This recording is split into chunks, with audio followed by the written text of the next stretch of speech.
G'day, May 40 here. I've had to do considerable soul searching after that horrifying performance by Joe Biden Thursday night. I started to wonder, was Elliot Blatt right all along that Joe Biden is so cognitively impaired that somebody else must be effectively running Joe Biden?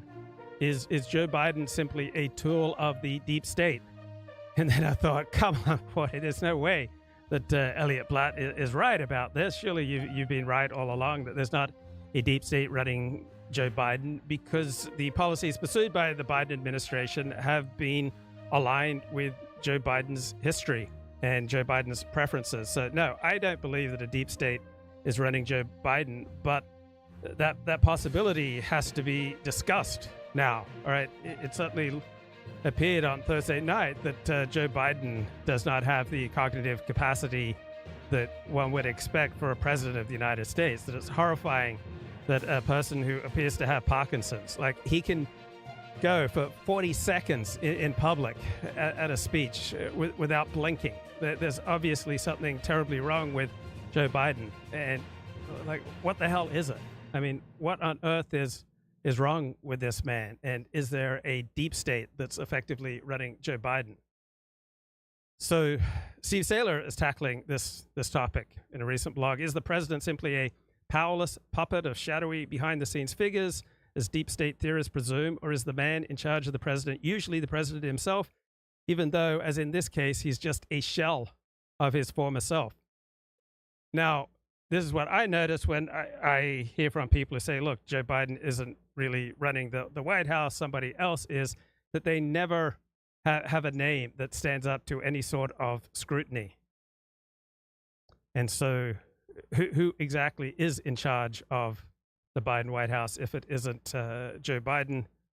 Let me get a quick hit from Fox News. The book, Blood Money, Why the Powerful Turn a Blind Eye While China Kills Americans, available right now. Peter, thanks very much for being here. Give us your reaction to Joe Biden's commentary on China during that debate.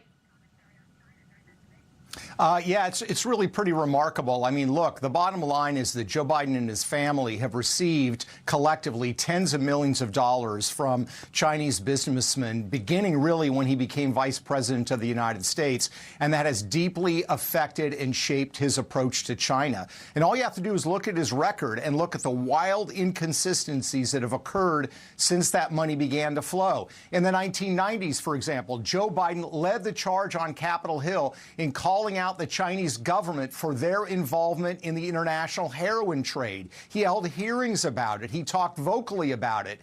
The money started to flow when he was vice president. Look at fentanyl. The Chinese are the senior partners. The Mexican drug cartels are the junior partners in this poison that is killing 100,000 Americans a year. Joe Biden won't talk about it. He was vocal about it with heroin in the 90s. He's now quiet about it, and I think the money was a key factor. Look at the issue of financial regulation. You know, Joe Biden throughout his career has been in favor of regulations of financial markets. He led. Okay, this is Mark Halperin, who's the premier political reporter in the United States today. This is his post-debate reaction. I don't want to sugarcoat this, and no way to sugarcoat it for anyone who's not a Trump person. This is something that is going to be studied by historians, how they let him go out and do this. I don't think that we need to spend much time talking about whether he was good or not, or good enough, or whether Donald Trump was bad or Joe Biden had a cold. There are tens of millions of Americans who are going to learn through the debate itself and through news coverage the state of Joe Biden's mental capacities, which they did not know before because they don't follow things closely. And the question is, to me, from people I've heard from, and if you sampled MSNBC, David Plouffe was just on, Barack Obama's campaign manager, who always tries to be publicly supportive. What passes for an optimist for the Democratic Party tonight is someone who says, well, this is bad for Trump because, of course, Biden will be replaced on the ticket. And now there's time to do it. And thank goodness they got this out of the way early. That's not good news, obviously. I don't think he's going to be replaced still. I'm sure there are people on this call who think not only that he will be, but that he should be. This is a moment where we'll have to wait and see what happens to his fundraising. Hard to imagine the mentality of someone who'd write a check to Joe Biden now. Give him $25, give him $25 million. It's hard to imagine. So there are all these technical, procedural reasons why Joe Biden will not be replaced.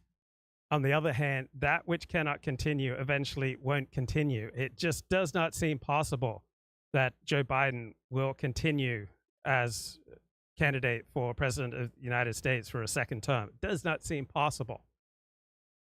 So all the procedural, all the legal, all the systematic reasons why Joe Biden will continue, yeah, they're very strong, but that was not somebody that almost anyone would want to be president of the United States that we saw on display Thursday night. That you won't see days of blind quotes. Previous incumbents who've had bad debates, and nothing as bad as this, have had another debate coming up that they could do better, and as Barack Obama did, as others have. He doesn't have that luxury. There's not another debate for months. And what was so devastating about this debate for Joe Biden is that it confirmed the worst fears. Like, I thought that my expectations for how Joe Biden would perform were absolutely rock bottom, and he fell below even my expectations. He was even worse than I expected. And this is now obviously the biggest news story of the past 4 years. Why has it attracted such relatively little media attention? It's been a caricature on the part of conservatives for the past 4 years that Joe Biden is checked out and just not mentally there. And it turns out that the caricature of conservatives is the far more accurate perspective than the mainstream media. Now, some of what's going on is that the mainstream media tends to conduct itself like a 19th century Victorian gentleman, right? It was reluctant to dip into Joe Biden is not cognitively there because it's an unseemly subject. And yeah, what makes Joe Biden's catastrophic debate performance so devastating is that it confirms that the widespread but officially denied, right, the under-news narratives about Biden's dramatic decline in cognitive ability, and the decline appears to be particularly dramatic over the past 3 months, right? The caricatures of Joe Biden being mentally incompetent prove correct, and that must embarrass our political elites, such as Joe Scarborough and Tom Friedman, who were assuring us that Joe Biden was all there. And it reminds me of when I was covering California politics in 2007 on my blog, and it was obvious that the mayor of Los Angeles had a marriage that was over, right? He hadn't been wearing his wedding ring for 8-9 months, and nobody in journalism wanted to write about that. And why? So part of it is that Joe Biden is a Democrat, and the elites in this country are overwhelmingly on the side of the Democrats, right? They obviously stick to a dominant left liberal consensus, and the mainstream media had zero compunction discussing whether or not Donald Trump is fit for office, right? It's obvious to the news media that Donald Trump is unfit for office. They've pursued every story showing that Donald Trump is unfit for office, yet they were so overwhelmingly reluctant to pursue the Joe Biden is unfit for office narratives. And when you put Joe Biden into Google and do an image search, there are no devastating photos. All right, on top of Drudge Report for about a day was this devastating photo of Jill Biden hyping up Joe Biden, and Joe Biden just looking like a decrepit old man. And it just seems so cruel what Jill Biden and Biden's enablers are encouraging him to do. But I think Joe Biden himself just primarily decided he was running again. And once one man decided he was running again, there was no individual with sufficient power to stop him. And all the incentives were for those with power in the Democratic Party to support him. And so even though it was obviously a decision that was worse for America and worse for the Democratic Party, because of the alignment of incentives, right? You didn't want to get shut out of the hallways of power by saying that Joe Biden shouldn't run again. So Joe Biden essentially decided, and then everyone else fell in line. And I think this is how much of the world works. One person decides, and if the incentives align strongly enough to not oppose what that one person decides, then what that one person does becomes effective. And so you put Joe Biden into a Google image search, and all the photos are either neutral or flattering and positive about Joe Biden and Joe Biden. Even when you go to Drudge Report, Joe Biden, right? All the photos are neutral to flattering, right? So Google seems to be working in overdrive to support the Joe Biden presidency like our elites, but now they must be incredibly embarrassed to have been shielding, supporting, protecting, and effectively lying for someone who is obviously not up to the job. So let's see what Howard Kurtz has to say. What's most striking are the liberal media supporters of the president who are joining the panic and saying Biden should step aside. The Atlantic, a disaster for Joe Biden. Time to go, Joe. Dropping out is Biden's most patriotic option. The editor of The New Yorker, the Chicago Tribune, New York Times columnist Nick Kristof. President Biden, it's time to drop out. Paul Krugman, the best president of my adult life needs to withdraw. Tom Friedman, saying he's Biden's longtime friend. Joe Biden is a good man and a good president. He must bow out of the race. And the Times editorial page, striking the biggest blow, saying the president should step aside because it's reckless to hope Americans will overlook or discount Mr. Biden's age and infirmity that they see with their own eyes. Trump, by contrast, looked strong and vigorous, even as critics said he made numerous false statements. But it was Biden's burden to push back on those, and he largely failed. For example, on Ukraine. Are Putin's terms acceptable to you? First of all, our veterans and our soldiers can't stand this guy. If you take a look at what Trump did in Ukraine, this guy told Trump, do whatever you want and do whatever you want. He was trying to describe Trump telling a NATO leader that if the country didn't pay its full share, he'd tell Putin, do whatever you want. And sometimes the president just looked lost. Making sure that we're able to make every single solitary person eligible for what I've been able to do with the COVID, with dealing with everything we have to do with, look, if we finally beat Medicare. Thank you, President Biden. President Trump? Well, he's right. He did beat Medicare. He beat it to death.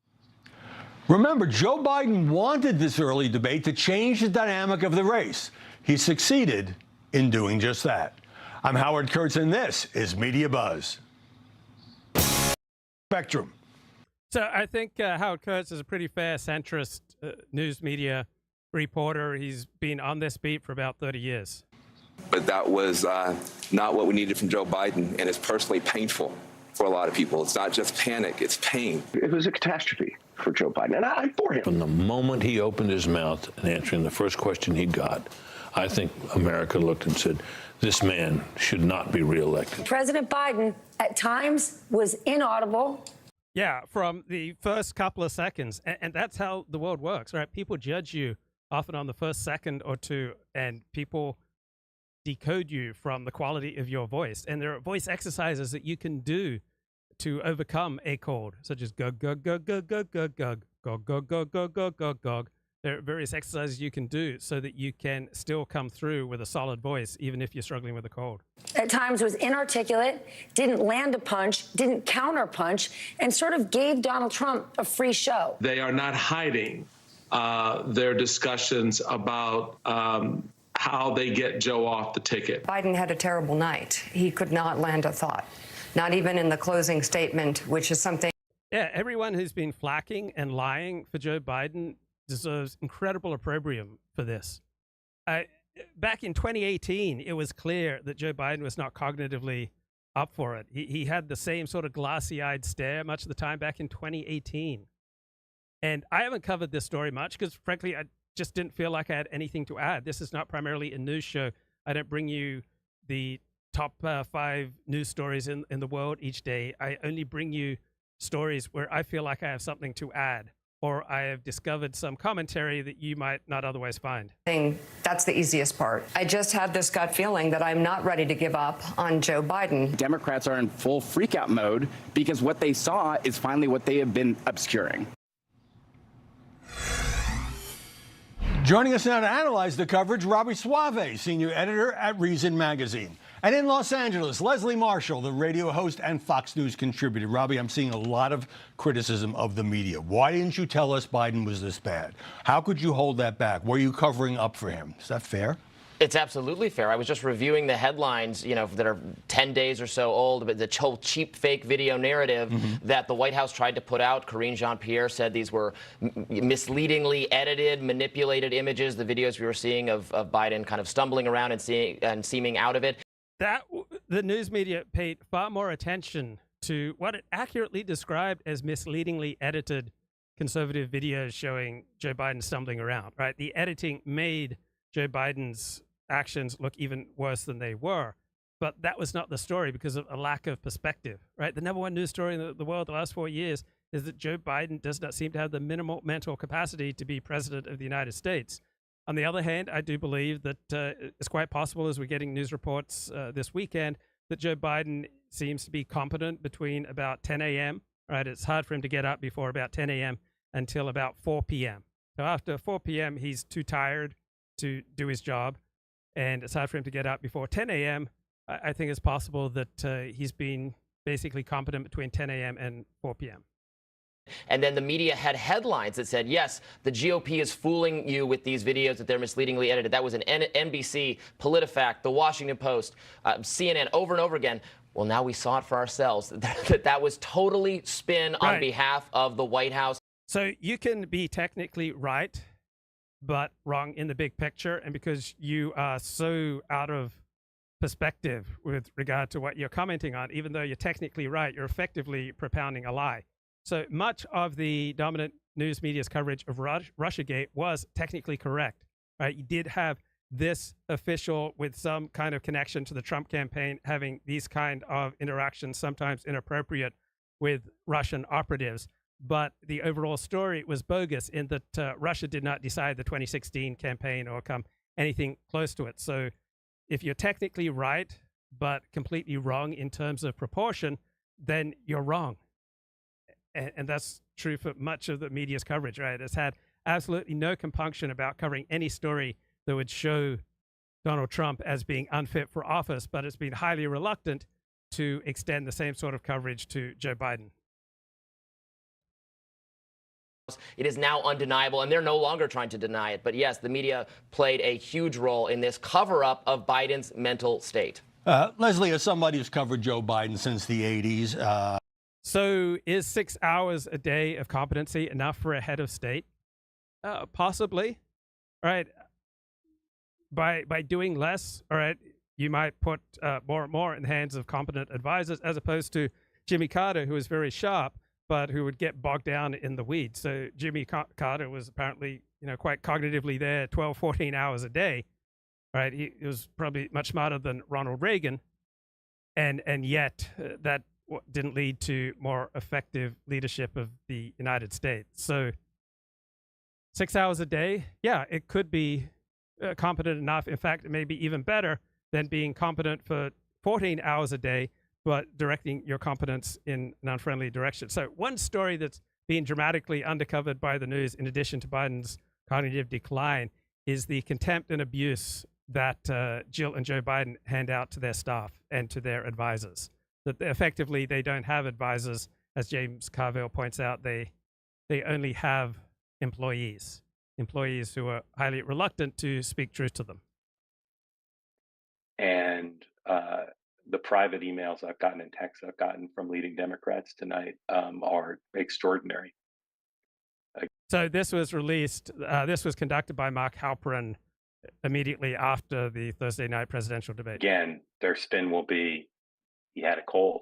If he had a cold, I don't know why he was working rope lines on arrival in Atlanta. Or why he's going campaigning tomorrow. Yeah, maybe he has a cold. But people say, well, Trump wasn't that good. David Axelrod on CNN said after the debate, well, Trump was very unappealing to independents. So if they do replace Biden, whoever replaces him can win independents. I will tell you again, the thought that someone can get him off the ticket, thought that it can get him off the ticket. Kamala Harris doesn't expect to be the nominee. The thought that if they somehow get Kamala Harris not to be the nominee, that Gavin Newsom or Gretchen Whitmer is ready to start a presidential campaign from a standing start, even if they inherit the entire Biden staff. And interesting comments in the chat.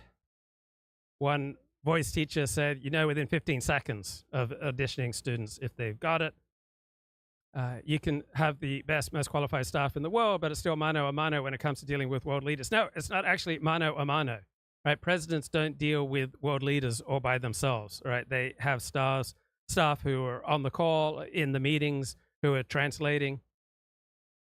But you obviously don't want a world leader who is this incompetent.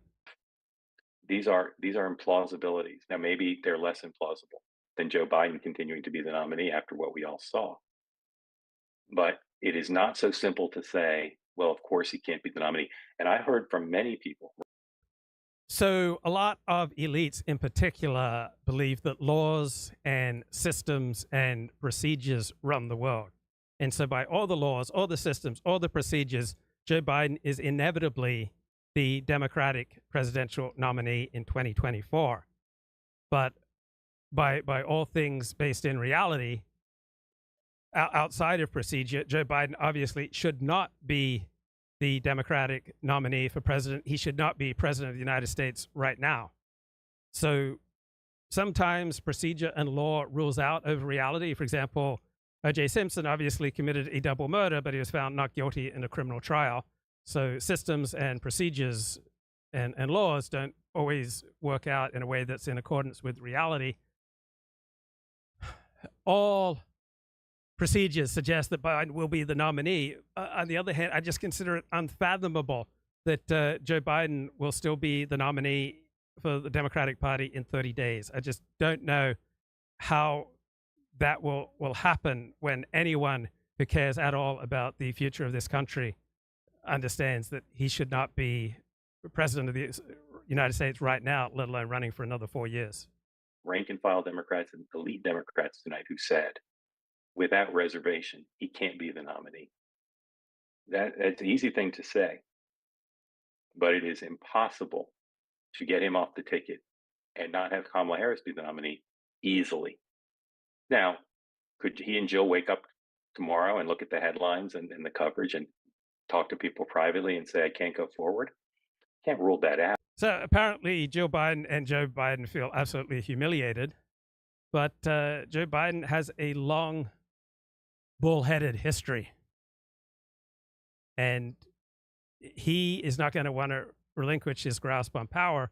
And I think we all know older people who hung on for way too long. They kept driving for way too long. It's not impossible, but it runs counter to Joe Biden's belief that he is the best person to beat Donald Trump. That Kamala Harris would be the nominee if he isn't. She can't beat Donald Trump, and that no one else can launch a presidential campaign that would be as formidable as his. I've got scores of emails and texts that I would plan to read, but they're all of a piece. Did Biden get better later in the debate than he was early? He did. Got a little better. Did Trump have the best performance imaginable? He did not. But these things don't matter. They don't matter at all, because what we all saw, which I've been... Okay, so opposed to pretty much everyone else in my genre of right-wing dissident live streaming, I do not value loyalty to the cause or loyalty to other people who share my basic worldview as highly as pretty much everyone else. So if I disagree with someone on the dissident right or on the right, or if it's just not good to say something out loud, which I think is obviously true, I genuinely value truth much more than loyalty. So loyalty is a beautiful value, but there are many things more important than loyalty sometimes, such as truth. And for all those who are loyal to Joe Biden, what's more important to you right now, your relationship to Joe Biden, your loyalty to Joe Biden, or what is for the good of the country? When I saw Republicans following Donald Trump's lead of lying about the 2020 election results, I called that out pretty quickly. I separated from virtually everyone on the distant right with regard to COVID, in that I, for many months, didn't feel sufficiently clear that our dominant elites were making big mistakes with regard to COVID. So I was ambivalent for, I think, the first year of COVID restrictions, and then gradually came around to the view that our governing elites did a better than expected job with regard to COVID. Right, that separated me from pretty much everyone on the conservative side. So I value truth far more than loyalty. Forecasting based on talking to Democrats who've been spending time with is a man who is not just diminished from 2020 and not just diminished from 2022, but is diminished from 3 months ago. And again, if that's the best he can do after a week of preparation and rest at Camp David with his full staff, it's very difficult to.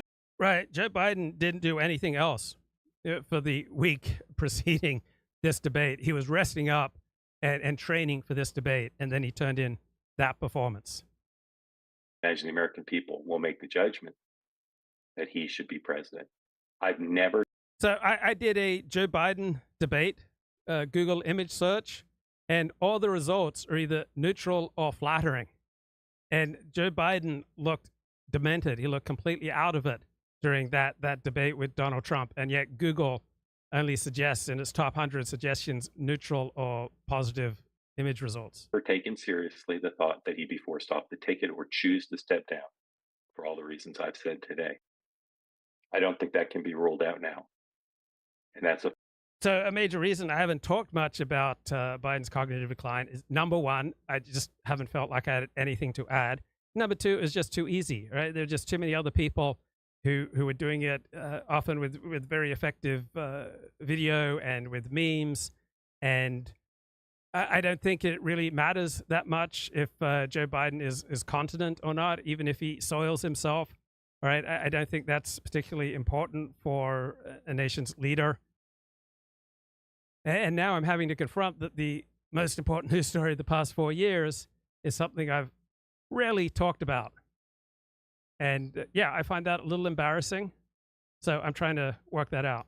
The first time I've said that, because I think it's unpredictable. And the key again will be the blind quotes, the on the record quotes, and the fundraising. I think you'll see some Democrats now go back to saying what David Ignatius said, what David Axelrod has said, what the congressman from Minnesota, whose name I'm currently forgetting, who ran against him, Vin will help me, Dean Phillips said. Okay, we've got free speech operating on Odyssey. The Last Watch says it was the end of the Biden crisis actor. Joe is dead. I don't believe that. Who was playing a Masonic humiliation ritual on the U.S. This limited hangout is over. The Biden figure will be used as a scapegoat. Right, Trump is going to be reinstalled. U.S. presidents don't yield much real power directly, so the election cycle is just a diversion and an attempt to reinforce the lie of democracy.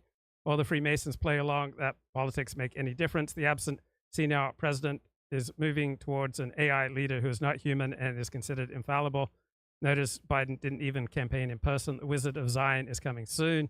Right, I don't believe this. Right, I don't believe that Joe Biden is dead. I don't believe we've had a Joe Biden crisis actor. I don't believe that presidents count for nothing, right? Presidents have some significance. And yet it's true, I think, for 99% of people, 99% of the time, it doesn't matter for their real life fortunes, whether Joe Biden or Donald Trump is president. You're going to see prominent Democrats say he shouldn't be the nominee. I'm almost certain. I haven't gotten that yet, but I think we will see that. And again, if he can't raise money, he can't continue to run. So I'm going to turn it over to Greg Kelly, who I think thought he would have to correct me. All right, let's get some more analysis here from Fox News. They're not denying it. I mean, Jen Psaki, his own former press secretary, terrible debate by Biden. Now, you made reference to other appearances. So the day after the debate, a much more forceful President Biden was at a rally in North Carolina. Let's show that. I don't walk as easy as I used to. I don't speak as smooth as I used to. I don't debate. Okay, so this was done between 10 a.m. and 4 p.m. Joe Biden apparently starts falling apart after 4 p.m. Debate as well as I used to. But I know what I do know. I know how to tell the truth. I don't know where that guy was the night before. So, Robbie, I thought if Biden even turned in like a B- performance, that he'd clear a really low bar and be declared the winner. Instead, it was the worst performance in history of televised debates. So, what do you make of so many Democrats now saying or whispering that he should step aside? Yeah, they're talking about can he even finish out this term of his presidency right now is being discussed, because I think so many Americans, and this isn't just, partisan Republicans, this is Democrats, had a majority of them had expressed a concern before this debate that he was too old to serve another term. We've all had family members, neighbors, friends who, turn that corner in their elderly years and deserve respect and good. Claire, what are your comments? Thank you for having me again. I was watching with great interest and thought that the commentary of Caleb Maupin was probably the best. I don't know if you've heard that the secret plan was to get rid of Biden nice and early, because it's unusual, apparently, to have presidential debates for the incumbent president so early in the campaign. It's supposed to take place in September, apparently, and also neither of them have been officially nominated by their parties. And the plot, the rumor is that it's meant to sweep the decks clean to allow somebody like Gavin Newsom to become the candidate. What do you think about that? Yeah, it's widely discussed. I don't believe it's true, because the people who arranged for this early debate are all Biden loyalists, and they all have the most to gain by Biden running again for president of the United States. So if someone else is brought in, all the people who arranged this early debate will lose power, and people in politics don't voluntarily give up power. So I don't believe it for a second. But if he drops dead between now and the 5th of November, it means Kamala Harris becomes president of America, and that might upset a lot of people, upset and alarm deeply. And I suppose I'm going with the Gavin Newsom theory, because the idea is to roll up some possibly good-looking guy with bad morals, but what do single mom Democrat voters care anyway? The candidate just has to appeal to them, and they don't really think about foreign policy or matters of principle. If they like the smile of the guy, they'll vote for them. Yeah, but the people who arranged this debate, they don't get to gain power if Gavin Newsom comes in. They will lose power, because these are people aligned with Joe Biden. So I don't see how that helps them. But the people who align with Joe Biden, I mean, he's not there, so you can't really expect any future with him, because he's not going to be around for much longer. So if I found myself in a room with Biden, I wouldn't even want to talk to him. I'd be looking around for his minder to have a coherent conversation with, because there's no need, there's no point even talking to him or asking him anything about U.S. foreign policy, or because he wouldn't know, and even if he did say what he meant, he would be able to enforce it. So he's kind of dead man walking. Well, I don't believe that the Joe Biden we saw on the debate stage is the Joe Biden who operates between 10 a.m. and 4 p.m. As someone who's done a lot of online debates, you know that we're different people when we're under sustained attack. And I think part of the reason that Joe Biden was so bad on Thursday night was that he was under sustained attack by Donald Trump the whole time. When you're performing in front of 50 million people, right, that tends to make people more tense and less effective than if they're operating within a safe space. So I suspect he's probably safe and reasonably competent between about 10 a.m. and 4 p.m. And under the more intense circumstances of a debate, he crumbled. But the thing is, I don't think that people listened to what he was saying anymore because, with his old man voice and, I know he was throwing statistics and facts at people, but for somehow that I just, all I heard was this old man droning voice. And Trump was completely at ease. He just, he kind of went into automatic, and all he had to do was to make sense and make coherent sentences, and that was all that was required. Yeah, so his voice was so bad, his mannerisms were so tired, and his inability to blink, right? The man will go 40 seconds without blinking, seems to indicate that there is some sort of serious cognitive impairment.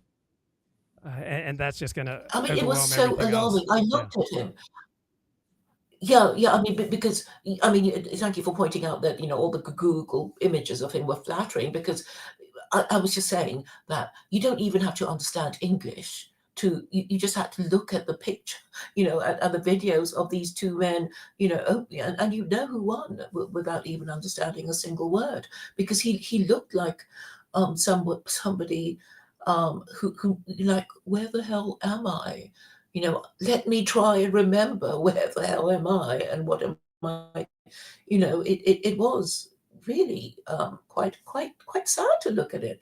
My first instinct was to feel, a kind of vicarious embarrassment for Americans, which is actually what a Hungarian was saying to me yesterday when I asked him if he saw the debate, and he said he couldn't bear to watch more than 7 minutes, even though he was a conservative and should have been. It was the wrong kind of time for him because it's so early in the morning.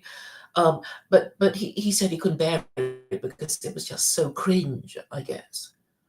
Yeah, it was painful to watch. Stephen James says it's called sundowner syndrome, a type of Alzheimer's that comes on at night. So if anyone's ever gone to work when they were sick or when they were dealing with, say, something devastating in their personal life, you understand how doing basic tasks often is just fine. It's when you're asked to stretch yourself or to do something that isn't completely habitual that your performance level will just fall apart. So we can often perform basic tasks even when we're severely sleep deprived, but then when we're asked to do something more than the basics, then we fall apart. Well, yes, but that led me to think that even if there was somebody, who was a trained lawyer, completely compos mentis, what could he say to Trump anyway? Other than to attack him, which would actually enrage Trump supporters. I think he's on a sticky wicket, even if he had all his faculties about, because it's very hard to defend the record. Like, what the hell do you think you're doing? So many things, inflation, foreign policy. I wouldn't like, I'm a trained lawyer, but I would like to be, in the president's hot seat trying to defend my record. Yeah, but he doesn't need to attract Trump supporters. It doesn't matter if he enrages Trump supporters. All he would need to do is to be as competent as he appeared the next day during a rally, right? Then he had energy and he had a reasonably strong voice. So the next day he was just fine. So it's the circumstance of a debate and the time of the debate that shows him so strongly to disadvantage. If he just appeared as energized and as strong as he did during his rally performance on Friday, he would have been fine. But this particular situation just showed him at his worst. Yes. Do you ever listen to Caleb Maupin, the RT journalist? No. And his commentary? I'm sure he's right once in 100 times, but no.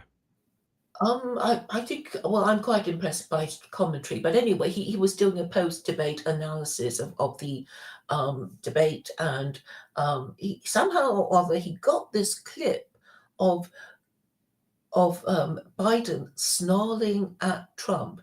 It was just a teeth and everything. I think he was accusing him of being a loser or something like that. And the comment was that he was being very unpresidential, with that expression of pure hatred and with his teeth showing like a wild animal. And he just managed to catch that moment. I mean, I was half asleep, so I was very grateful for that clip. And it is Caleb Morbin's theory that the clearing the decks for somebody younger and more attractive than Biden to win the next election, which I don't think will work either, just because I guess Gavin Newsom hasn't really got a good track record of making stealing, downgrading stealing from a felony to a misdemeanor. Right, but that had nothing to do with Gavin Newsom. That was something that was passed in a referendum by the voters of California. I mean, Gavin Newsom definitely has his problems, but Gavin Newsom responds to incentives. So Gavin Newsom has moved decisively against homelessness and against the crime wave sweeping California by becoming much more pro-enforcement of law, pro-punishment, and doing more to take people off the streets, even if they don't want to leave the streets. So I think with both a Kamala Harris or a Gavin Newsom presidency, you'd have a president who responds to incentives more than Joe Biden, who seems so checked out. So Kamala Harris had a long track record as California's Attorney General, cracking down on certain types of crime. So I think they'd be bending in the wind more than Joe Biden. Oh, right. And talking about gerontocracy, I did try and look up why you liked this Samuel Moyn so much. And I saw an article in Granta that he wrote that seemed to be saying, let's get rid of these ODs. I'm sorry, get rid of Does that sound familiar to you? Get rid the of ODs, the boomers. On the Supreme Court. Okay, so I'm not familiar with all of Samuel Moyn's points of view. I just understand him primarily as a historian of the concept of human rights. And there, I think his work is excellent. He's far left, right? He's a socialist. I don't agree with him on politics. It's just purely as a historian of civil rights. So someone can have an expertise in one area and be clueless in another area. So he may say ridiculous things in all sorts of areas. I am only familiar with his works as regards to the history of human rights. Right, and I did begin to watch that video when he said that human rights came from the Jews. He appeared to be saying in that lecture. No, I think he said actually the opposite, that human rights did not evolve as a response to the Holocaust. That the conventional wisdom is that notions of universal human rights developed in response to the Holocaust, and his point was actually the opposite, that nothing really changed with regard to conceptions of individual but universal human rights until the 1970s, well past the Holocaust. Right. What happened in the 1970s?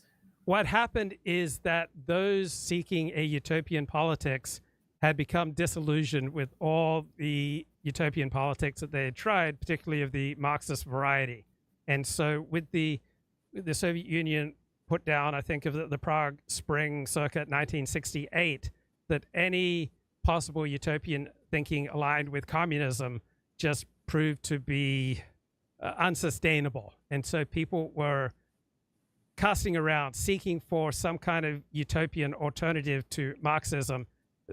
All plausible bases for Marxism had by 1968 been destroyed, and people chanced upon human rights. And the founder of Amnesty International said, I don't care if the human rights crusade makes any difference in the real world.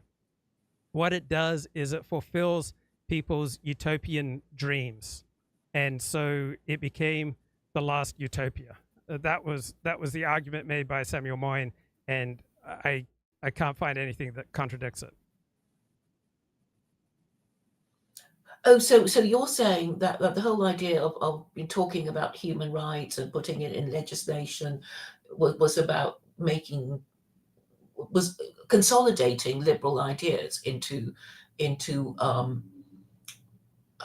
the word? into legislation. No, it was about creating a utopian outlet that among people who are intelligent. All right, one of the downsides of being intelligent is that you enjoy spending time in an abstract world. And the more time you spend in an abstract world, right, the more disconnected you're going to get from reality. And so for people inclined to utopianism, right, almost all the alternatives were always on the left. And so until about 1968, it was still possible to cling to some sort of socialist communist utopia. But when the Soviet Union crushed the Prague Spring, I believe, of 1968, even someone completely removed from reality had to give up the communist Marxist utopia. And so they were casting around for a new utopia. And they found it in the cause of human rights, because you could draw attention to the suffering of some poet in Chile under the military dictatorship that took over there under General Pinochet. And you could say, isn't it terrible what's happening to this particular poet? And you could indulge your utopian dreams as much as you wanted without being publicly humiliated. So it gave an outlet for those exquisite feelings that come with being aligned with the utopian vision. Right. So it was part of the sex and drugs and rock and roll culture that. No, because sex, drugs, and rock and roll is a kind of a low IQ culture. This is part of a high IQ intellectual culture that was always predisposed to the left. And by 1968, all left-wing possible utopias had been destroyed. So people intent on a sex, drugs, and rock and roll lifestyle are not primarily intellectuals. And intellectuals were dreaming of some kind of Marxist utopia, but by 1968, that had proven to be untenable. And essentially the last secular utopia that was available to them was the cause of human rights. And there's no way of empirically invalidating the cause of human rights. There's no way of humiliating someone who stands up for, say, oppressed lesbians in Bangladesh. You have an infinite capacity to indulge your utopian desires in the cause of human rights, and nothing in reality so far is going to crush that desire. So for people, particularly who don't have children and who don't get to indulge their nurturing instincts by taking care of helpless infants, this is a cause that can consume them. But I thought the 1968 student riots opened the doorway to all this human rights idea that you're talking about, didn't it? I mean, no, I don't think they were talking much about human rights. They were talking about a socialist revolution. And so the student rioters, all right, they didn't have much experience in life. Those who were intellectuals with more experience in life recognized, unlike the student leftist rioters of 1968, that the Marxist vision was not possible, that it was a dystopia rather than a utopia. So you can believe in things up until about age 30 that become much more difficult to believe in after age 30. So the human rights crusade was not driven by student rights activists. It was driven by people over the age of 30 who'd become disillusioned with left-wing politics. But what about the Vietnam War? So that had an effect in that the anti-imperialist narrative supporting the Viet Cong became a dominant cause among intellectuals on the left, and they started extending it to Palestinians and to anyone who seems to be fighting against quote-unquote imperialism or colonialism. And imperialism and colonialism are just highly charged pejorative terms for states that are more effective than the states that they defeated. And so it became a utopian cause to adopt the perspectives of those who were continually losing at life, the quote-unquote victims of imperialism. Siding with the underdog. Right, those who are losers. It fulfills a nurturing instinct. And I've experienced it. I had a girlfriend who was basically homeless. She was living on the couch of her sister and sleeping in her office at a volunteer job. And it was so easy to take her out and to bring her home and provide a home for her. And to rescue her for a few weeks, it provided a whole string of exquisite feelings. And if you've ever rescued someone who seems absolutely pathetic, you know that there are often exquisite feelings of being the nurturer and taking care of someone that may last for a few weeks.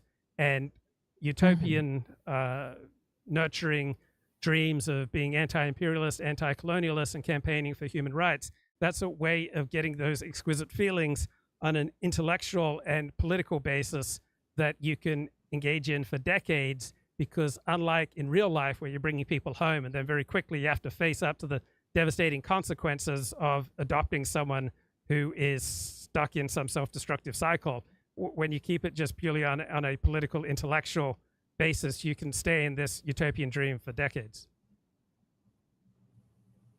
Do you think this desire to be benefactor is possibly selfish, in the sense that when you are in a position to give something, you are, well, above the status of your recipient of your generosity? Yeah, of course, it's selfish when you're engaged in it to a socially destructive level where you're enabling bad behavior. So one of the great things about a 12-step program such as Al-Anon, it's the best 12-step program for dealing with other people. And it was started largely by the women of alcoholics. And so how do you live a life where your spouse is an alcoholic? Obviously, that person's going to be highly destructive.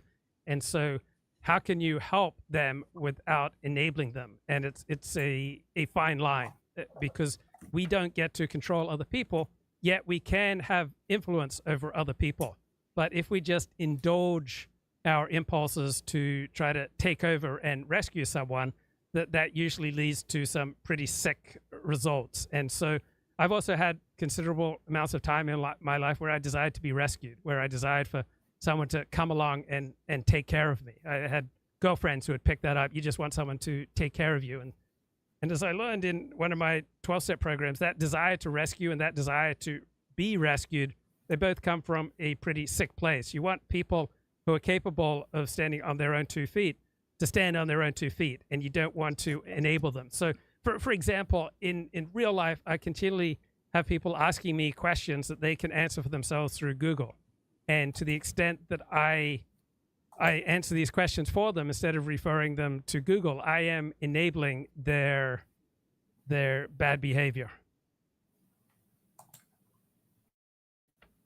Right. I guess they just want to hear it from you. But while you were talking, it made me think of Lady Bountiful. So there is this idea of a character who was very generous, but it's always said in a pejorative sense, like, look who's the Lady Bountiful, because she would be conspicuous in her generosity and might not be directing her generosity in a socially constructive way.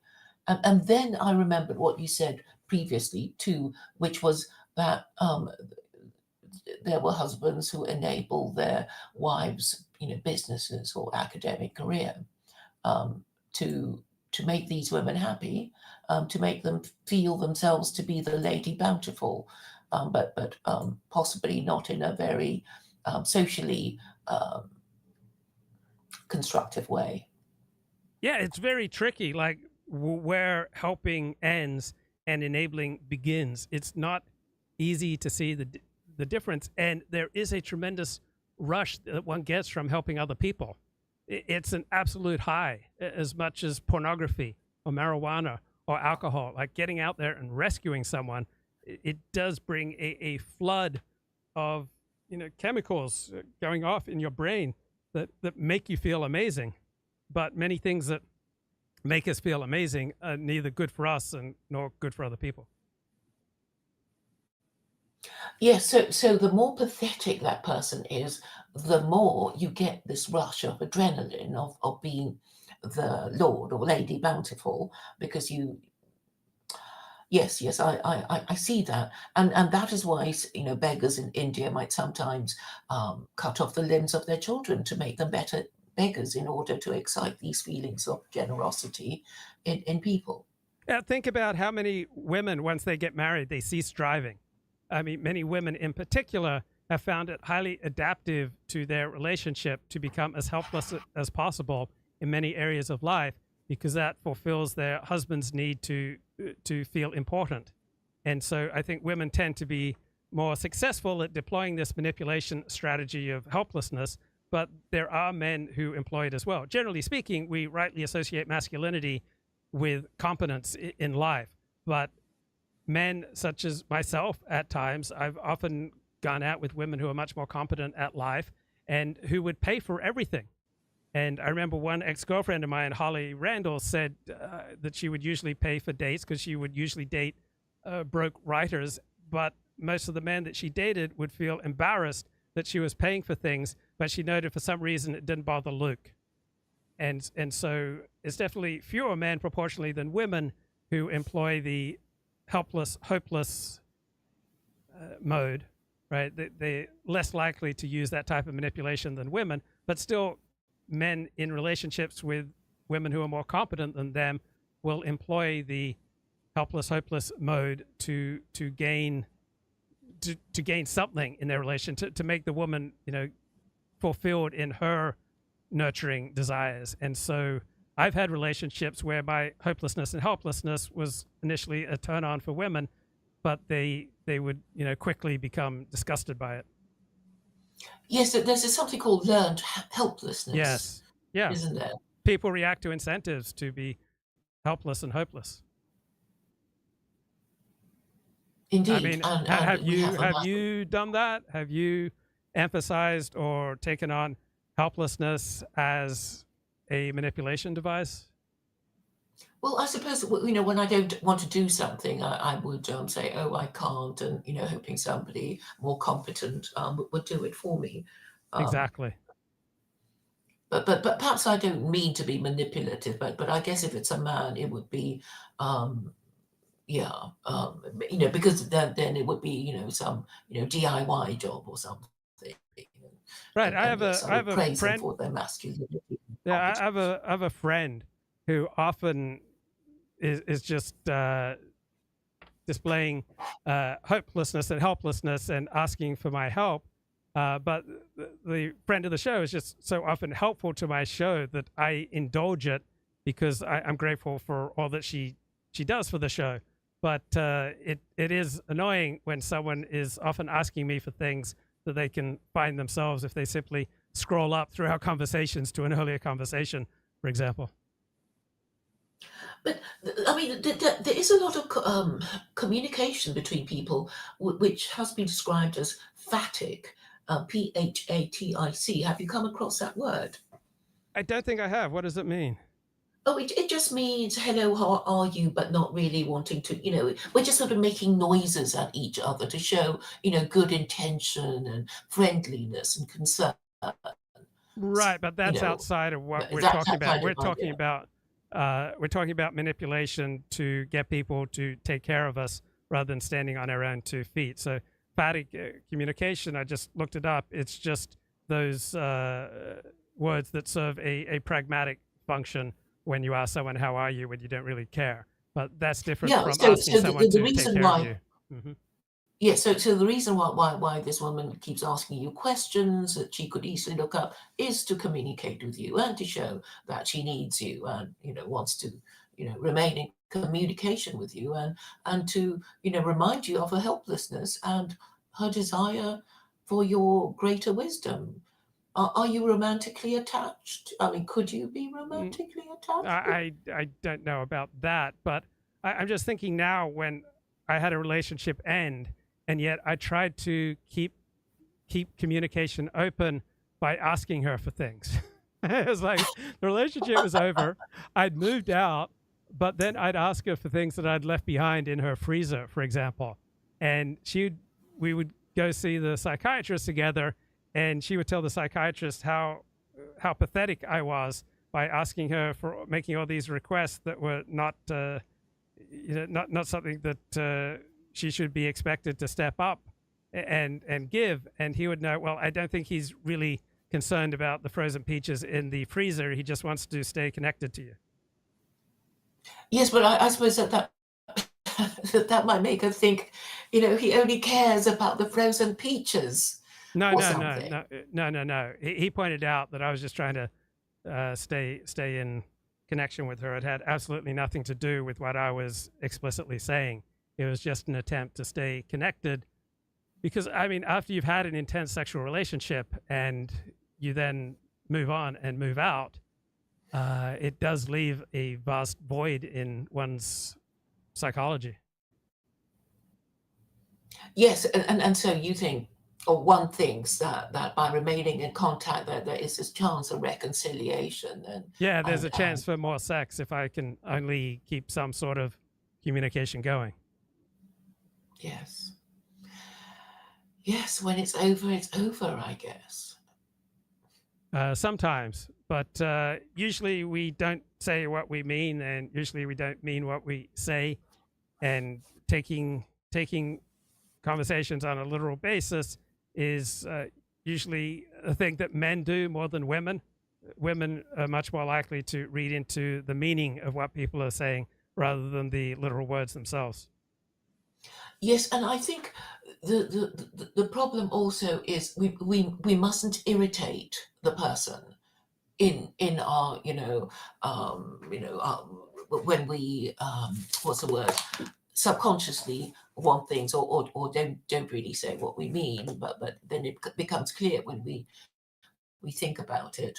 But I suppose that your ex might think, well, if he wants my attraction, my attention, couldn't he not ask for it in a more imaginative way rather than asking about the pairs in the couples? Yeah, I was doing it in a very ineffective and annoying way, and I was defaulting to my helpless mode. I think we all have several primary manipulation strategies that we use to go through in life, and particularly when we're struggling, we default to one or two particular techniques because they're simply easiest, even if they're not terribly effective. They're what we've used so often in the past, and we just default to them because they're easy and they don't really serve us. Or it becomes almost instinctive and compulsive, perhaps. Yeah, because every time you do something, it becomes that much easier to do it again. So, for example, you see with Joe Biden, he has these tremendous layers of unnecessary tension. And each time you do something in an overly tense, overly compressed way, overly restricted because of all the tension you've got going on inside of you, you're wrapping that band of tension even tighter, right? Everything we do affects us. And so when you engage in self-destructive behavior, the biggest danger of that is that you make it easier to engage in similar self-destructive behavior in the future. Yes. But I think the 70s was a very significant period where it's like, all the ideas and practices that I think have led to our destruction really, really began to launch themselves. Would you agree? Yeah, there was, I think, I haven't read the book, but I just heard an interview with the author. The title of the book, it was about the 1970s, and the title of the book was, It Seemed Like Nothing Happened. And so many of the themes of the 1960s only became fully explicated in the 1970s, such as feminism and human rights. Yes, so the pill accelerated the sex revolution.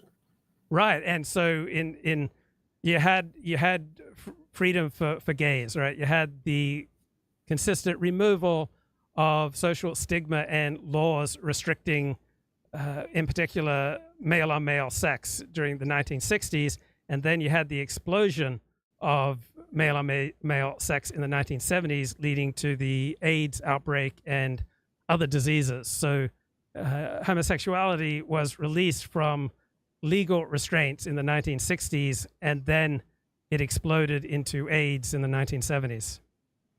Yes, and before I joined your stream, that there was somebody on Twitter with a space with a title saying, "Why is everyone in the West gay now?" And my answer was that because they don't want to marry, they don't want to be parents of legitimate children, and they don't want a paternity suit.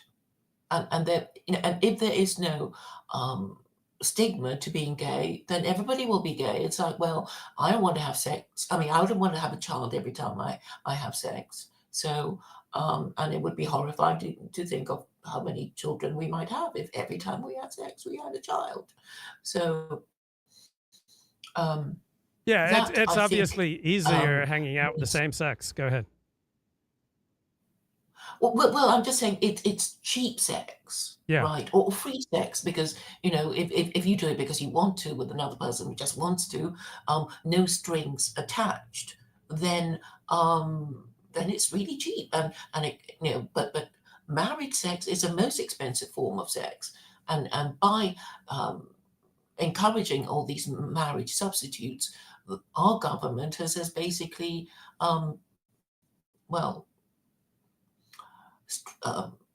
beheaded the institution of marriage, I would argue. The Because best. there's no, Yeah, okay. Go ahead. I was just saying there isn't even any tax advantage to being married. You're not even, you know, there is no financial benefit to being married, and you're just made to feel a fool, I guess, if you're a man stuck with a woman. I've heard therapists say that every single one of their homosexual male clients who was gay lacked a average, let alone a good relationship with their father. And that's something that I've noticed empirically, is that all the gay men I know did not have even average relations with their father.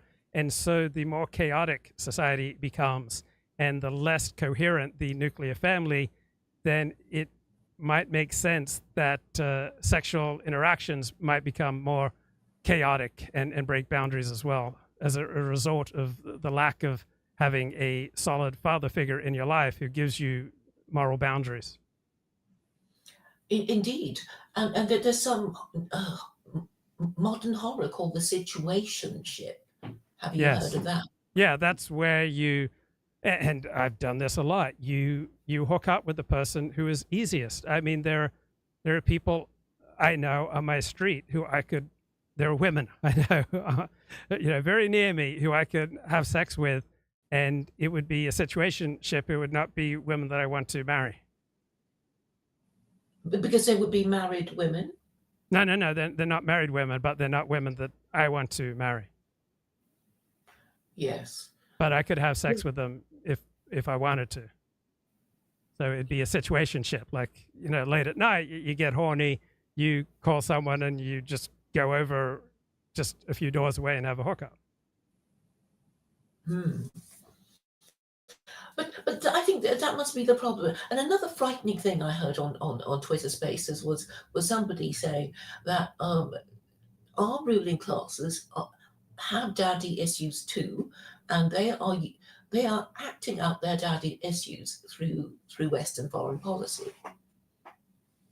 Maybe, but one thing I notice about our ruling class is that they overwhelmingly tend to be married in a heterosexual marriage and to have children. So the highly educated and the highly successful, I notice, overwhelmingly tend to be married and to have children and to be leading quite successful and quite traditional private lives.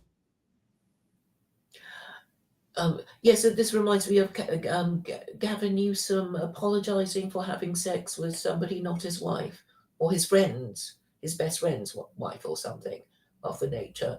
But I suppose, yes, marriage, you know, has now been made into it's only a luxury that, you know, certain people of a certain class can afford, and the rest of us have to make do with something less. That seems to be the impression being given.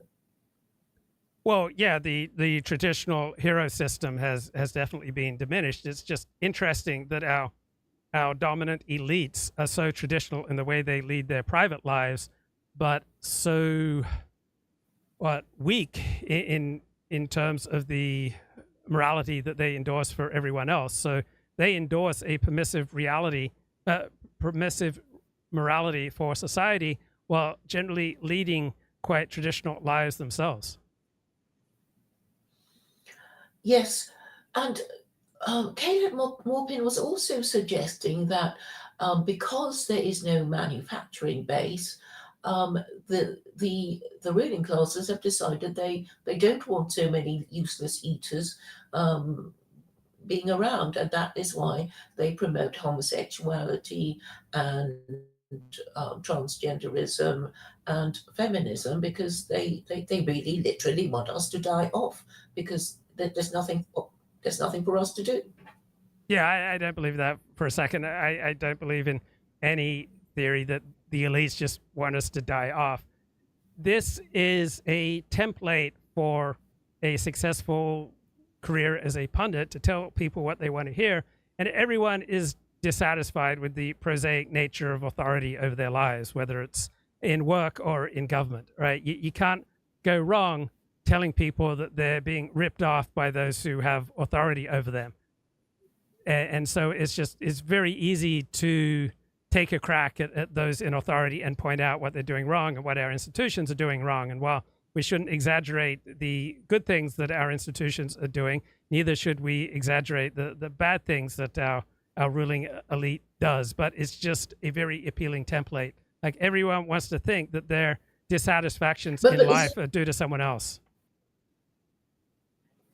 But isn't it true that the government doesn't support marriage and hasn't for around 50 years, half a century? No, I don't think it's that simple. We have less support for marriage by our ruling elites for heterosexual marriage than we did 50 years ago. So yeah, it's consistently declined. But anyone who wants to get married is perfectly able to get married. It's just that our societies become more dislocated. We are less cohesive. We share less of a unified hero system or morality. And in all the turbulence, people just find it easier to lead a selfish and isolated life rather than to go out there and struggle with a world that is difficult and challenging and just filled with a bewildering array of diversity. And so people just increasingly stay home, play video games, and engage in solitary pursuits. Mm-hmm. Okay, Claire, I'm going to move on, but feel free to jump on in the chat or comments and come back later when you have additional points you want to make. Thank you, Luke. Yep, good to talk to you. All right, back to Howard Kutch. Treatment and should not have to work so hard in their lives. I mean, that's the kind of thing about this. It's painful to have this person entering this stage in his life and having us all being able to see now what kind of state that's in, and then saying not only does he have the most important job in America, in the world right now, but we're going to subject him to this for another 4 years. It's on some level, it's beyond ideological. It's just like, you can't do this. Well, you know, what's fascinating to me.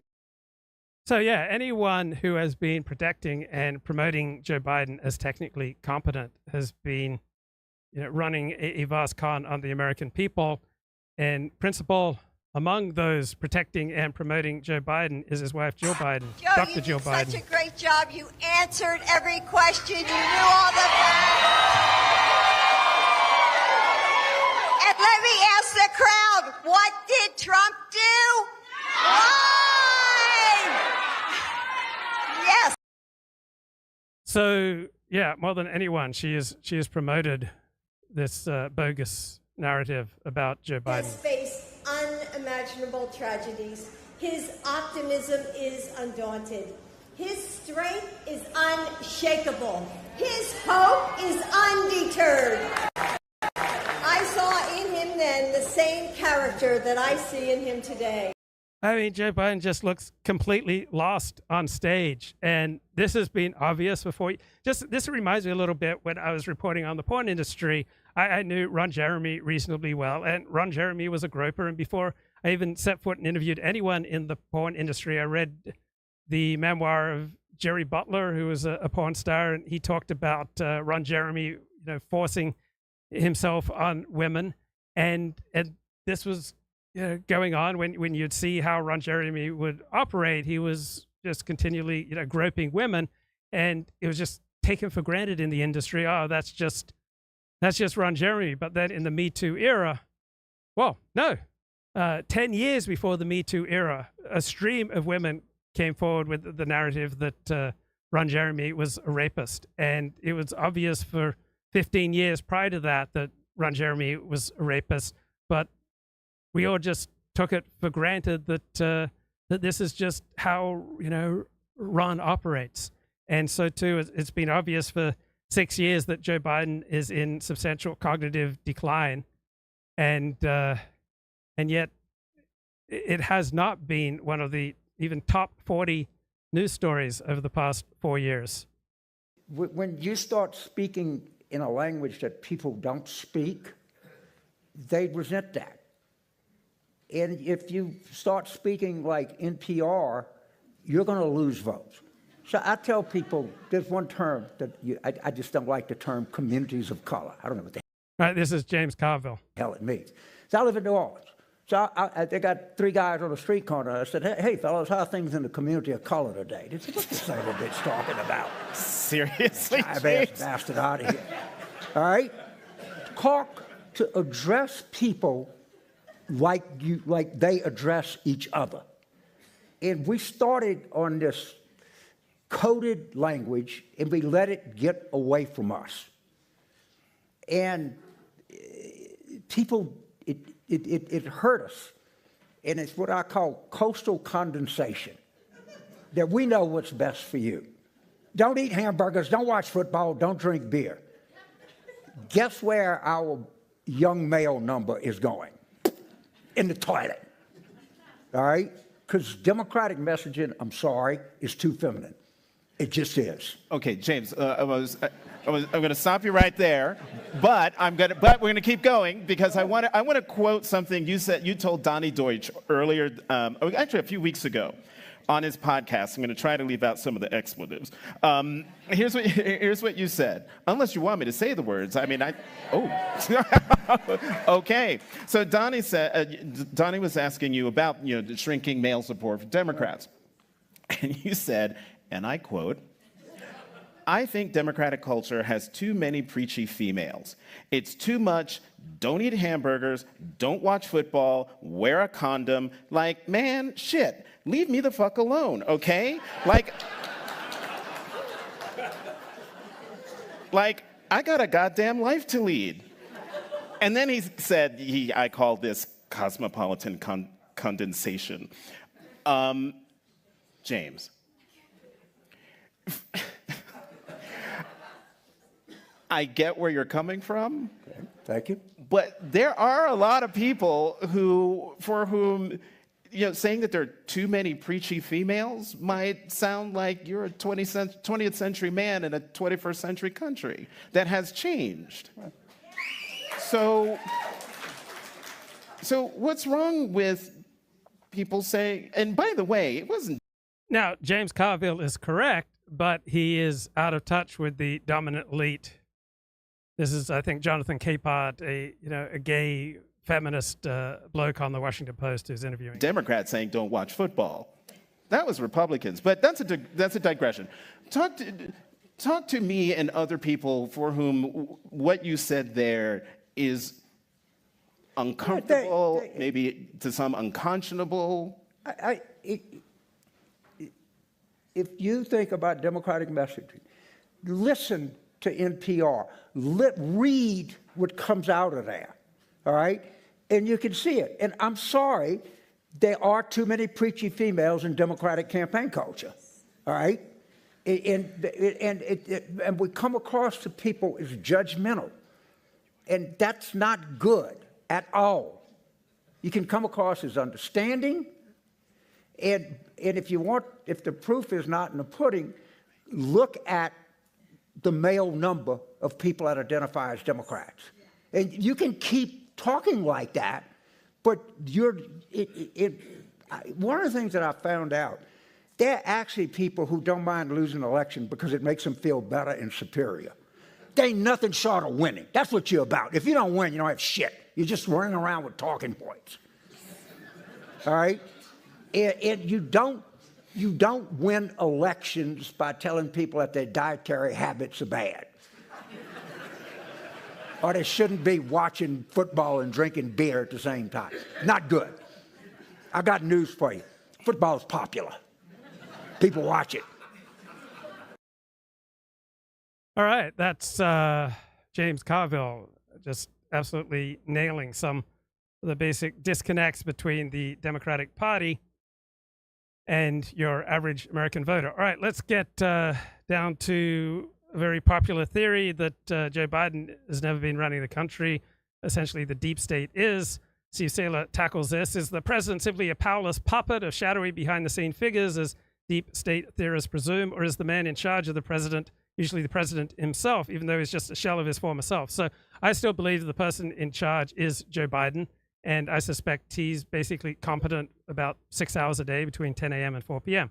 So the problem with the deep state theory is they tend to lack details about who and what exactly are running the show. Like, who are the powers behind the throne and how exactly do they enact their will? Steve Saylor says, my experience of how power tends to work in the modern world is that the guy nominally in charge tends to be the guy really in charge. Now, there are large fields in which political power is highly limited. The leftist gets elected the president of Guadalajara on a platform of radical increases in workers' wages. He'll quickly find out that international financial markets won't be enthusiastic about playing ball, nor is it easy to get bureaucracies to do what they don't want to do. In the summer of 1914, for example, elected and hereditary leaders discovered to their surprise that the vast machinery of modern military mobilization radically curtailed their freedom to maneuver diplomatically at the last moment. But in purely political realms, such as whether or not Joe Biden runs for re-election, peak deep state theory suggests that the decision rests far more in, peak Joe Biden theory suggests the decision rests far more in the hands of Joe Biden than in the deep state. So here in the New York Times news section this weekend are some clues towards the end of this article. The White House brushed off questions about Biden's age, then the debate happened.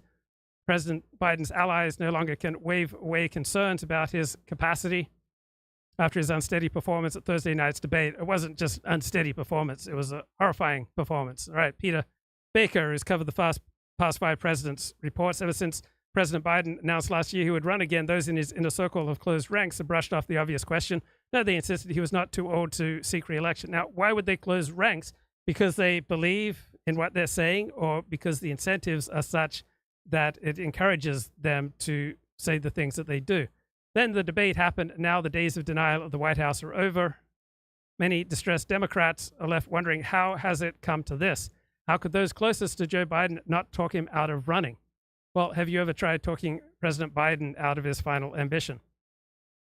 So another New York Times article claims that Biden is okay from roughly 10 a.m. to 4 p.m., but then the sundowner effect hits him hard. So the week of debate prep was supposed to get him to change his internal clock, so he'd be in his good phase at 9 p.m. Eastern Daylight Time for the debate. Obviously, that didn't work. If any of the president's advisors has ever addressed Joe Biden's age with him in a forthright way, they have not acknowledged it. But the president is engaged in no organized process outside of his family in deciding to run for a second term. None of the advisors described a meeting or even a memo that outlined pros and cons of a re-election campaign that might have addressed the consequences of his age.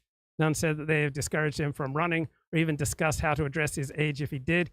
He simply told them to assume he was running unless he decided otherwise. So, what about Joe Biden's all-powerful handlers? Well, it turns out they aren't all-powerful. They're simply there to facilitate the big guy doing what he wants, not to tell him what the really important people want him to do. So Joe Biden hired them. Joe Biden could fire them. Biden is the most powerful man in the world, and they don't get to hang on to their jobs if they challenge him. So such a conversation would not just be painfully difficult for presidential aides, right? It would mean the end of their jobs and the end of their appearance of power. Right? There's something very different about raising such a personal issue with a boss as opposed to impersonal factors like battleground states, polling, or policy questions. Right? Joe Biden's closest aides admire and respect the president, and they wouldn't be close to him if they challenged him. Right? They don't want to hurt him, and they don't want to lose their own status. Right? So Joe Biden's handlers don't really have an independent power base. They are creatures of Joe Biden. And as soon as Joe Biden is no longer president, right, they are going to lose power. So Joe Biden may have moderately competent staffers, and they are primarily distinguished by their long-term proven loyalty to Joe Biden, and in return for their job, right, they're not going to flip on Joe Biden and tell him anything he doesn't want to hear. So it doesn't appear that there are orders that come down from the powers that be whom Joe Biden must obey, right? That doesn't seem to be how it works. Instead, it's all very messy, personal, and uncertain. So James Carville says people around President Biden have been with him forever. Culture of the White House is different than the one I'd be familiar with. And they're not going to advance in their career if they tell him anything that he doesn't want to hear. Given his age, Joe Biden has few people he sees as his peers. And he doesn't have good relations with Bill Clinton or Barack Obama. And he would bristle if either of those former presidents told him not to run. Right? Joe Biden knows that the people who know him well, such as Barack Obama, don't think he's smart. And that has always angered him. Right? One of Joe Biden's closest advisors is Ted Kaufman, who is 85 years of age. So Joe Biden's always been an ordinary knucklehead, and senility usually doesn't moderate that disposition. Dr. Jill Biden doesn't seem all that reasonable either. Right? Who would have the ability to change Joe Biden's mind? Right? Who in the deep state is really running this guy? So Joe Biden is an egomaniac like Donald Trump. He's just not a particularly entertaining egomaniac.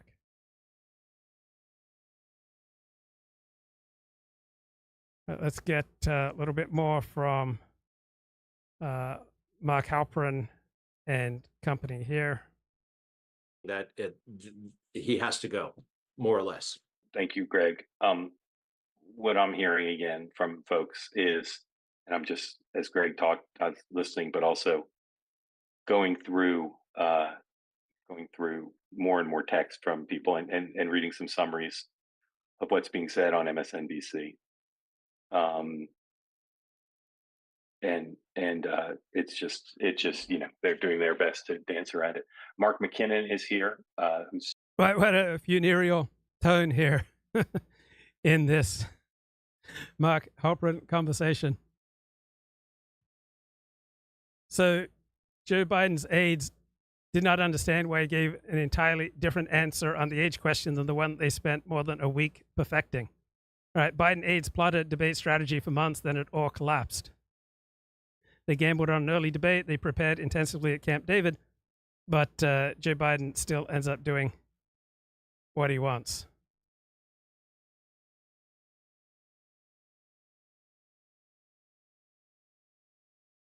who sent me a message about his view.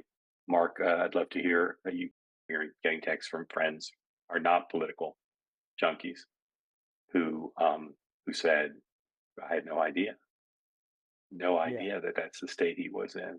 And I think that's a good point. It's also hard to imagine how they turn the page on this, right? How do they suddenly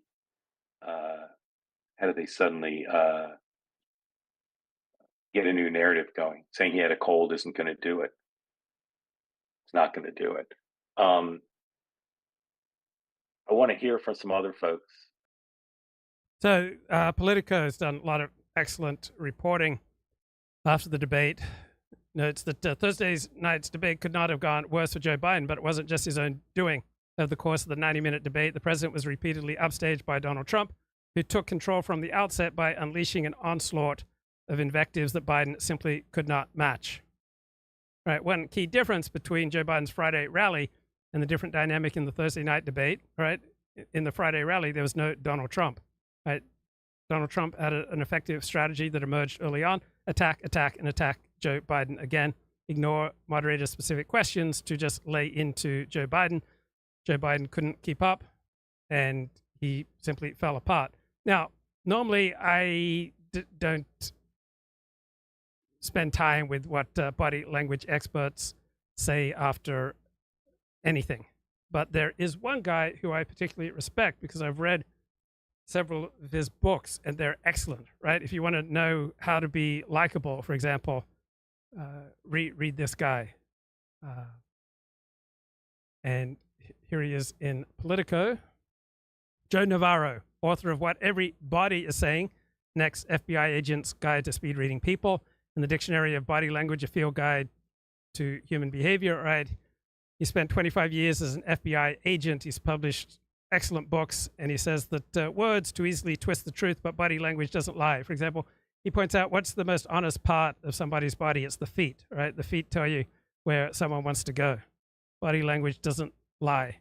And he makes this obvious point that I think many people picked up on. Biden's age was clear from the first step he took on stage, right? From the time he entered the debate, he looked old and frail. A handshake on a debate stage communicates mutual respect.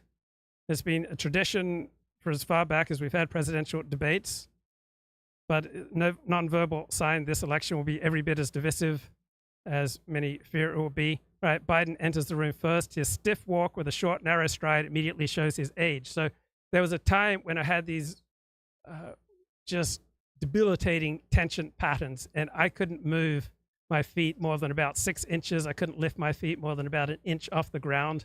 Right, I had all these spasms going on in my back, and I was disabled for about 3 days. I was just wrecked. This was something like 2015, or I think 2015, 2016. And so these are caused by muscle spasms, unnecessary muscular tension. And these signs are not necessarily a cataclysmic sign of mental decline, but as we age, we lose all sorts of nerves that help us keep our balance.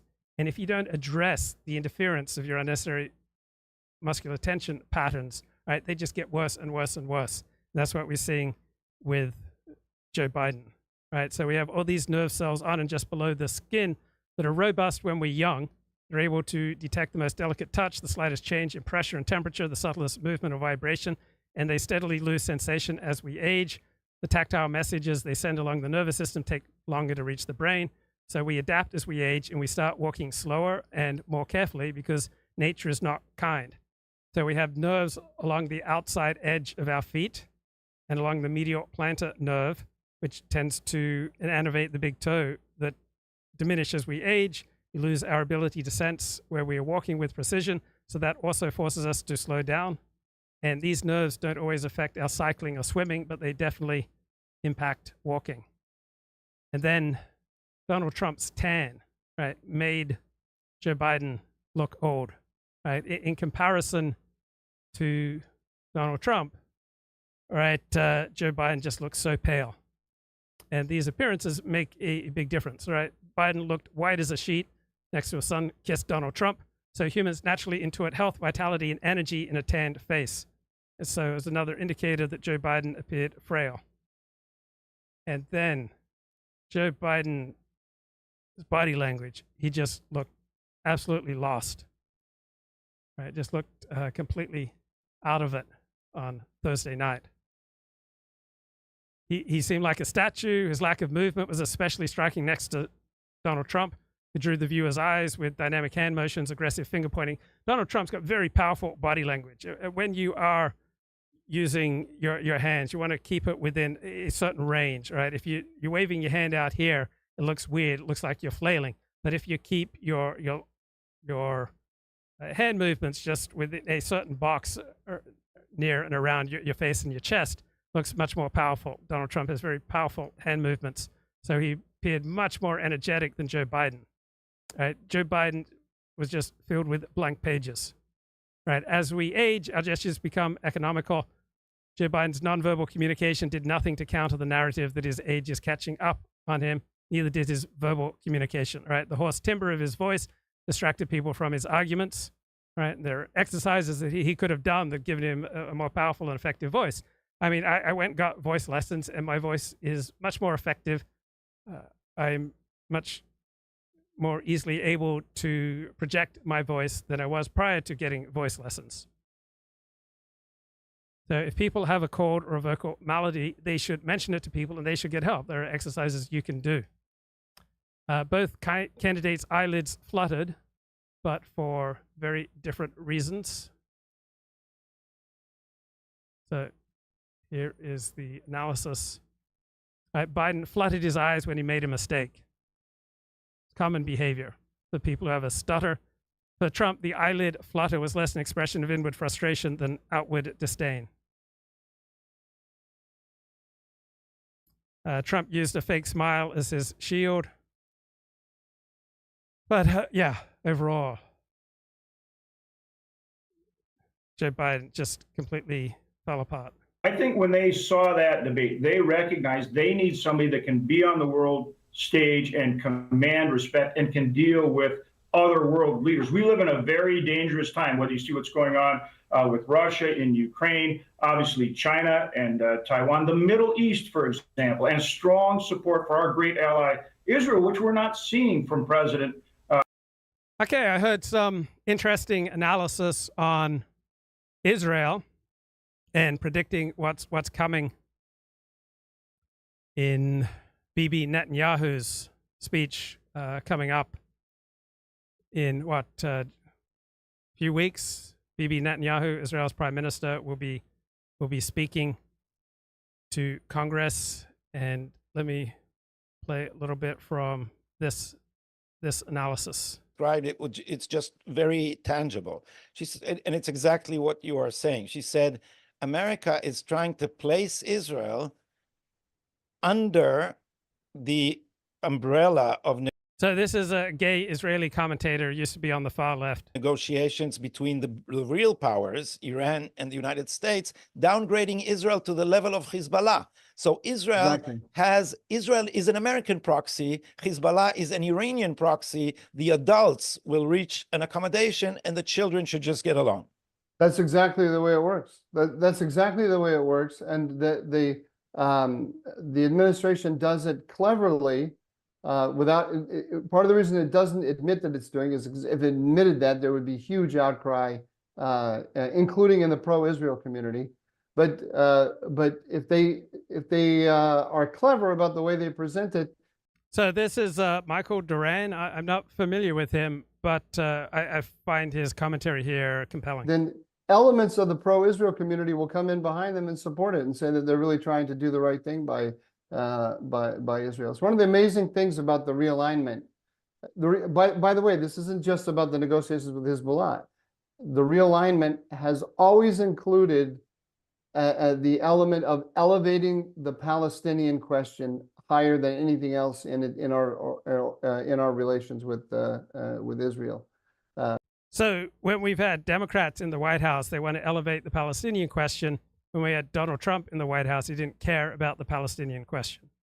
And simultaneously attacking the Likud, extreme right-wing governments, and suggesting that there's a way in which the United States and Israel can get along very well, and that's if Israel will just dispense with its right wing. What they're really saying is, settle down to the definition of what Israel's rights are according to the United States. We define what's legitimate for you to defend and not to defend, not your internal processes. We decide, and then we want to work with the faction in Israel that we like. That's all part of this regional vision. I want to add 2 points to that. One is that you and I interviewed Secretary Mike Pompeo after he left office on these questions and asked him, what is the difference between the Trump Middle Eastern policy, the Trump administration's Middle Eastern policy, and Obama's? And what he said, it had 3 legs. One, Iran is the problem and not the solution. Secondly, we need to bypass the Palestinian veto on peace between Israel and Arab states. And third, we need to keep a you didn't say plausible, a convincing, deterring military force in the region. So that's it. That's a beautiful summary of what the alternative policy is. And he was right on that.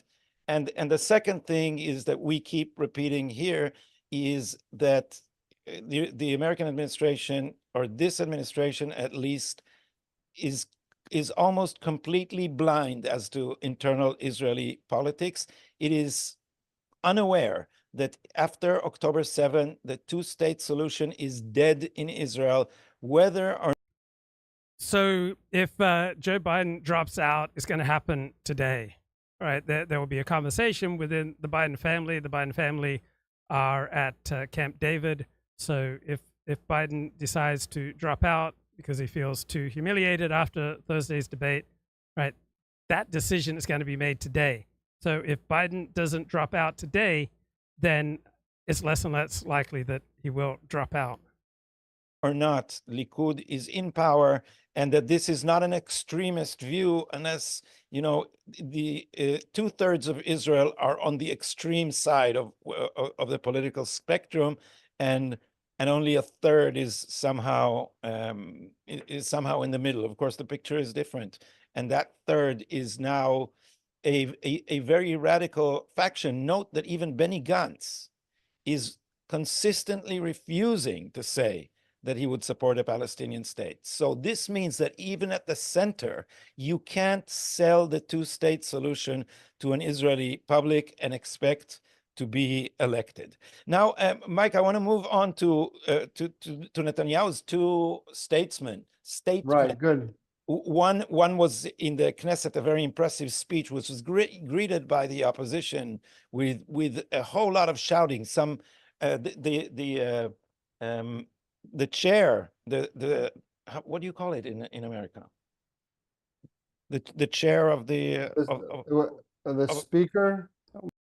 So in Israel, you often see Jewish traits in a much more concentrated form, and so one particularly Ashkenazi trait is verbal intensity and verbal violence. So Jews don't commit much criminal physical violence, but they tend to be particularly verbally intense.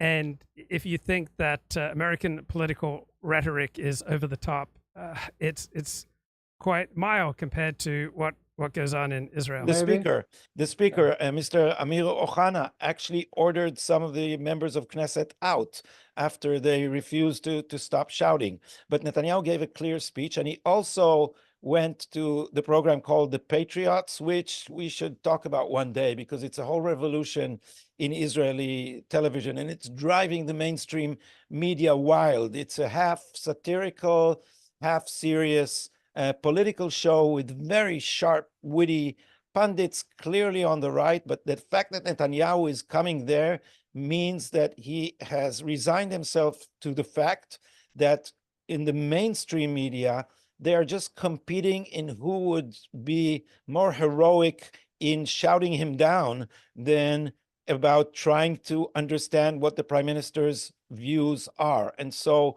he made a clear line. He's not coming to these studios. Mind you, that he did a year ago. Even in the beginning of the battle of the reform, he still would. Now he clearly doesn't. And so I think this connects to the former subject because he was asked and he talked about the current state of the war and the future state of the war. So how would you sum up his position or the way he presents it? It's directly related to what we were just talking about, and but before we do that, can I just lay out what the Israeli mainstream media is not talking about that at all. What they're talking about is the hostages for prisoners deal. So let me just quickly tell you what they're saying, because I think it's kind of interesting and it'll probably reverberate in the United States today. So on the Patriots on Sunday, Netanyahu said that he was willing to accept a partial deal. So basically, stage one of Biden's three stages. The stage one is all the living hostages who are civilians. Basically, I may have it a little bit wrong. Stage two are the soldiers, and then stage three is the rebuilding of Gaza. But what Hamas wants, what Biden wants, is he wants stage one to basically end the war. It's theoretically a temporary ceasefire. Right. Joe Biden is desperate to end the war in Gaza for the sake of his own re-election prospects. All right, let's get some more post-debate analysis There's a few here. other people who will join soon, I hope. But if you'd like to get in, ask a question, or make a comment, raise your hand. I see a couple up. I'll go to iPhone. I think I know who that is potentially, but go ahead, iPhone, unmute and tell us who you are and ask a question or make your comment.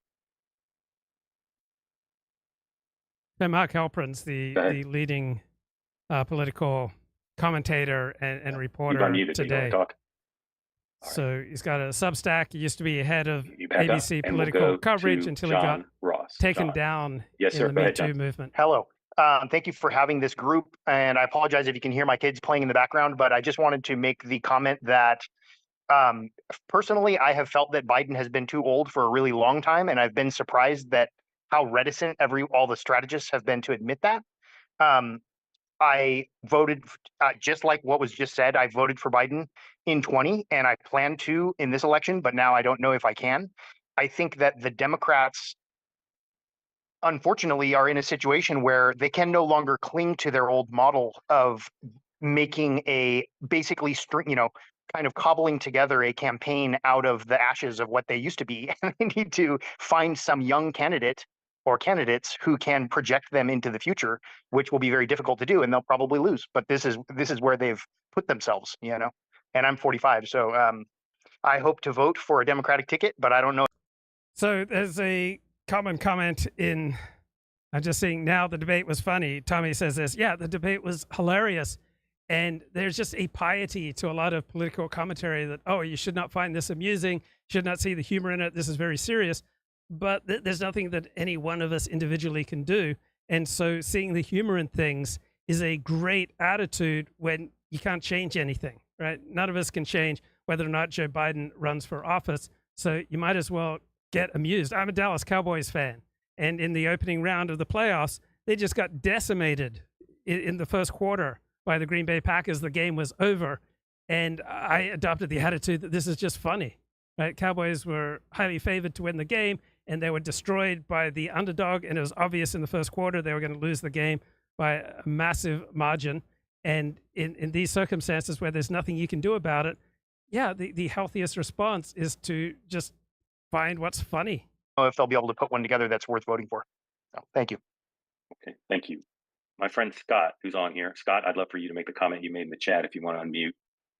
Yeah, I'm going to do that. Yeah, Go ahead, obviously there's been a lot of talk about the about November and the implications at the top of the ticket, and yeah, obviously there's a lot about that. But my bigger concern is, yeah, we seem very vulnerable right now to foreign adversaries that over the next. Okay, so why do I say that if Joe Biden's going to drop out, he's going to drop out today? Because today's the day he's in Camp David spending time with his family. And it would just make sense that if he makes the decision to drop out, it's going to be because what those closest to him say, right? Jill Biden in particular and his sister probably have more influence over him than anyone else. So if it's going to happen, I would expect that it will happen today. If he's still set on running by tomorrow, then I would not expect him to drop out. Few months may interpret tonight and just this scurrying that's happening across the political class and really all across America as a green light to take aggressive action on the world stage, whether that's China and Taiwan or Iran or Russia or who knows. Right. I'm not sure that this is a green light for Russia and China and people on the world stage to take action against the United States, because the United States operates on the basis of a system. It doesn't really need the president of the United States to doing mental gymnastics. Right, we have a military, we have area commanders, we have a system that will snap into place if there's any kind of international threat. Right, back to the Mark Halperin discussion in the immediate aftermath of Thursday night's debate. So, not really a question as much as more just something, a thought that comes to mind. Kind of taking in everything that's happening on cable news and Twitter and this Zoom and beyond. So, yeah, I appreciate you letting me share that more. Thank you. Yeah. I mean, Scott, besides the specific point you made, which I think is spot on, I think you're going to see a lot of spin-off implications of this. President's got to be the president, and it's not just national security. Again, I always go back to Haley Barbour's aphorism: "In politics, good gets better and bad gets worse." And right, there's no way you could see Thursday night's debate and think that Joe Biden is still competent to be president of the United States. I mean, if he was truly a patriot, he would resign his office right away. And if stopping Donald Trump is the number one priority for Democrats, then there's no way that they can support keeping Joe Biden on the ticket. It just shows that their talking point, that the most important thing is stop Donald Trump, is not something that they truly believe. or they would never have supported Joe Biden running for re-election. Because there's not another debate for a while, because Trump is going to dominate the news with his running mate selection and his convention first. It's really hard to see Joe Biden finding a different way to make news until his convention, and obviously that's far off, far off. And Mark, one last thought on that. Now, anything that happens on the international stage in the next 12 months, especially if Biden's seen as being like proactive in it, is going to be viewed through the lens of, is he doing this to change the calculus politically? Right. So it's just another layer of kind of complexity that you don't want. Right. The most devastating narrative is that which confirms people's deepest fears about you. And so I think people's deepest fear about Donald Trump is that he is a nihilist and he is reckless and self-destructive. And so it's entirely possible that Donald Trump was self-destruct. He had the 2020 election, but he threw it away because of the incompetent appearance that he gave to his administration's reaction to COVID. If he'd simply reached some kind of stimulus deal with Congress in June of 2020, he would have been reelected because he would have gotten the support that he needed in those swing states. But because he just came across as a bumbling buffoon, he self-destructed his way out of an assured second term. Right? He just had to appear averagely competent with regard to COVID and with regard to the George Floyd crisis, and he would have been reelected easily. Your president to be kind of restricted by. What I want to know, how do the Biden's team, how do they not teach him to look at the tally light and look straight ahead at the camera instead of looking at the moderator? So he kept looking when he saw the split screen. He's looking over here, and Trump is looking that way.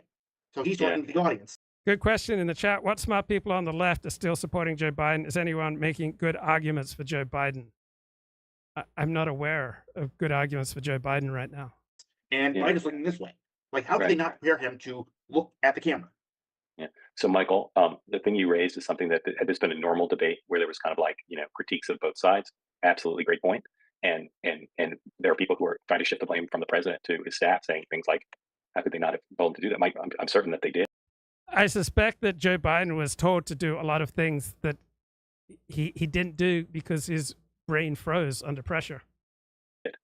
But it's, again, testament to his current mental capacities that he couldn't enact what he was supposed to do in a number of ways.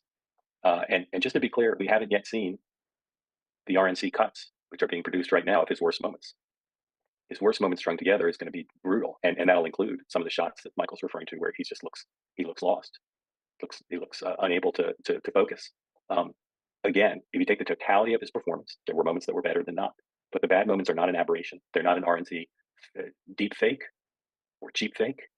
They're what, as Greg said, we've all seen, if we're willing to say the emperor doesn't have clothes on, what we've all seen for months, and what my sources have said have gotten substantially worse in the last 3 months. Thank you, Michael. Jacqueline? So any mainstream journalist who focused on Joe Biden's obvious cognitive decline was vilified by his fellow journalists. And what people in most professions most want is the respect and approval of their peers.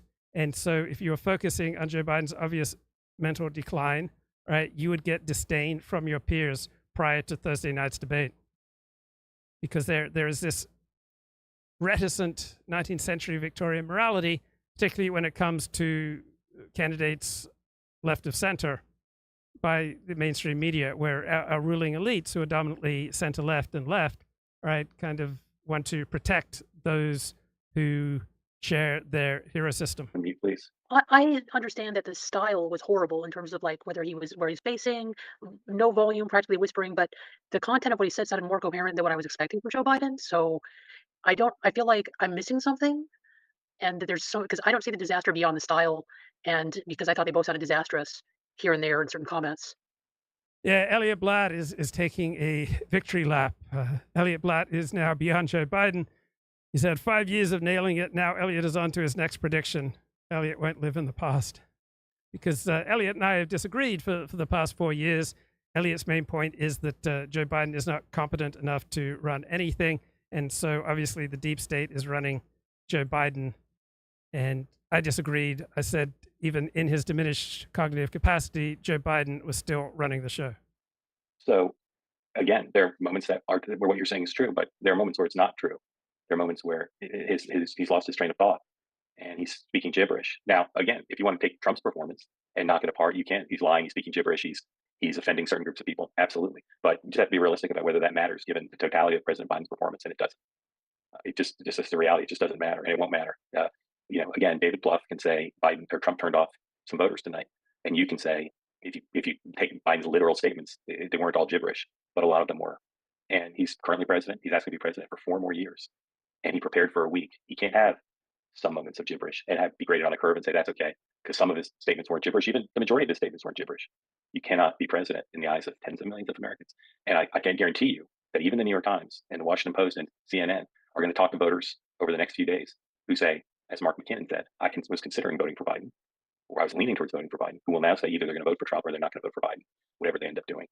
And never like to predict the polls. I will predict the fundraising. I will predict public statements that are going to come from some. But I wouldn't be surprised if the polls changed in light of this. For instance, the poll number of do you think Joe Biden has the capacity to be president, which has already been extremely bad for him. It's hard to imagine, given what the news coverage is going to be like, that doesn't get substantially worse. Well, hey, thank you for putting this on. Sorry, you guys are up on the East Coast. I'm in Seattle. They just stay up to watch all that. You kind of went at the beginning of the Zoom talking about the situation if they were to replace him. But some of the delegates have already been selected for Biden. So how does that go down? Is there a way to move those to another candidate, say Kamala or someone else, and say they can't get rid of him? I'm just having a hard time. Yeah, is it always law and procedure and precedent that runs things? Or do the facts on the ground sometimes overwhelm precedent? So obviously, Joe Biden should not be running for re-election. He shouldn't even be serving as president of the United States. Are these compelling facts going to overwhelm precedent? I'm seeing with economic data coming, with the turmoil in the Middle East, all these things coming down before the election, how it's going to get better for him at this point. There's no way to get rid of him. There's no way to force him to give up his delegates. He doesn't want to. But if he decides he doesn't want to be the nominee, then there are various mechanical ways for the DNC to shift those people to someone else. But I'll say again, the person who wants those delegates, if not Joe Biden, is the person who has run with him and the person who's the sitting vice president.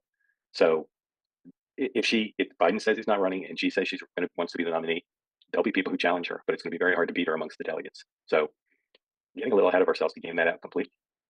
But I will tell you that it is going to be difficult to convince Joe Biden that she has a better chance of beating Donald Trump. And it's going to be difficult to convince her that she should not stand aside for someone else. Bill Pascoe, go ahead. What are the rules of the Democratic National Committee, Mark, in terms of how do you change the rules of the DNC? When it comes to the Republican National Committee, the only place you can change the rules is at the quadrennial convention. First, you have to get it through the Rules Committee of the RNC, then through the RNC, then through the Rules Committee of the National Convention, and then finally the convention. Does the DNC have the same kind of restriction, or could they actually change the rules by a simple vote of a majority of the DNC to say, we're going to institute a new rule that says... No, all the rules right now are on the side of Joe Biden running again. Right, what does Nancy Pelosi have to say? This is an opportunity for Joe Biden to go out there and show he has the stamina and the rest. And by the way, while the press, and for some reason they don't, there are healthcare professionals who think that Trump has dementia, that his connection... So the news media has had zero reticence with running these stories about Donald Trump being unfit for office, but considerable dementia, considerable reticence until now exploring the story that Joe Biden is not capable of being president. His thoughts do not go together. And, while he may be saying we're enablers, we see Joe Biden up close. We know how attuned he is to the issues, how informed he is. And I debate with him about legislation, and not debate, but discuss it with him. He's right there. So in any case, it was a bad night. Let's not sugarcoat that. It was. Okay, so Nancy Pelosi isn't calling on Joe Biden yet to drop out. We, the DNC, in extraordinary circumstances, can make the choice of our presidential nominee ourselves. Right. So until tonight, I didn't consider this a serious question. Yeah. So I don't know the answer. But I will tell you this. I know enough about the rules to say that if Joe Biden decides he doesn't want to be the nominee, it's not like they don't have a mechanism to let the delegates vote for someone else. That will not be the issue. The issue is the other things I've raised, which is someone going to convince him not to be the nominee? What happens to Kamala Harris? And whether it's Kamala Harris against 4 other people or one other person. Getting humiliated publicly just feels awful, right? It feels so bad that it can feel worse than getting punched in the face. And so at a certain level of public humiliation, one would expect someone with any kind of hold on reality to drop out at this stage. Now, Donald Trump has shown a particular brazen ability to overcome public humiliation. Does Joe Biden have the same strength? Or Kamala Harris steps aside too, and it's a wide open thing.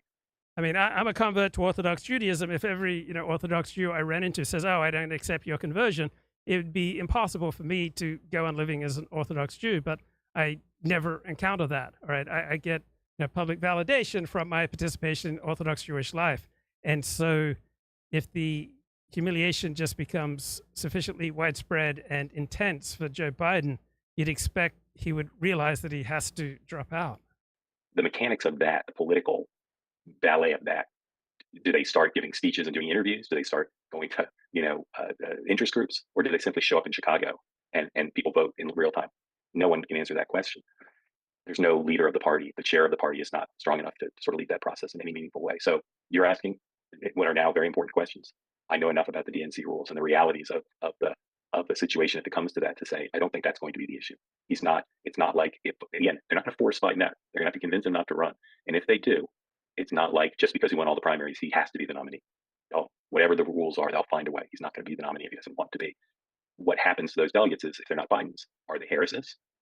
She's not nominated the way he was in those primaries and caucuses. Right. But she has a claim on it, and the delegates are going to be more loyal to her than the general population. So much of the world and much of life as we experience it is essentially decided by one person. If there are sufficient incentives for people with something to lose to align with that one person, that seems to be how it is with Joe Biden's re-election. He essentially decided he wanted to run again, and then everyone on the Democratic side was afraid to oppose him because that would cost them power. And so one person essentially made this decision, and there doesn't seem to be any way for the Democratic Party to force him out. How does the coalition of the fringes even align on a candidate? Yeah, there isn't an obvious candidate to replace him. This is something you'd think they need to do if they're going to force Joe Biden out. And Elliot Blatt says that Kamala Harris always sounds drunk. And think about if Kamala Harris becomes the president of the United States, right? Then you're going to get much more sustained scrutiny about her entrance into politics, which was as Willie Brown's mistress, right? She became Willie Brown's girlfriend, and he got her initial positions in politics. So she entered politics by serving Willie Brown in a variety of sexual positions. And the news media has not touched that angle of the Kamala Harris story yet. But if she becomes the candidate for president, right, they're going to have to confront it. And imagine what a field day Donald Trump would have with Kamala Harris. So I don't think, with all respect, and I have extraordinary respect for your knowledge of politics, I don't think you're asking the question that's going to be germane. They'll find a way to do it. They'll find a way to do it. It'll be germane in the sense that we'll have to know the answer and they'll have to figure it out. But he's not the nominee if he steps down, and they're not going to take it away from him because that's impossible. All right, Greg. Mark, I said, first I listened to you weekly on, and I subscribed to your newsletter and listened to you weekly on Michael Smerconish. And shortly after a call a few weeks ago, you were discussing this kind of subject. And I called Michael and I said, one of the most selfish, egotistical people I think publicly we've ever seen is Dr. Jill Biden. How this woman, and I know I shouldn't comment on someone's marriage, but it's for the public to see, how she can allow this man to be paraded around as she has all this time and be embarrassed is beyond, well, it just tells you the level of ego in that White House and in Washington, D.C. That's the saddest thing for me tonight. The level of ego that permeates throughout Washington, D.C. people that just love power so much. And for people, with all respect, anyone to watch that debate, and I listened to Mr. Axelrod afterwards saying Trump didn't do so good. Trump was the same. Trump had a fine debate. He does that all the time. He was probably pretty good. You may not like what he said, but he was pretty good. For anyone to suggest, and I've heard people talk about Trump lies. You could fact check him. You could do the same thing with President Biden, but nobody does. Nobody will ever fact check President Biden, but I guarantee you he lies just as much. Finally, I heard some people suggest, and you may have heard this, that this debate being this early was intentional by some within the. I mean, almost all major politicians are constantly lying. Really, is Donald Trump some kind of outlier Democratic exception? Party, so that this could be exposed. You don't believe that, obviously. No, I'm going to spend a fair amount of my next 12 hours knocking that down because a lot of people assume it's true. The reason the debate was early was because the Biden campaign knows they're behind, and they wanted a way to prove to the base that he was going to be the nominee and that he could whoop Trump, and to have a change in dynamic that didn't have to wait to the fall. It would, and again, there's various ways to prove that. The Democrats who might want to test Biden weren't the ones picking the date. They didn't pick the date, and they didn't go to the Biden campaign and say, you demand an early debate because we demand a test. That's just not something that's happening in the world. Right. So, yeah, there's a popular conspiracy theory that this debate was held early so the Democrats could get rid of Joe Biden. It's an appealing, exciting theory to hear, but there's just no evidence for it because the people who arranged this early debate are Biden loyalists who would lose power and prestige if Joe Biden is removed. So I can tell you without reservation that that's not why there was an early debate. There was an early debate because the Biden campaign wanted it. And again, they prepared him with the best debate prep team in the history of the country. I say that with full confidence and no exaggeration. And they spent a week at Camp David, and that's what they produced. So there's no truth to what you're asking. On your other point, I don't think he should have run the first time, not just because of his mental state. I've written about this before. I saw him do a book event in 2018, and I felt bad for him that his career was over. And I also thought running when your son's an addict who couldn't possibly benefit from being in the public eye seemed like a bad idea, even if all the stuff that's happened to Hunter hadn't happened. So there'll be a lot of scrutiny of Joe Biden after tonight, for sure. Right. The reason that Ted Cruz isn't running for president is because of problems in his personal life. As to the question of lying, I think if you did an actual accounting of both the quantity and quality of the lies, Donald Trump lies more than Joe Biden. But for instance, tonight, Joe Biden once again claimed that Donald Trump said, "Fine people on both sides," referring to neo-Nazis. It's just not true. It's just not true. And yet he said it up there. And if this had been a normal debate, I doubt that would have been fact-checked because the press almost never fact-checks that. So in terms of Trump's performance, I thought he was a little bit better than the norm for him. But it doesn't matter. It's truly meaningless how well you think Donald Trump did tonight. Okay, let's talk to a few more folks. Charles. So what I'm thinking is, what the hell happened between the State of the Union and now? Are your sources saying that the past 3 months, the State of the Union was the lightest vim and vigor we'll ever see from him? So I've reported previously that he has declined in the last few months, according to people around him. Number one. Number two, the State of the Union is a set piece reading off of a teleprompter. This is standing for 90 minutes, getting questions. Questions were not shocking. They didn't pull it up. I think he was probably prepared for literally every question. But it's harder, and there's a lot more pressure.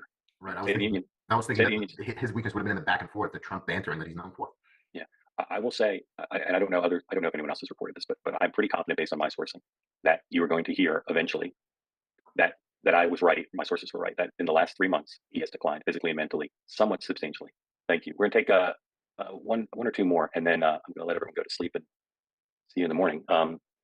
Christine. Hey, thanks, Mark.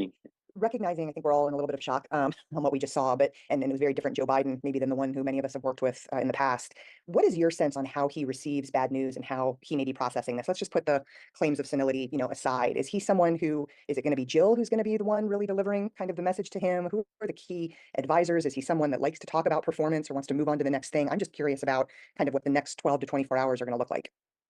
Great question.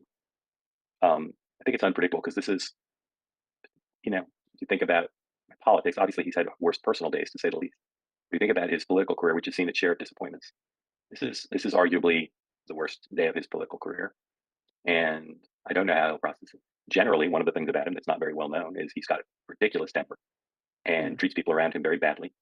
I don't know that he'll blame himself at all. I think he'll probably blame his staff. And I know many of the people around him, and I've known them for a long time. And I've not been able to break through and understand how it is that they've enabled him to run again, and how it is that they've labored so strenuously to keep the press from telling the truth. As Greg Kelly said, the truth we can all see. I don't know how they'll feel about this. I have some indication, not enough to report yet, but I have some indication that he was worse at Camp David in their prep than he was tonight. Wow. Thanks. And I think he'll be faced in the next day or two with a big crisis. And again, I want to see what happens with the fundraising and then obviously the polls. Yeah. Right, Michael Smerconish, he is a talk radio host. He wrote a novel about talk radio. Here is his perspective. It was a visual contrast that was tough for President Biden last night. The hoarse voice the open mouth look at the CNN debate that did nothing to allay voter concerns about his mental acuity and his stamina. And while Biden looked down, some Democrats told me that they are starting to look around to search for another candidate who could top the Democratic ticket. Now, joining me now is Michael Smerconish. He is the host of CNN's Smerconish and, of course, a CNN political commentator. Michael, good morning. I've been looking forward to hearing your thoughts on what we saw last night. Can I pick up on what Jon Stewart just said, which is, with all that debate preparation, you roll tape, you analyze tape. It's like NFL football preparation. I was shocked, and I just knew from the outset they must never have shown the president what a split screen looks like and what he looks like. Casey, I've looked at myself over the years on tape with mouth open and looking foolish, and it's only when you analyze the tape as they should have done that you realize, oh, wait a minute, that camera's always going. All right, we don't tend to see ourselves accurately. That's why we rely on other people to give us feedback, but other people aren't going to give us feedback if we are not going to hear it, all right? If we just tend to automatically reject all feedback, people will give up.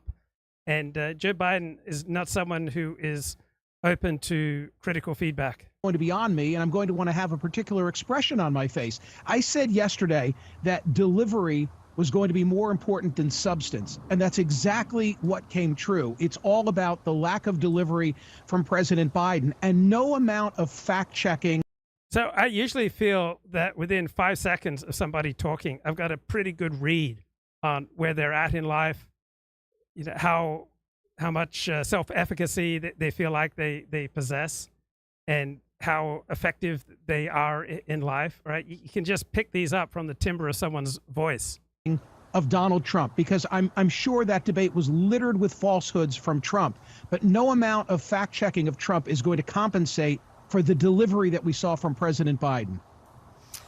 Michael, do you think that the talk about potentially replacing Biden at the top of the ticket, and I have heard several people suggest it to me privately, David Axelrod touched on it publicly when he was on Our Analysis last night. Do you think there's any there? There has to be there. This was not just another incumbent having a poor first debate a la Ray. Yeah, the low IQ perspective on Joe Biden's debate was, well, many incumbent presidents have had a poor debate. Now, this was absolutely catastrophic, right? It's impossible for anyone with a straight face and an IQ over 110 to make the case that Joe Biden should be president of the United States, let alone another term. Reagan a la Obama. What ails President Biden? By the way, it gives me no pleasure to say this. I think he's a good man. What ails him can't be fixed. They need to make a change. And Donald Trump may lose by winning, because I'm convinced that there are stronger candidates, stronger opponents for Donald Trump in the Democratic field. So that if it's not Joe Biden, Trump ought to be concerned with who might be that replacement. And I'm thinking beyond Vice President Kamala Harris. Yeah, who are you thinking about? I'm thinking about Gavin Newsom. I'm thinking about Amy Klobuchar. I'm thinking about Gretchen Whitmer. Robert Hur warned us. I'm Michael Smerconish in Philadelphia. Thursday night was not just another poor first debate performance by an incumbent president, a la Reagan in 1984 or Obama in 2012. They both rebounded from rust. Nor was it akin to President Ford, who offered a single poor response about Soviet domination of Eastern Europe, or Papa Bush looking at his watch. In other words, this was not a one-off. Instead, what ails Joe Biden cannot be fixed, and eventually it comes for us all. Before the debate, I said that delivery would matter more than substance, meaning how things were said would matter more than what was said. After the debate, others confirmed my prognostication, including the Washington Post editorial page, which wrote, "This debate may not be remembered for what was said, but rather for how it was said." The part of my prediction that was wrong was in thinking that Trump and his enablers had so lowered the expectation bar for Biden that he could easily exceed it. He didn't. Trump littered the debate stage with falsehoods. CNN counted 30 to Biden's 9. On any other night, that would be the takeaway. But this time, all anyone will remember is Biden's befuddlement. And rookie mistakes were made by the political veteran, calling into question not just his acuity, but his debate preparation, Was he unaware that he'd be on camera even when not speaking? Or did they tell him so only to have him forget? In all of those closed-door sessions at Camp David, did they roll any tape? Did they show him what he would look like on a split screen? Either way, it was a bad look that reinforced the concerns that have been noted in countless polls for the last year. David Wasserman of the Cook Political Report tweeted this debate making abundantly clear that Biden's insistence on running for another term, when 66% of voters in our swing state polls believe it's likely he won't be able to finish a second term, has gravely jeopardized Democrats' prospects to defeat Trump. I mean, how many people in the United States right now are glad that Joe Biden is president? All right, 2020 election, people voted against Trump much more than they voted for Joe Biden. It was the earliest debate in our recent history for a reason. It was Team Biden's idea to end run the Commission on Presidential Debates. Why? Because he needed a reset where national and battleground polls have consistently shown him trailing Trump. Biden didn't want that narrative to cement over the summer, only to have people return in September when voting will immediately be underway. Gone are the days when Labor Day marks the start of the fall campaign, not in an age of mail-in early balloting. Seen this way, the debate, it was a bit of a Hail Mary by Biden, and it was a battle fought according to Biden's rules. First, his insistence that there be no RFK Jr. Left to the commission framework and timetable, Kennedy would arguably have fulfilled the requirements to get on the debate stage, and he still might for September.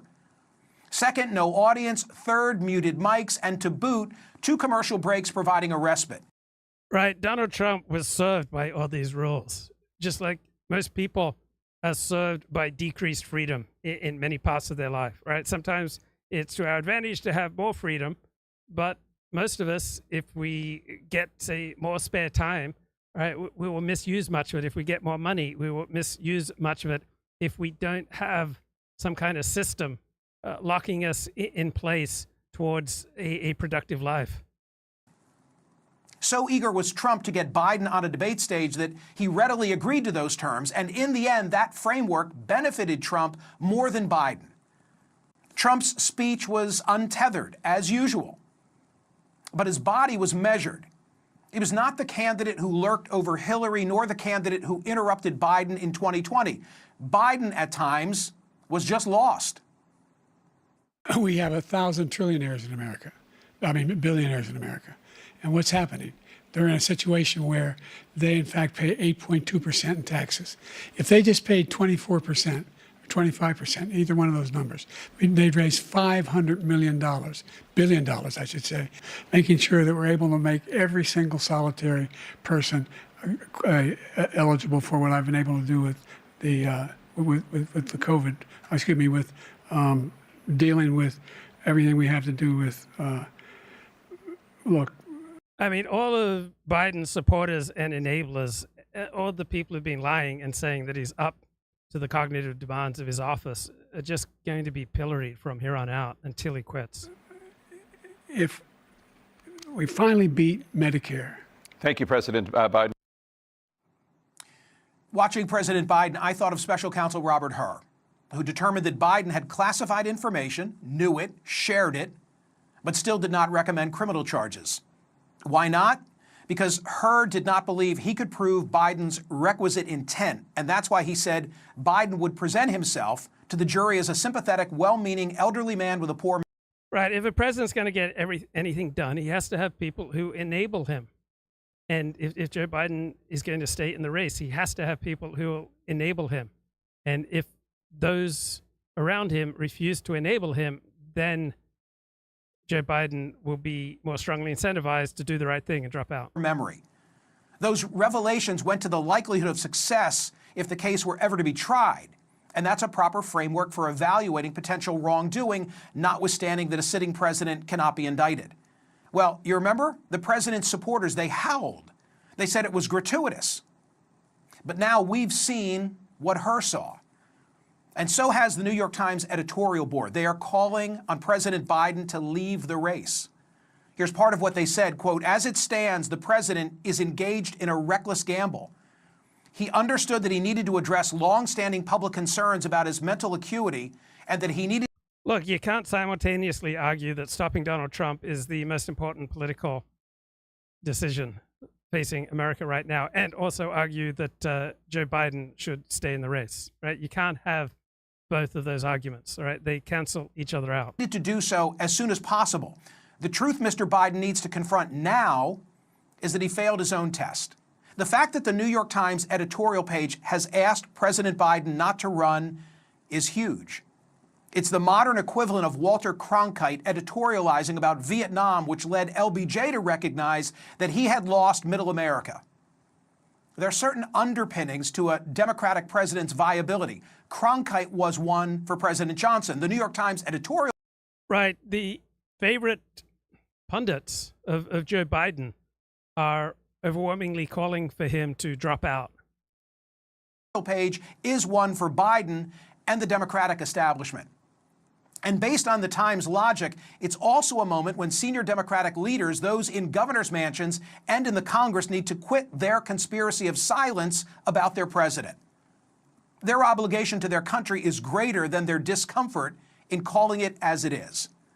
Here's what I said on X last night. There's no recovery for Joe Biden from the New York Times editorial. I doubt he'll be the nominee. I say that with no glee. It's just the reality of the influence the gray lady still holds over those Biden needs the most. Donald Trump may have just won the battle and lost the war. And here's what I meant. With 51 days to go until the Democratic convention, will Joe Biden relinquish the Democratic nomination to a stronger candidate? Beyond Vice President Kamala Harris, the Democrats have a deep bench. Gavin Newsom, Amy Klobuchar, Gretchen Whitmer, Wes Moore, Josh Shapiro, Pete Buttigieg. Polls say that America is largely disgusted with the current choice between these two. Well, here's a chance for a fresher face to catch lightning in a bottle. A contested Democratic National Convention is nothing to fear. Now, throat lozenges don't change the quality of your voice, right? Any chance that Big Pharma could create throat lozenges that could assist Biden and RFK Jr. in their speeches? No, there's no lozenge that is going to change the quality of their voice. There are exercises that you can do that will change the quality of your voice, but there's no lozenge that will do it. All right, you need to change the point where you project from. All right, you need to move up in your projection point at the back of your throat to change the quality of your voice, but there's no lozenge that's going to do that. Here, it would be a dynamic and captivating several days in American history. The person who came out of that process with the nomination would have enormous momentum and would be a far different candidate in terms. All right, Mark Halperin is the premier political reporter we have today. Used to be in charge of politics for ABC. Here is a Zoom call that he did Friday. This is a great news story, and there are people on this call who are in the news business. It's an important story for the country. There are people on this call who are heartbroken and fearful, and there are people on this call who are very excited. And I want everyone to recognize that this platform is a platform for everybody. It's part of why two-way exists. So people who have different points of view can come together and have extended conversations. Political professionals, Democrats, Republicans, who have that point of view. Their only interest is it Michelle Obama or Pete Buttigieg? Then there's the other poll that says he had a cold, Trump's a liar. The Biden focus groups showed that independents didn't like Trump last night. Lots of incumbents had bad first debates. He'll be great. He was great at the rally after the event last night, great at the Waffle House. He'll be great in North Carolina today. And that the Biden political operation has the loyalty of their donors and the political class and the voters, and that the polls may not drop precipitously, and that there's plenty of time to recover. I'm more in the second camp right now than in the first camp, but I don't doubt that the first camp could turn out to be right by Sunday. The reality is that we need to see what the polls do. We need to see what the donors do. We need to see what Democratic politicians do. If you're in the political orbit of Gavin Newsom, Governor Shapiro, Governor Whitmer, Governor Beshear today, you are hearing from donors and politicians saying, what do you think? I don't think any of them will make a move. I think the ball right now is in the court of Jill Biden, Joe Biden, Hunter, Bruce Coons, and then again, waiting to see. The people around Joe Biden, as I have written, have engaged in a conspiracy of silence to pretend this isn't the state of his mental acuity. And there's nothing to believe that any of them with any influence with him is going to step forward today that I know of and say, you know what, jig is up. Can he still win this election? Before last night, his path was very narrow. His path was to exactly 270 electoral votes, and there was no other path as of last night, with a lot of time left to try to close the gap in the Sun Belt states and put some other states in play. But after last night, I think that the not just the horse race polling, which I'm almost certain will change at least a little bit, but the question of the voters think he has the acuity to be president is going to be raised. There are people on this call who have received what I've received, which is shocking texts and emails from Democrats. Joe Scarborough, my friend, on Morning Joe today, Joe's been one of Biden's staunchest defenders, said Biden has to go. Great man, service the country, but he can't be the nominee. The Today Show, same owner, their coverage was, big debate last night, Joe Biden doing great, Trump's a big liar, package showing sound bites not highlighting how poorly Biden did. And then Kristen Welker said, well, people are talking about replacing Biden, but that's not really going to happen. And then they moved on to another story. One media company, really big disparity in they are telling the American. So I've been listening to a lot of podcasts from the Bulwark, which is an operation of anti-Trump Republicans, and I was struck by the unanimity of the perspectives by people like Jonah Goldberg and Bill Kristol, that they're all saying that Joe Biden has done a good job as president, and they support Joe Biden because he's the only alternative to the type of authoritarianism that Donald Trump would bring. But you can't run anything without a significant amount of authoritarianism. So it depends where the authority is wielded. But both Donald Trump or Joe Biden or whoever's going to be president of the United States is going to wield considerable authority and is going to lay themselves open for accusations of authoritarianism. So I just consider that an absurd argument for electing a Democrat because it's the only alternative to authoritarianism. To people about what happened last night. I'd love to do a focus group today in Wisconsin or Michigan to figure out what actual voters think. We don't know what the ratings were yet. But make no mistake, Democratic elites are not in panic because Biden had bad debate. They're in panic because they now have to confront what some of them admitted before privately and some of them denied. It does not appear to them that Joe Biden can win this election, not just because the American people will say he's not the right person, because they don't think he has the acuity. Right. There are a lot of lies that you can maintain when it's to your advantage for weeks, months, even years, but then one event will come along and your lie just becomes unsustainable. And that's the situation for Joe Biden's enablers today. To do rallies, convention, another debate if he can get one. No one's saying, as they would if this were Barack Obama, George Bush, or Bill Clinton, he should go out and have a press conference. He should say, yes, let's do 10 debates. Oh, he'll give such a great speech at the convention. No one is saying that. And they're not saying that, not just because he's not at the same level of political athlete as they were in their prime, but because he doesn't have the capacity to do any of those things. So we're going to hear from lots of folks on this call. It's all going to be very civil. I'll remind everybody. And I want to start with my two-way colleague, Lauren Leader, who has talked to a lot. So I remember the New York Times ran an op-ed that Joe Biden's stutter is his superpower.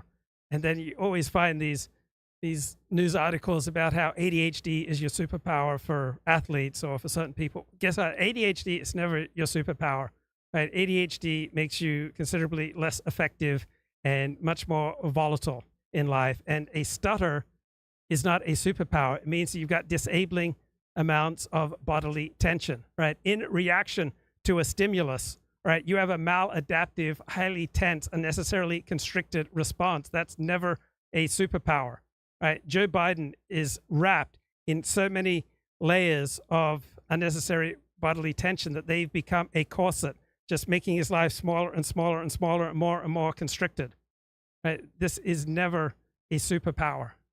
A lot of Democrats and texted, et cetera. So Lauren, I'd love to hear just what you're hearing and where you think. Yeah, I mean, it's hard to process all of it actually, because it's been so such a fire hose for the last, since last night. I think a couple things. Senior people, Democrats, look, I have.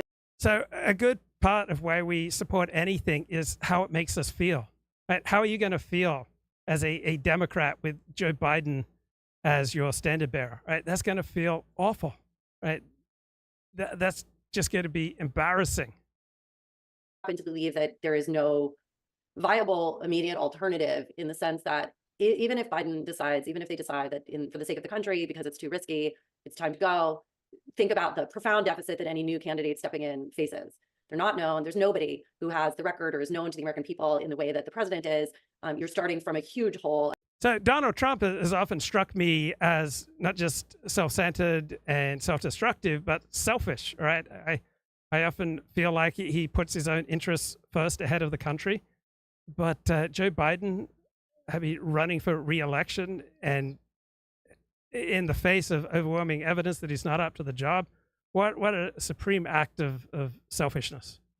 A huge deficit going into this profoundly critical election. So there is Lauren, let me stop you on that point. What about Hillary Clinton? There's no universe in which Hillary Clinton is coming back. So let's deal with let's deal nor Michelle Obama, and Michelle Obama is about as likely as Taylor Swift. So let's just deal in the reality. We're really talking about the only options are some of the current sitting governors. Yeah, so when I talk to my friends in Orthodox Jewish life, they're filled with speculation that Michelle Obama is going to take over the Democratic Party. I don't think there's any chance that she will be running for president. You mentioned before, potentially members of the Senate. This is not, I do not believe this is happening because of the practical reality of what that would take, the complexities of it. I don't think it's going to happen. That said, I think, look, I also get other things. There was a lot of this more. Right, you have to have executive experience to be taken seriously as a presidential candidate. Right, congressmen and senators don't usually run for president. It's usually governors. Like Eisenhower, he had executive experience arranging D-Day, running the Allied command against the Nazis in World War II. Donald Trump had executive experience running various businesses. Didn't turn out to run them very well, but he had a basis for claiming that he was a capable executive. Michelle Obama has absolutely no basis claiming that she has executive experience. Morning of I'd rather vote. I'd take one of my friends texted me this morning. I would take Weekend at Bernie's over Trump. I think that the terror around what's right. If Donald Trump was as mentally impaired as Joe Biden, right, I'd still vote for him over any Democrat, because any Republican is going to be more supportive of law enforcement and punishing violent criminals than any Democrat, and they're also going to do more to restrict immigration than any Democrat.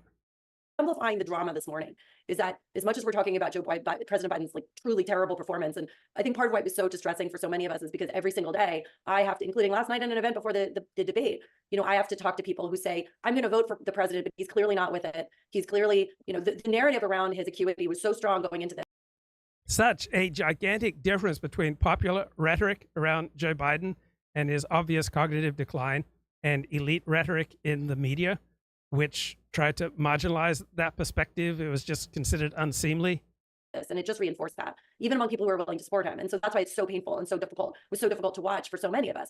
But that said, I think that... Yeah, it was difficult to watch, I guess, if you're a supporter of Joe Biden. But if you're just open to the comedy of life, right, you could then enjoy it. So if you don't have control of an outcome, such as an American presidential election, I think it's a much more adaptive attitude to pay attention to it to the degree that it interests you and amuses you. There is no question that Trump was terrifying last night for many Americans. His unwillingness to acknowledge that he would accept the results of the election, his total deflection on January. Yeah, I can understand why Donald Trump would terrify people, right? His inability to accept the obvious 2020 election results, the role that he then played in enabling January 6th, his general selfishness and nihilism and self-destructiveness will naturally horrify people. He's a man with deep flaws. January 6th, his gaslighting on issue after issue after issue, his blatant lies, which went unchecked. And I think there's a whole other discussion to be had at some point too about the ways in which the media continues, and I say that as someone who's part of it, continues to fail around, there was no live fact checking. CNN didn't actually run some of the fact checks on Trump until 11:45 last night. So his lies went just perpetually unchecked. And we've got this environment where we've got someone who's a regardless of what people think about it, we have a convicted felon, twice impeached, libel of sexual assault, on and on and on around Trump's liabilities. And yet today, the only conversation that we're having is about the president's fitness and his terrible night last night, which was a reinforcement of everybody's worst fears about the president. So I think the stakes feel so unbelievably high to so many, even, regardless of political affiliation. There are, as we know, lots of Republicans who were never Trumpers, the 20-something% in many of the primary states who voted for Nikki Haley, really because of their anxiety and their fear about what a second Trump term would do. Trump reinforced all of those fears last night. The insane claims about post-birth abortion. It just goes on and on. The memes today about what are black jobs. It's just, the whole thing was such a train wreck. But I think that the bottom line is there is no viable path for Democrats in any practical way to replace the president. I do not believe. But there will be lots of continued conversations about it. I agree with that. Thank you, Lauren. Let me just say a few things about Trump. He did lie repeatedly. He did evade questions repeatedly. Joe Biden told a lot of untruths yesterday too. His claiming that President Trump said that neo-Nazis were very good people. He continues to put that at the center of his campaign. It's just not true. I think that a lot of people, and I'm not singling you out, Lauren, but a lot of people who don't like Donald Trump evaluate the effectiveness of his debate performances sometimes through a prism that is different than the way a lot of voters see it. So it's subjective. And, you know, the It's president, subjective, but a lot of people thought he was very good last night. yeah, I mean, So- listen, he was. I mean, I think in many ways that was Trump at his finest. I mean, that's the essence of Trumpism, and I think his people have to be very happy because he certainly did exactly what he was supposed to do. And I think, you know, he was, you know, he had some real zingers against the president, and you know, there's no question that was what Trump did, what he needed to do. The president did not, and I think that's just sort of an objective reality. And by the way, you know, you're right. I mean, the president, you know, sometimes it sounds like misstatements, but he made an outrageous claim at the beginning of the debate about no American soldiers having died, you know, on his watch. And that's just factually incorrect and heartbreaking given his commitment to the military, which we all know is so real, and his son's service and all of that. So, you know, look, this is a doomsday scenario for Democrats today. I don't think anyone debates that. And if you've missed it, Claire McCaskill did 4 minutes last night.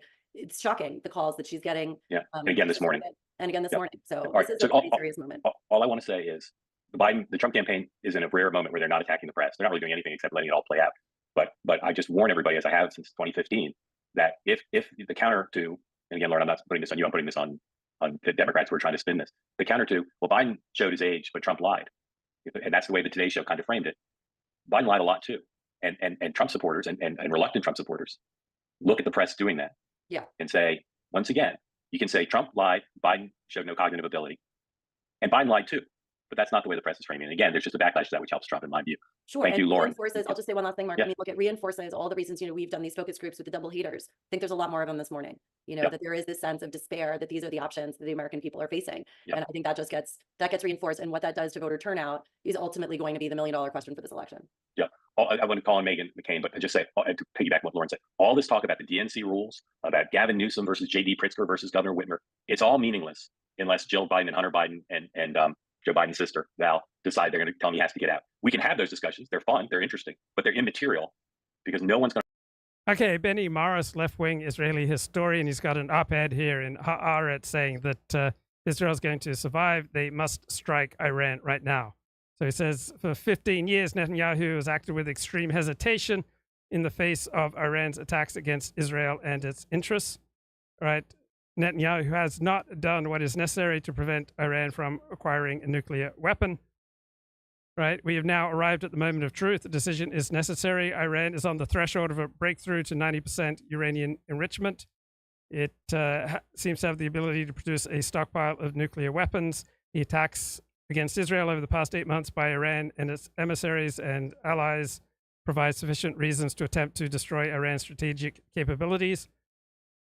Right, the world should support such an Israeli operation, but even if the world doesn't, Israel's survival should be more important than possible international condemnations and sanctions. All right, a state that's going to survive puts its own survival number one. All right, no better moment to deliver a strategic blow against Iran, given the current asymmetry and capabilities between the two countries. Israel has a dramatic advantage in aerial capabilities. It has the advanced F-15, F-35 stealth aircraft. It has striking superiority. Iran's air force is decidedly inferior. In the coming years, these crucial Israeli advantages will disappear. Israel has one singular advantage. It possesses a nuclear arsenal. Iran only aspires to one. Right? Is Israel capable, using conventional capabilities, of badly damaging Iran's missile, drone, and rocket production facilities? I don't know. War is a realm of imponderables and luck, but destroying the Iranian nuclear project and Iran's delivery capacity is necessary if Israel is to survive. So, growing consensus, I think, in Israel that Hezbollah must be confronted and Iran must be confronted. And let's get some more commentary. But as long as good faith negotiations are going on, the ceasefire will continue. And Biden wants the ceasefire to become a permanent ceasefire. That, of course, is also what Hamas wants. It wants a guarantee from Israel that there will be an end to the war and a withdrawal of all the troops.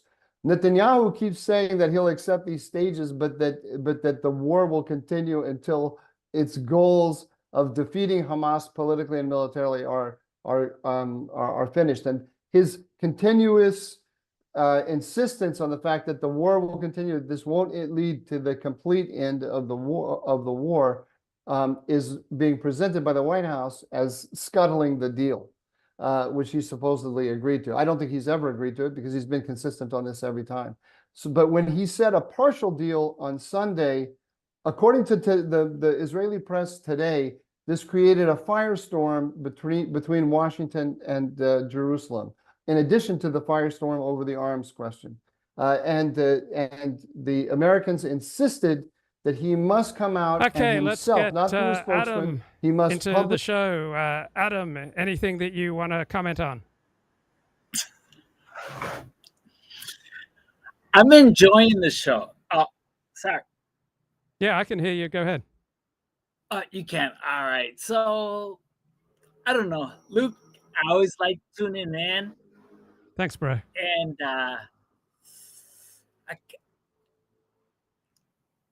how important is this stuff?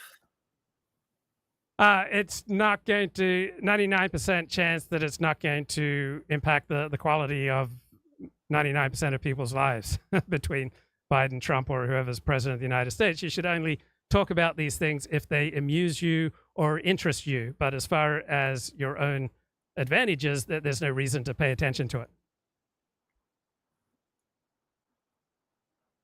Okay, I suddenly can't hear you. Oh, you have a great presentation, so I enjoy the show. But I always wonder how, at the end of the day, am I going to get... Keep going. I could hear you. Make your point.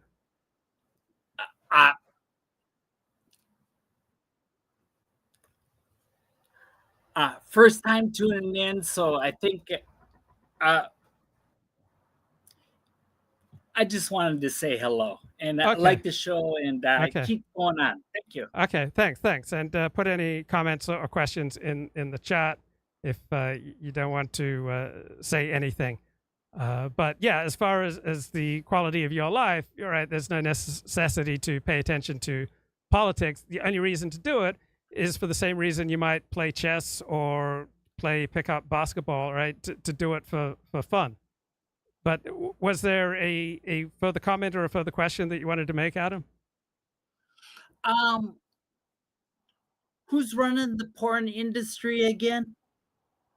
Well, the porn industry is considerably declined, so it's largely ceased to be a viable industry because most people can just get whatever they want for free. But the people who run the industry are people who are at ease with being outside of polite society. And so you have people often with an ethnically Italian heritage or an ethnically Jewish heritage who are at ease with being outside of what's considered decent society. All right. Size of the hats would be smaller than others.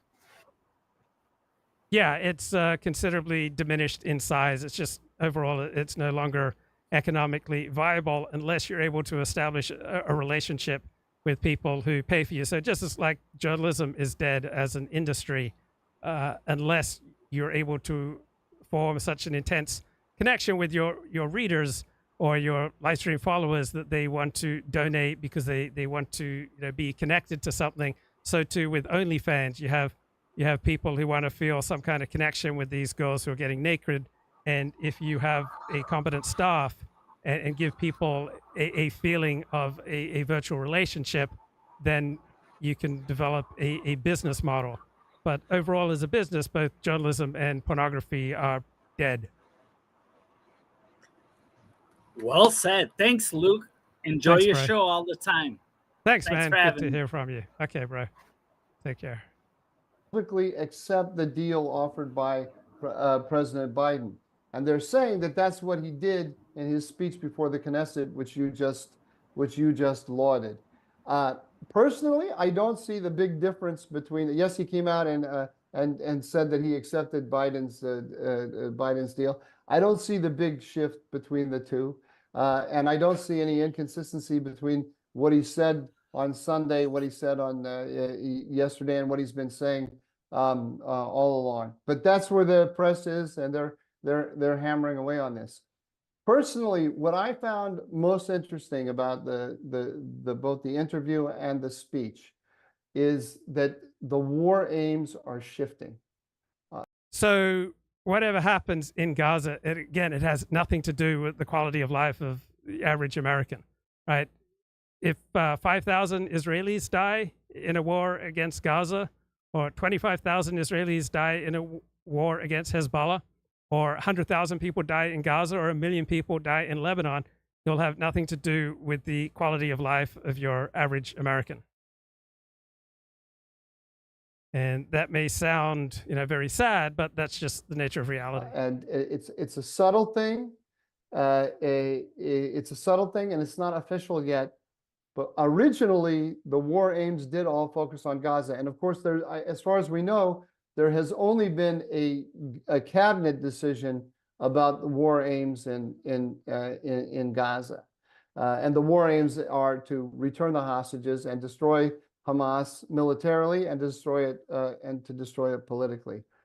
Increasingly, though, when Netanyahu talks, he's adding this is a style issue. Right. So here is a substantial analysis of Netanyahu that you're not getting in the mainstream media. So if this guy is correct, it's a perspective that we're not going to hear so far in the New York Times. You can find statements all along where he's mentioned Iran and mentioned Hezbollah and so on, but I think now it's becoming much more part of his standard talking points. And if you go and you listen to how detailed he was in the speech about returning everybody to their home.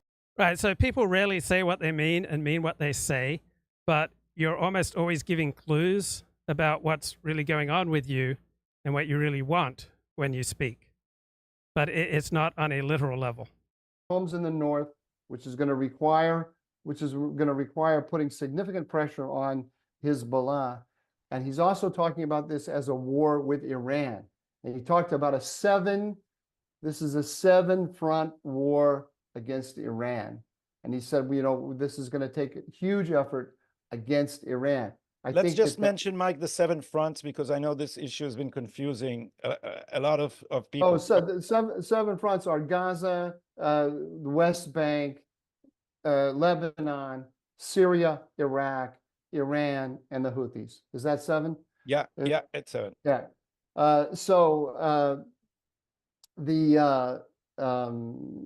This is, I think, directly related to your analysis about the knock on the roof. He is laying the groundwork for a speech. This is I have no information. This is what I think. So if you're pro-Israel, the 7-front nature of the current conflict is going to concern you. And if you're pro-Israel and pro-America, right, it's particularly going to concern you, because how on earth is Israel going to survive such a multi-front war without massive American help? I think that the great power of the last speech that he gave before both houses of Congress was that he explained the connection to the American public between the nuclear deal and the explosion of. So the Gaza pier that the United States built for hundreds of millions of dollars has turned out to be ineffective, but maybe the primary purpose of the pier was never primarily practical. Maybe it was a signal to Biden's voters, right? It was an expensive virtue signaling exercise. And so perhaps to that extent, it may sway a few votes in Michigan that Joe Biden needs to win the election. So not everything that an individual does or that a government does or a country does is on a literal basis, right? There is a profound virtue in signaling, right? You signal who you are by virtue of how you speak, how you behave, how you dress, how you conduct yourself, right? Throughout nature, different forms of life are constantly sending off signals. And the effective, adaptive, successful person also sends off signals, right? Virtue signaling is virtuous, right? It's important to signal that you're a good person. And that the Gaza pier failed on a practical basis doesn't mean that it failed on an ideological basis for what the Biden administration wanted to accomplish. Of Iranian influence all around the Arab world. And I think, and he knows that that's what he did in the last one, and I think he's going to go do the same thing in this one. Now he's going to have to be mindful because of the need for decent relations with Washington and the dependency on on Israel for armaments from the United States, not to go stick his thumb too deep into the eyeball of Biden in Washington. But he's already talking about the Seven Front War against Iran and so on, so that this is part of his public rhetoric. So when he goes to Washington, it's not a big change. That's what I think is it. Right. If we do get a war against Hezbollah in the north, it's not going to be a 6-day war. It's going to be a 1 or 2 day war. Right. Israel will try to move with overwhelming force and get this done within 48 hours. Right. Israel cannot sustain long, drawn-out campaigns without suffering tremendous damage to their economy and to their social cohesion. Right? It's a tiny country of about 7 million Jews. Right?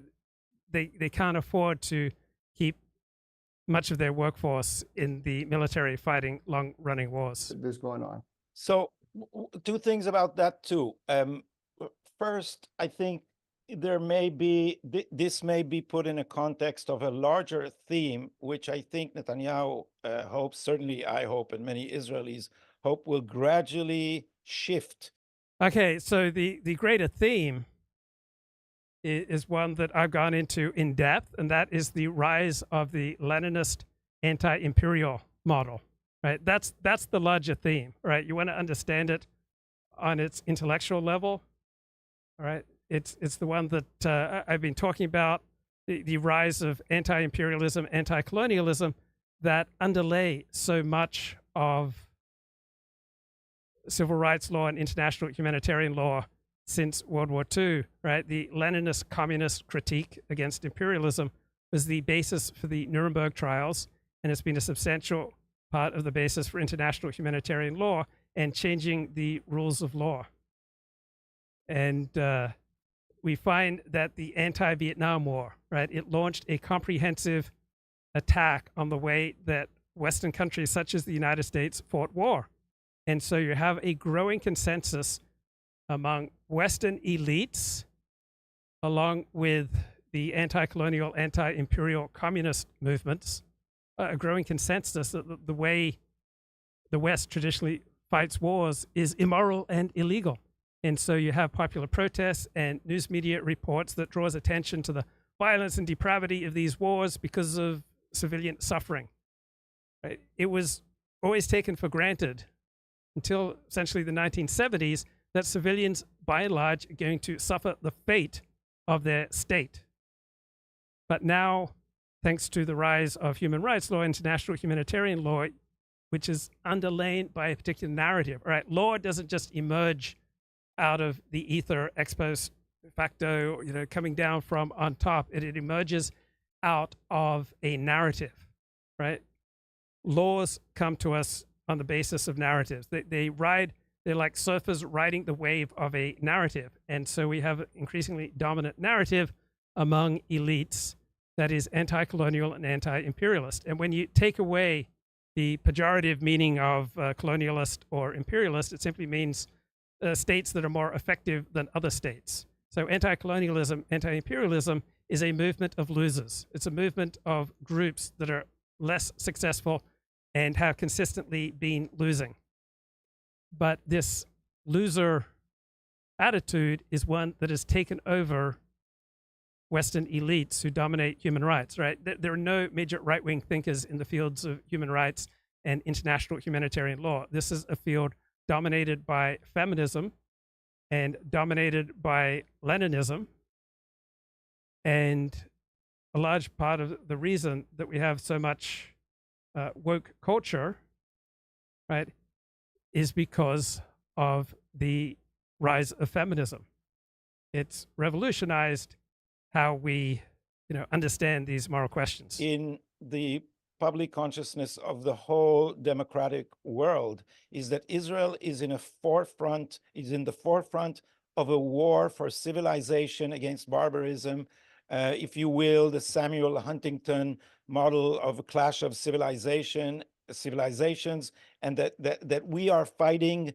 The war against Iran is the war of the Judeo-Christian culture. It's a huge, it is a momentous war. I think he'll sound that theme, and I hope he doesn't sound the theme that you just said. I hope he focuses on Iran, because I think there are plenty of Muslims on our side in this fight, and if you say Judeo-Christian, you put them outside of the. Yeah, but I think that in his mind, I don't know, tactically you may be right, and it may not be a good idea to say it here, but I think that's nevertheless the truth, and the truth that he believes that that this war is no longer just a Middle Eastern war. It's a worldwide war against a jihadist form of Islam, and what we see in Europe and what we see in American campuses are different manifestations of the same conflict. And in this sense, I think that, you know, the comparisons to. Okay, so I find that analysis there histrionic, misguided. Sam Huntington's culture clash of civilizations is not helpful. All right, we don't have civilizations at war. We have particular nation states at war. Nation states, the actors in war and in international relations, nation states, and then to some degree terrorist groups such as Hamas. But what we have in the human rights crusade and the complete realignment of the laws of war since the 1970s is the importation of kindergarten values into international law.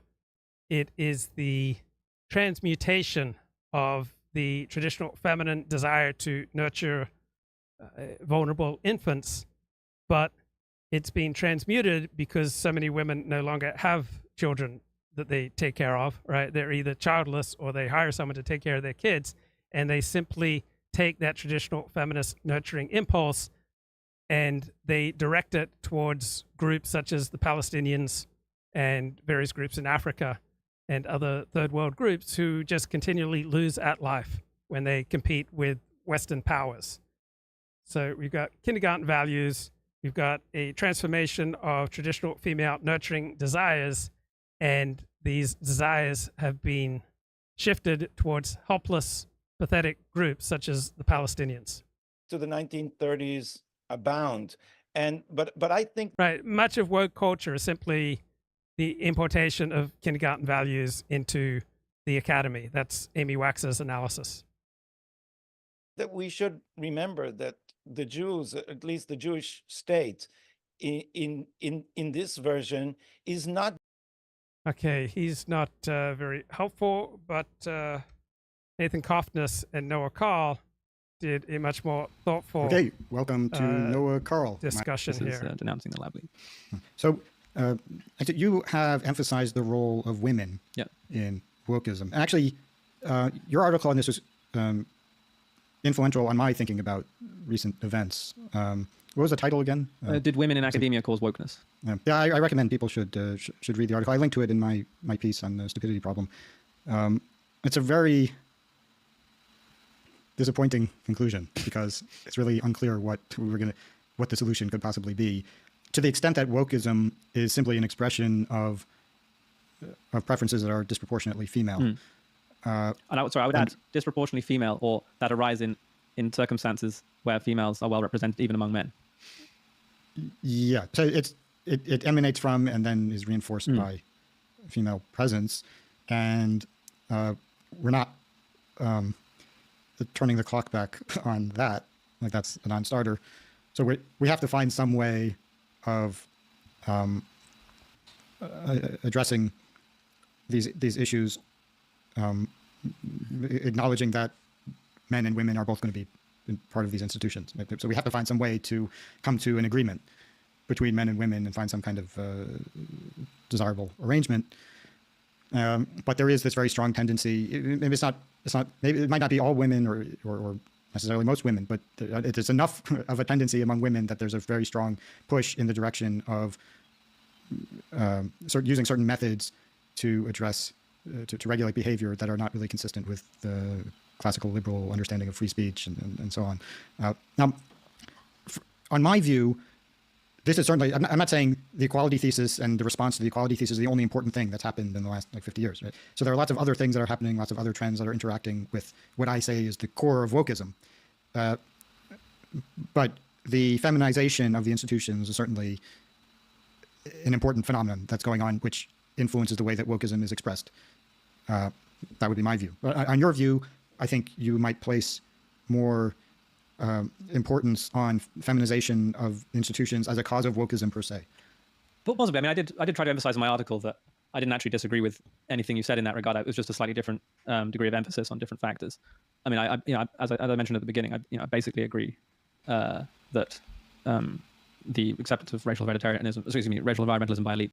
Right. We spend 10 times, 20 times, 30 times more on educating the less gifted than we do on educating the gifted, with very meager results. Right. Our society would be so much better off if we spent even 10% of what we spent on educating the less gifted, if we instead pour those resources into educating the gifted, who will produce so much more for us. And whether the focus is on spending billions and billions of dollars on low-performing groups, or the focus is on helping the Palestinians, right? Neither impulse comes from a basis of what these groups have contributed, right? The Palestinians have not exactly contributed significant advances to humanity, right? It's just, there is a particularly delicious feeling of helping the helpless and hapless and hopeless for some people. It is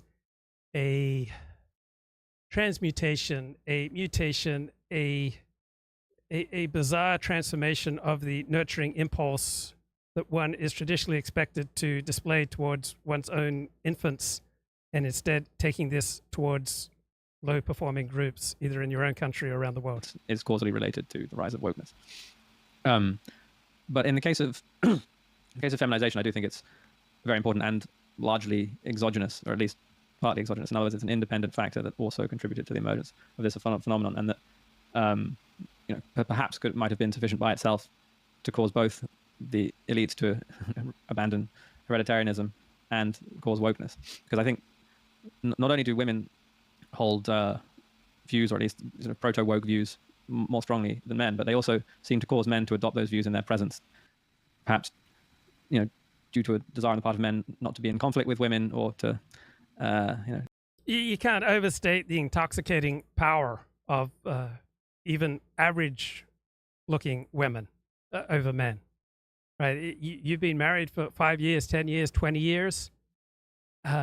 Some average-looking woman is going to look like a Hollywood starlet to you once your sexual fantasies start unspooling, and men will continually deform themselves to indulge even the most average-looking of women. Increase their chances of succeeding with them romantically. It's not entirely clear, but one could engage in a certain amount of wishful thinking and suggest that a lot of the shift in academia is due disproportionately to women in the disciplines that could be described as fake, or at least much less rigorous than the traditional disciplines, i.e., the studies departments and so on. And if you got rid of the disciplines that aren't really doing very much that's rigorous, you might see a disproportionate change in the other disciplines, in that the most activist-prone people of both genders, particularly women, would be gone. But of course, that's unlikely to happen now because they've gained such a foothold. True Texan writes in the chat, just stop by, but this is BS. Goodbye. Wow, very powerful argumentation, just dissecting the critiques here of Nathan Cofnas and Noah Khaw. You really stepped up, True Texan. You displayed immense, intellectual ability. Thank you for the power of your arguments. And have sort of proliferated out into the administration and bureaucracy as well. That it's difficult to see how one would do that. Well, we can't get rid of. We have to. It seems that there is a kind of male versus female morality. So in male-only institutions and female-only institutions, then they can be expressed without any conflict, coming into conflict with the other one. Now, both of these moralities have different strengths and weaknesses. So the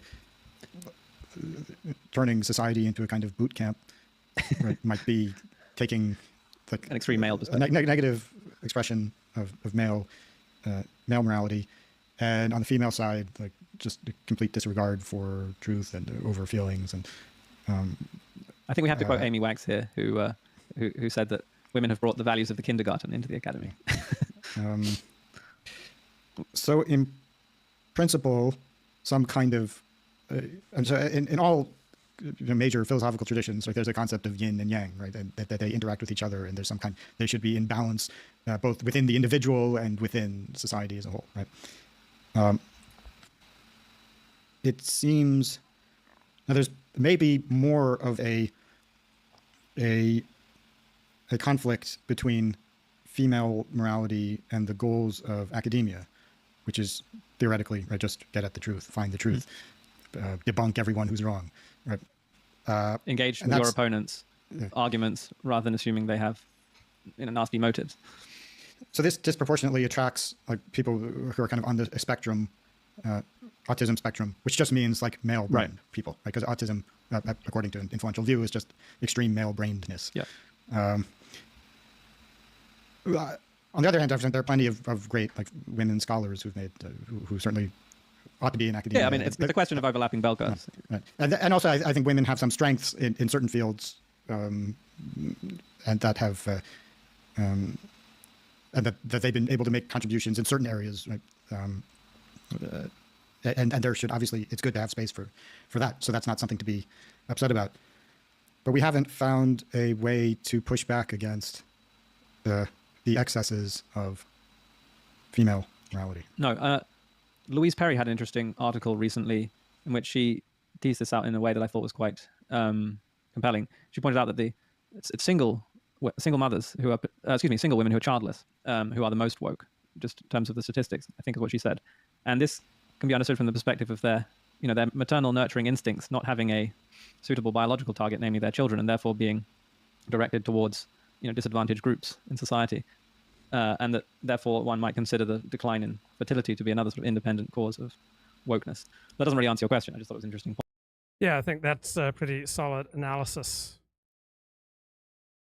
Interesting. I wasn't expecting this. No,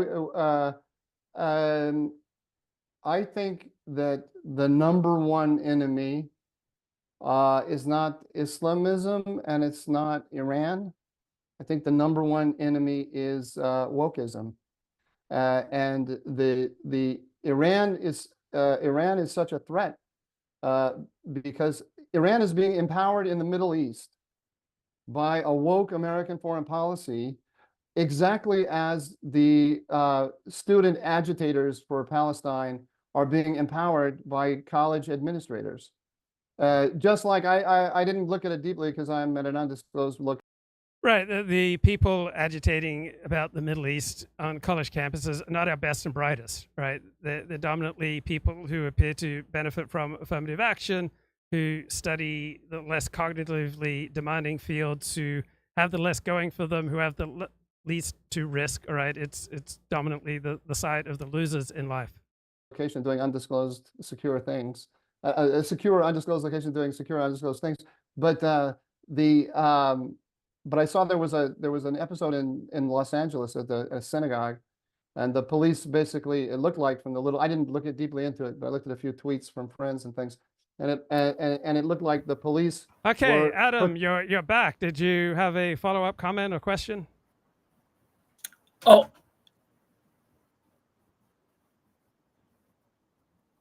Okay, if you do, you can speak up. Protecting the mask.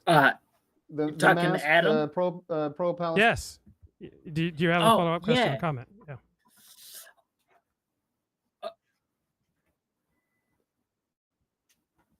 I'm hearing a bunch of. Okay, I'm gonna just like change directions, but I work at Daejeon University in South Korea, and remember. Do you remember when what was that Brett Weinstein guy? Yes. He had Evergreen University, and everybody just like flared up and fagged out at Evergreen University. Well, the next semester, a bunch of those like green-haired people came over to our university, and we had to do the like when we were what do you call inputting our syllabi into the computer, we had to do E, S, or G. And we were recommended just choose whatever. It wasn't a big deal. Well, at that time, our population, the student enrollment had gone down, but they wanted us to just go along with the game. And so none of us thought anything about it, but we got these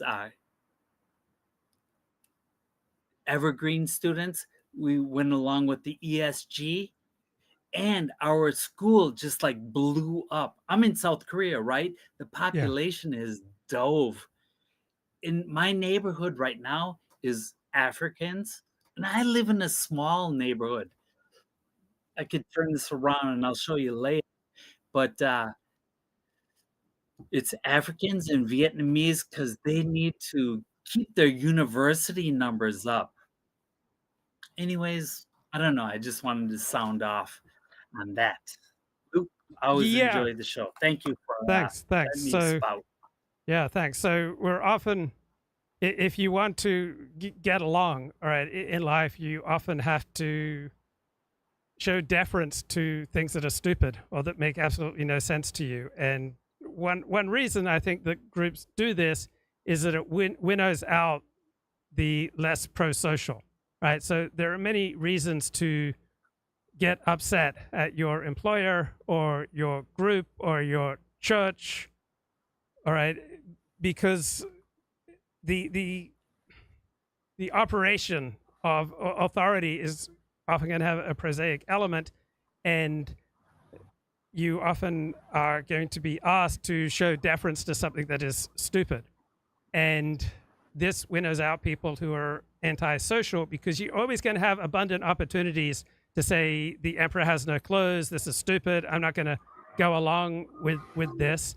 And universities, enforcing something that's stupid, it's a way of winnowing out people who are unwilling to just get along, right? If you're going to sustain a marriage, you're going to have to indulge your spouse in a lot of things that are going to seem absolutely ridiculous to you. If you're going to maintain strong connections with other people, it means that you are going to refrain from objecting to various stupid tics that they have.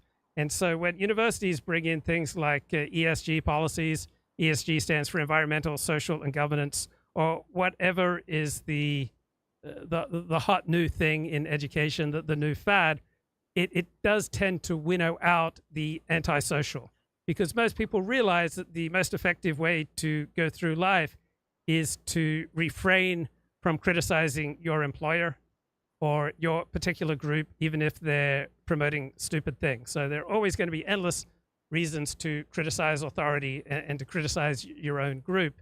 But to be effective in life and to be pro-social, you learn to go along to get along and to keep your mouth shut, because it's rarely going to be in your own best interest to speak up and criticize something that is stupid but is some new fad operated by your employer. Adam, any thoughts on what I was just talking about? I think you nailed it. Thank you for letting me participate. Yeah, you're welcome. So, don't self-destruct out there just because your employer, your church, your synagogue, your peer group, your spouse, your friends, your social circle spouting off stuff that is absolute nonsense. All right, every group is going to be spouting off and promoting nonsense at times. But if you want to have an effective life, you have to learn to keep your mouth shut much of the time. Now, occasionally there will be a time and a place to stand up. Go ahead, Adam. Christ is king. Okay. Thanks, bro. Good to hear from you. All right, back to analysis of Netanyahu. Protesters who were blocking people from going to their synagogue to just go about their normal Yeah, routine. thank you. And that if they just enforce the law, and move those idiots away from the synagogue and let the Jews go to shul like they normally do, then everything is fine. The idiots are off in a corner screaming and howling, but they're not bothering anybody. But the authorities come in and actually empower them to do this disruption. Same thing with the Black Lives Matter and so on. Can we I don't start? think Can we start talking? Do you think about systemic anti-Semitism? Because apparently, it's much more prevalent. I'm looking through my Twitter feed as we speak about an evening colloquium that gays were holding in support of Palestine. So all these are connected. And this is why I say that this is a fight for the future of the Judeo-Christian culture. It's a fight for our moral outlook, and this is the autoimmune disease that we are fighting, through which Iran too is penetrating. I think so. What I think is at stake. How did you put it? Quoting Bacha Unger Sargon. But instead of good and evil, you have weak and strong. I think you should the Sargon. It's a much more Sargon. And then she could just be a person like Cher. She wouldn't have to be Bacha Sargon, because if it's just Sargon. Sargon says. Sorry, but you know there's a Sargon of Akkad. You know that? Exactly. Yes. There's an actual king, but there's also an set up a system where there is a vanguard party, just like the Communist Party. I'm not, analogous to the Communist Party, that is running the show, and it allows you to participate in the debate according to your primordial identities, and it has ranked those identities according to its ranking about which ones are most oppressed, and therefore their opinion is more valid. But it has nothing to do with the actual opinion of people who come from those categories. It's the vanguard party that determines which of those opinions is actually acceptable or unacceptable. And it's doing it very much with the intention of destroying classic liberalism, where the individual is the sovereign. I'm not sure if I'm using the right political terms, but that's the key. That's the key. Well, frequently a group strategy is going to outcompete the individualist strategy that this man supports. The difference here, and what they do is they create these categories, they create these organizations. They don't create them; they latch onto them, and they use them like guided missiles against their liberal enemies. They're doing it now. What is you can say that the Palestine cause, the way you originally formulated it, the Palestine cause is the global jihad's attack on Israel, and you could say that we could argue about that. There's in some ways that makes sense, but what I see is the Palestine cause is the way the global left is downgrading Israel and all of those people in the West who support. Right. So prior to 1967, the global left tended to support Israel. But after Israel was stunningly successful in 1967, right, Israel was no longer the plucky underdog, and the anti-imperialist, anti-colonialist narrative of the Viet Cong was adopted by the Palestinians to make their case, and Western intellectuals frequently just swooned over the anti-imperialist narrative of the Palestinians, and Israel was accused of being a settler, colonial, imperialist state. All right, Israel at the time had about 3 million, 4 million Jews, but it was accused of imperialism. Support Israel because all of those people line up perfectly as the enemies of identity politics as practiced by the left. Mm-hmm. Am I making sense? Yeah, absolutely. And I think it's a topic that we should return to. I have a lot to say about those problems on the campuses, and they're saying Qatar, and I reject that almost completely because it is the uses to which Qatar's money is being put by the people in charge. The people in charge are not Islamists. The people in charge are giving. Right. If you are afforded more freedom or more money, to what use do you put those additional resources? If the Palestinians are afforded more freedom and more money, to what use are they going to put those resources? For example, when Palestinians the people in Gaza got to vote, they elected Hamas. So sometimes more resources and more freedom are not conducive to your best interests or your people's best interests, right? Some people do better with more tyranny, more rules, more regulations, right? Most people tend to do better with more rules, right? African Americans have had disproportionate success in the U.S. military and in large corporations where there are a tremendous number of rules, right? The bigger the corporation that you work for, the more rules it will have. And that is suited for many people's best interests. And then a minority of people tend to thrive with fewer rules and fewer restrictions. opening up a space to Islamism, channeling it in certain directions in order to weaken their domestic American enemies, which is the right. Yep, and this is also an explanation of why the demonstrators against Netanyahu here and the demonstrators. I'd say that there's going to be a serious escalation in the north. I'm not sure it's going to happen in the next couple of weeks, which is what we keep hearing. I think it's more likely to be in a month or two. But these things, as Avi Bar-Eli, it was in Israel Today, Israel Hayom today. That article you're talking about, and I don't know if that's it'll probably does everything in Israel Hayom get translated into English? I don't know. Not much of it. Did you read it in English? No, in Hebrew.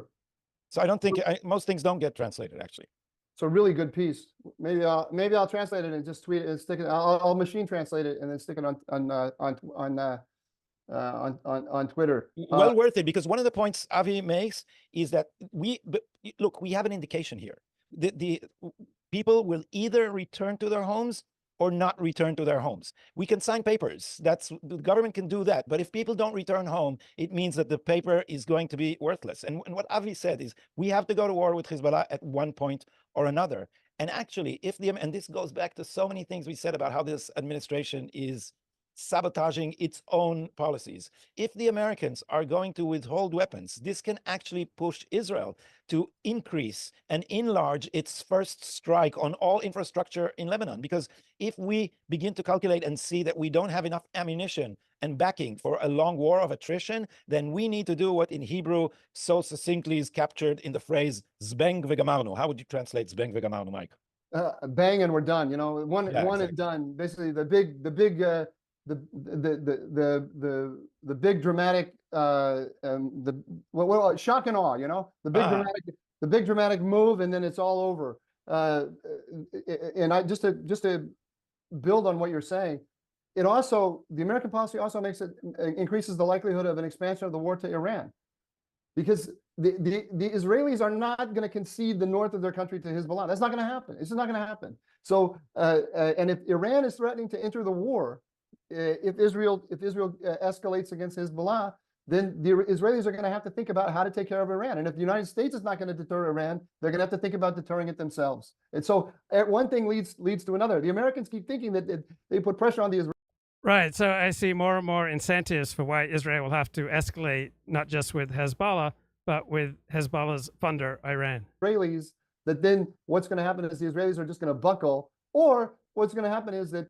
And the conventional narrative is that when Bibi Netanyahu complained about a slowdown of deliveries of American weapons, that bore no relationship to reality. But we now know that the United States has substantially slowed down the delivery of weapons to Israel, which is lengthening the war in Gaza and is delaying Israel taking on Hezbollah and Iran.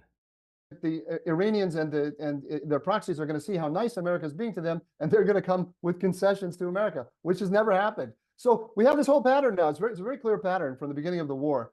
You'll remember, I can't remember if it was late December or early January, but it was around about that time frame when Blinken came to, I think it was in December. He came, maybe it could have been even November. Let me just say, I don't remember when, but you remember Blinken came and he said, he was quoted in the press as saying, "You don't have months, you have weeks," right? That your time is running out. You basically have to. Glenn Greenwald is a dissident commentator on the left who sometimes has some important perspectives, and this is one. Do you think that Joe Biden's cognitive state is the only thing that the top ring of the Democratic Party, working hand in hand with corporate media, ever lies about on purpose? Or might there be other instances where this has also happened? To start winding this thing down. So clearly the administration thought that they could turn this into another Gaza round like all of the previous Gaza rounds, when the Israeli public is saying, no, this one is different. By the way, Netanyahu talked about that with the Patriots on Sunday. So in that framework, the fact that the chairman of the Joint Chiefs, Charles Brown, is saying that if the war escalates with Hezbollah and with Iran, America will not be able to offer Israeli protection. How does that figure in the policy? This does worry the Israelis. It worries the Israelis for sure. There's no doubt about it. And And the thing that it worries them the most is the Iron Dome question.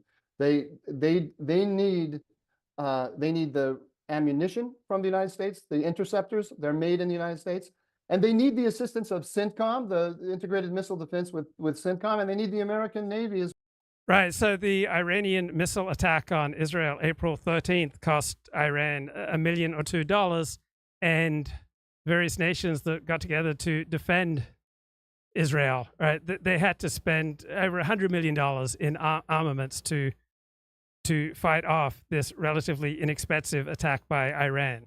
As well, that when Iran attacked Israel on the April 12th, it was not just CENTCOM. It was also extra American. It was Israeli capabilities combined with Allied capabilities, in the Arab militaries that helped out, and then also American.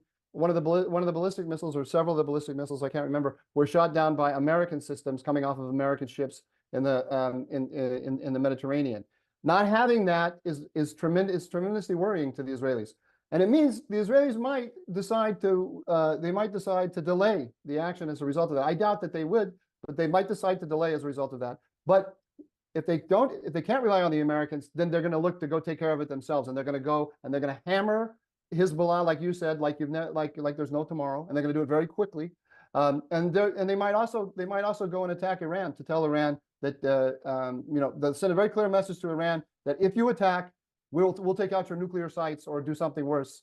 Something worse, maybe I don't want to open a whole discussion of what can be attacked in Iran, but just to remind our listeners that Iran has a vulnerable economy, and if Israel decides to wreak havoc on its oil industry, for instance, then that can be great damage. So I'd look at I mean, we're now talking. This is an existential war. This is not the little regional conflict that the Americans are trying to create. They're creating the opposite. And they have already created the opposite. We already have, for the first time in history, the largest ballistic missile barrage ever sent by one country against another. And the first time that Iran has ever attacked Israel directly like this. This has never happened before. That is a product of the American policy. So what we're going to see is just the next stage of the widening of the war, thanks to the American policy of so diligently working to contain it in Gaza. So Mike, maybe one day you and I be able to just to finish the thought. Sure. There's no doubt in my mind that, and I have no information, but there's no doubt in my mind that they are actually sitting in Jerusalem and talking about whether they have the ability to decapitate the regime in Tehran. So maybe one day, Mike, you and I, when we retire, would sit back. Maybe we could start smoking cigars just because it's picturesque, and lean back and say that all our work, and certainly your work of many years now, has just been redundant because the United States has destroyed its own policy. They just did it themselves. Oh yeah. Well, that's occurred to me actually. Look, if this woke revolution actually wins, and we do have a vanguard party that that decides that I already get told when I'm talking to people, including it becomes part of our normal discourse to say, well, yeah, you would think that because you're an old white man. Right. So whatever argument I made, whatever perception I had doesn't count because it's the perception. No. But that's not where I was leading at all. What I was saying is that the appeasement of Iran is defeating itself because America is driving itself to a war with Iran by. I misunderstood. All our work has been for us. The fastest way to get what we want is actually by not getting what we want. Yeah, by them doing our work. I mean, by them ruining their own policy. Yes, that might happen. That had never occurred to me. But the interesting thing about war is it's full of paradoxes. Mike, I think we don't have time for submarines. Maybe we should postpone that for next time because it's. So yeah, be careful about revealing a lot of yourself online. And Brandon says, yeah, take it from Luke. We all know everything about it. Well, not everyone is equally situated to reveal private information online, right? For most people, it's very much against your best interests, right? Not everyone's well situated in life to be a live streamer and to give political and controversial opinions online. Be careful. I want to make one sentence about the submarines, literally one sentence. Okay, but we have to explain what it is if we do that. So give an introductory sentence too. So the Bennett government, there was this claim that Netanyahu made decisions to buy submarines from Germany. And he made the decision by going around the entire, all of the career bureaucrats, all the people whose job it is to think about military acquisitions. And he basically made it on his own and didn't explain it to anyone. And this is, I don't know, a submarine costs what, $4 billion, $3 billion, or the total deal with, I don't know the numbers, but the numbers are large, $2 billion, I don't know. We're talking about in billions of dollars. And there was a suggestion that he did it to enrich a relative who was somehow involved with the deal. All that they have apparently approved, I'm going by press statements, is that normal bureaucratic procedures were not followed here.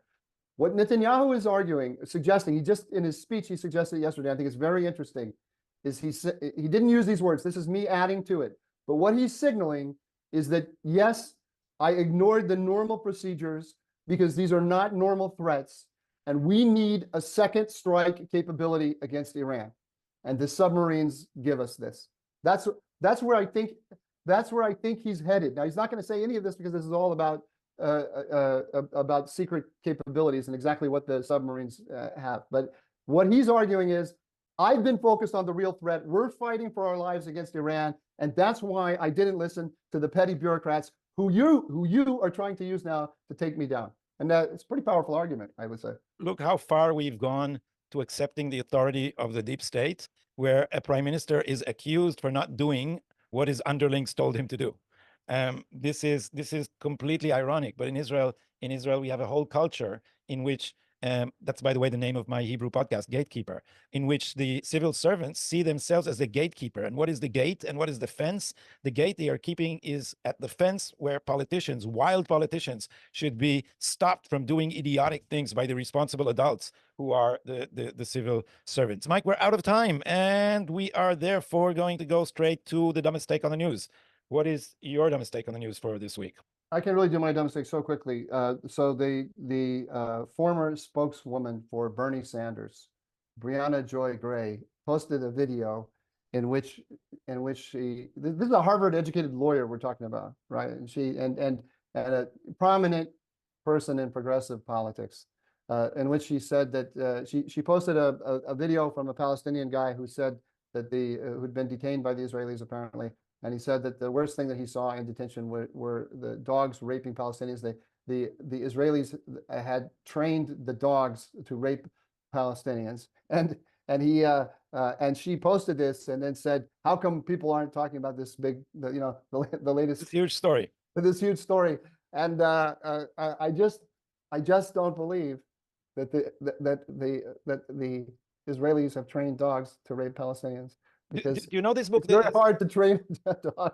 Do you know this book, Cynical Theories? You know the book Cynical Theories, where they made mock woke arguments and published them in actual academic journals. Oh yeah, I know the guy who did Bogosian. that. Yeah, so one of the pieces was about the rape culture in dog parks in, I don't remember where, Portland. That's right. You know places where you release your dogs. But this woman, I chose this woman also for another show of mine here in Israel, because there was a snippet of her on a video speaking to some sister of an Israeli hostage, and she said to me, "Brianna, I hope that people like you would start believing Israeli rape victims." And she did. People on the audio will not see this. She did this with their eyes. She just rolled her eyes. Oh, she rolled her eyes? Okay, and she rolled her eyes and say on to the next item, and she was fired from that show. All right. Excellent commentary here from Mark Halperin the day after Joe Biden's disastrous debate Thursday night. Force him out of the race, except his family, and they're not interested in that. Megan. Yeah, first of all, Mark, thank you so much for hosting this, and because I. Right, this is Megan McCain, John McCain's daughter. This last night, and I'm happy to be joining all of you today. And Lauren, I respect you and your work, but I have an entirely different view of this. I can't wait to hear it. Okay, great. The first thing is, I don't care that Trump lies right now, because I was told all week and have been, quite frankly, just me personally, bullied, told that I have been like a disgusting person to a former friend of my deceased dad, that I'm like an abhorrent person because I didn't think the videos I was seeing of President Biden were deepfakes and altered videos and AI, which is something that came from Karine Jean-Pierre's mouth last week. I was told it's a fallacy that's made up by radicals on the far right. And what we saw last night, and I know this because my dad died of a brain cancer. I know what cognitive decline looks like. Is someone that's having some kind of cognitive decline of some kind. I'm not a doctor, but I was a caregiver for my dad who had brain cancer for 14 months.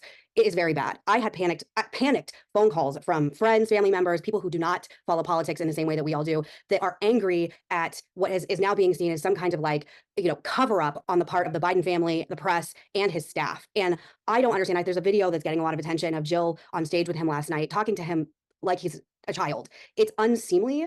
I think now I was like, am I going to wake up and China's going to invade Taiwan? I think our enemies are seeing this. There's, Vladimir Putin and Kim Jong-un just had a meeting in a car together making videos 2 weeks ago. I am scared. I am upset. I hate Trump. I think he's an existential threat to the United States of America for a variety of reasons. I think he's just. All right, we have a New York Times reporter tweeting, there's real anger within the Biden family and among close allies about how the president was staffed and prepared ahead of the debate. Biden himself is not stewing, trying to move forward. This is such spin, right? The Bidens treat staff terribly, right? They're horribly abusive. And the idea that Joe Biden, a 50-year political veteran, right, is going to blame his staff, right? He has considerable debate experience. Nobody probably has more debate experience. And this attempt by the Bidens to blame the disaster on his staff seems absurd.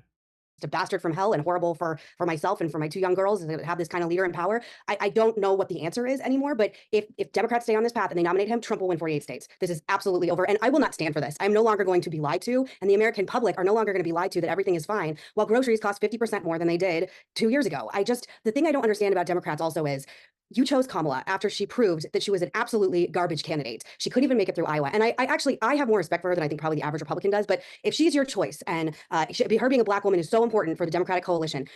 Right. If you go with the affirmative action choice and the difference in competence is less than 1%, then it's not a big deal.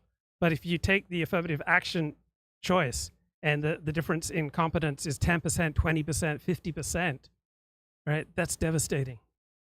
Why don't you guys just give her the respect and stop treating her like she's, also mentally deficient and put her up? And the way they're talking about her, I actually find insulting, that like, she's just this man who can't even put a sentence together, but your vice president is so much worse. So that's where I don't understand where Democrats are. It's like, it's so important to have a Black woman in power, but now the first Black woman that can be president, you're going to like take her out at the knees because you think she's bad. I don't understand any of this. And I think this is going to cause absolute generational damage to young voters coming up who seem to be the absolutely most.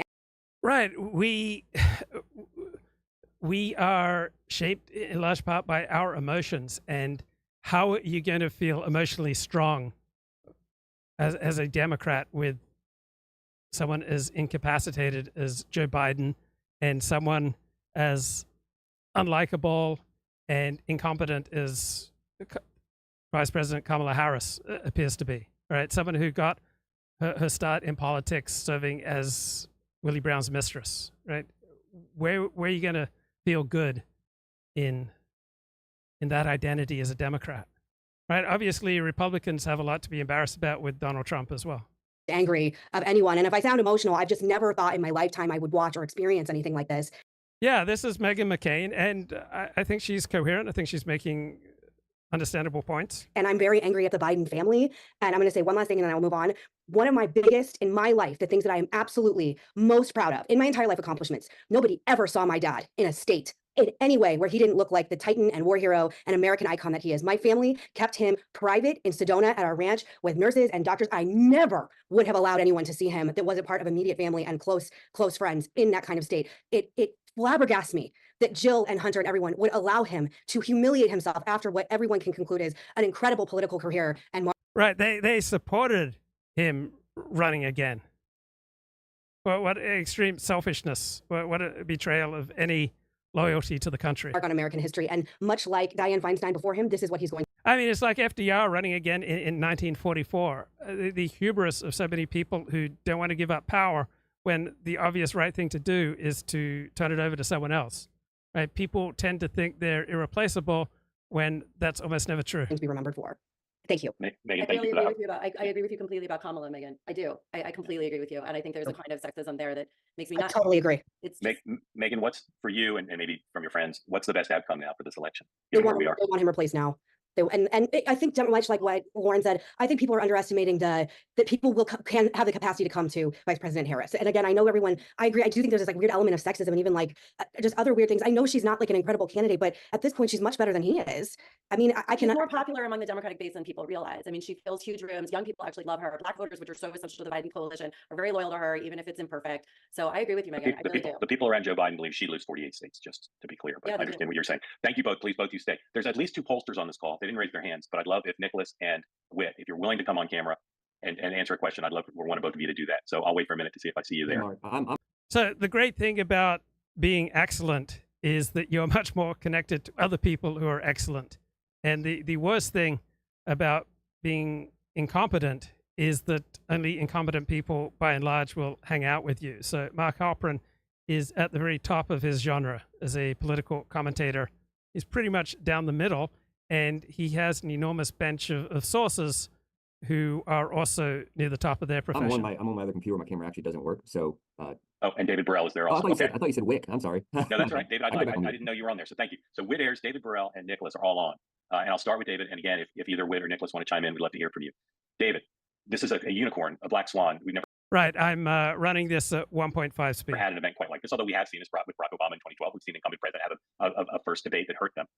Is a 10-point drop in the polls possible? Or is the nature of the support reach the candidates such that that's not in the cards? What's the range of how this could impact the horse race? We know how it could impact, I think, questions about acuity, but what's the range of possibility of how it could impact the horse race? Well, this evening, and I actually was about to put this in the chat, but I'll open it up to anyone on this call. If you have specific questions you would like us to consider, we're going to be putting a poll into the field in Wisconsin, Michigan, Minnesota, and Pennsylvania this evening. I don't know if that gives us enough time. This partially starts to answer your question, Mark, but I don't know if that gives us enough time to watch, how this thing plays out. I think the opinions are going to adjust when we kind of figure out how the Democrats in the Biden campaign, decide to strategically pivot off of this, and people's opinions will kind of mold and kind of firm as we get a little farther along.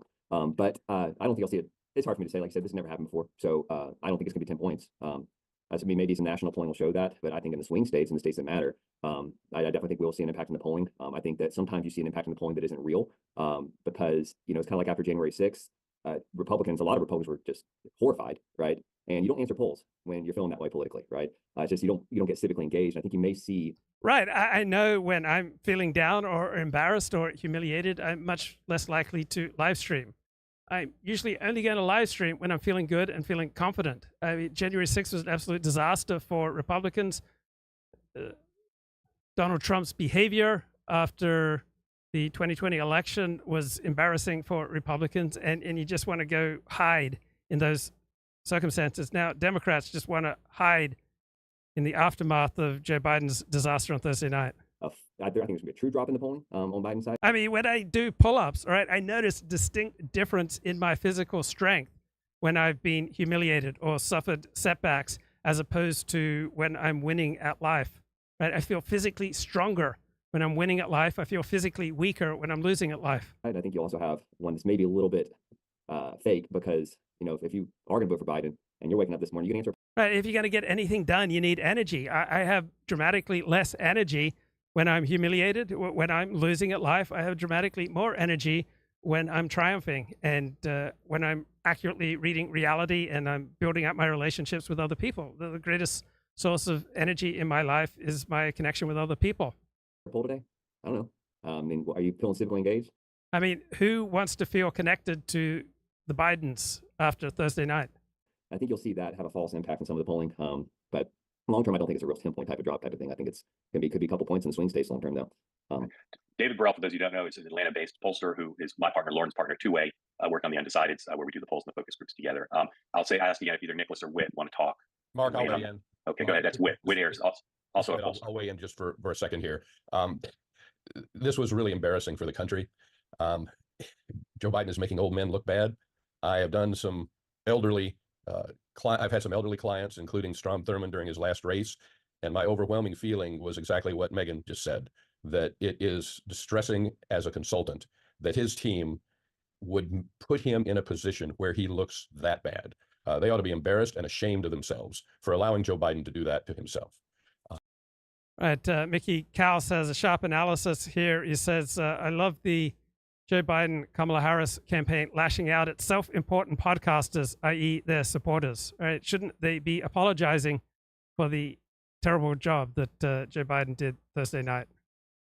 That said, as far as polling goes, I can't possibly predict what this is going to do to the polling because we've never had anything remotely like it before. All I'll say is that they do run campaigns in parliamentary systems in a matter of weeks.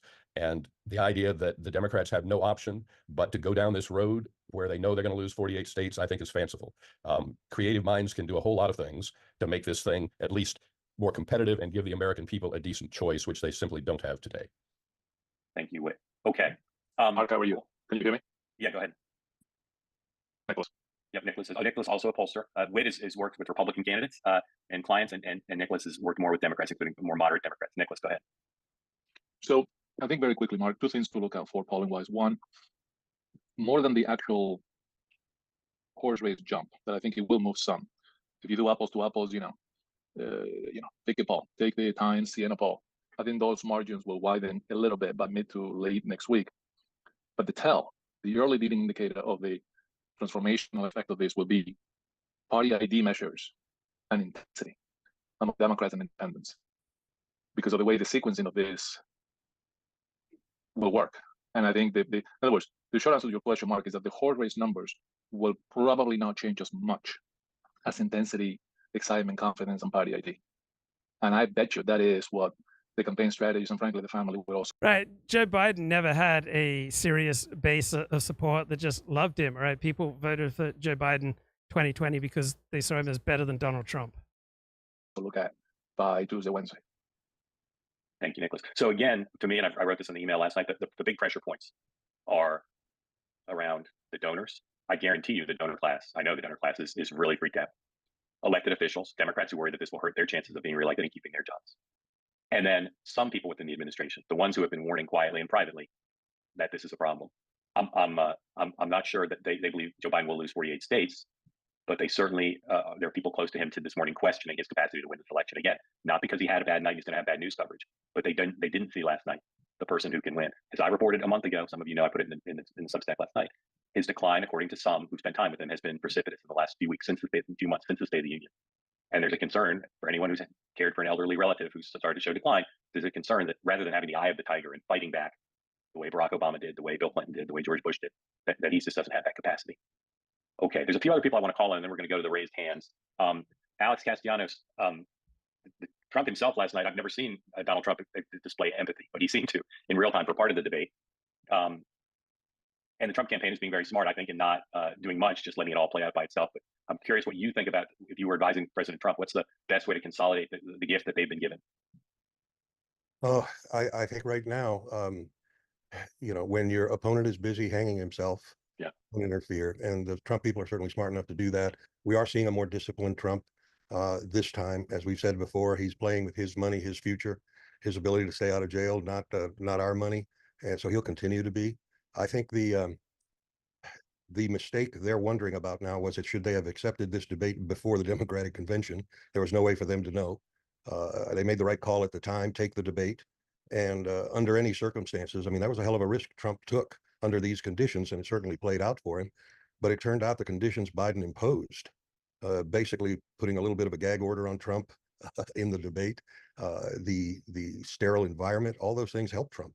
So the debate certainly worked out well for him. What I'm surprised about here is if the Democrats are right and the Biden family, this was just a bad cold.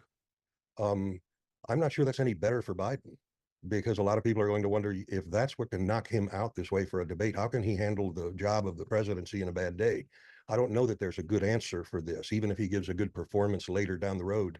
Yeah, I think the Biden people have about a week to either get him out of the way, or he's going to be the nominee. I don't think this is a long-term process. The Biden people will consolidate support. The polls really, I think you're right, won't move that much. Donald Trump is an immovable obstacle to growing his own support here.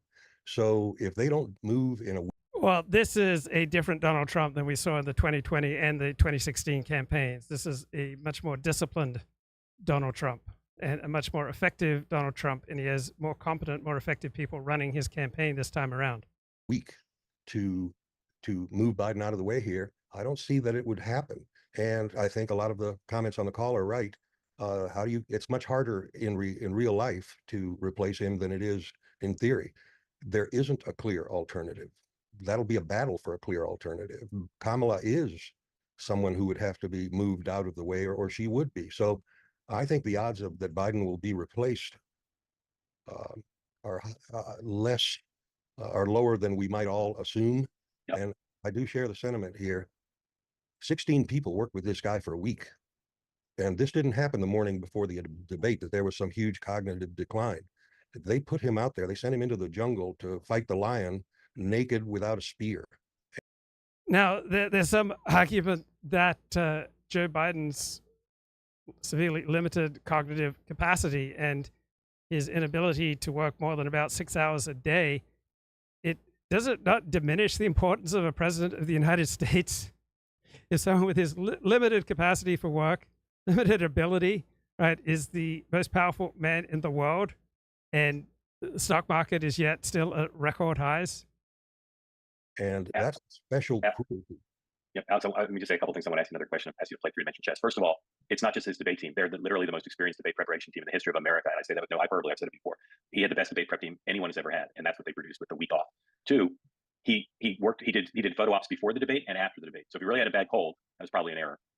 Alex, let me ask you to play three-dimensional chess on this. Someone raised in the chat, well, what happens when the worm turns, the screw turns on Donald Trump, and he's sentenced to prison? I have long felt that could help him or hurt him. We don't know.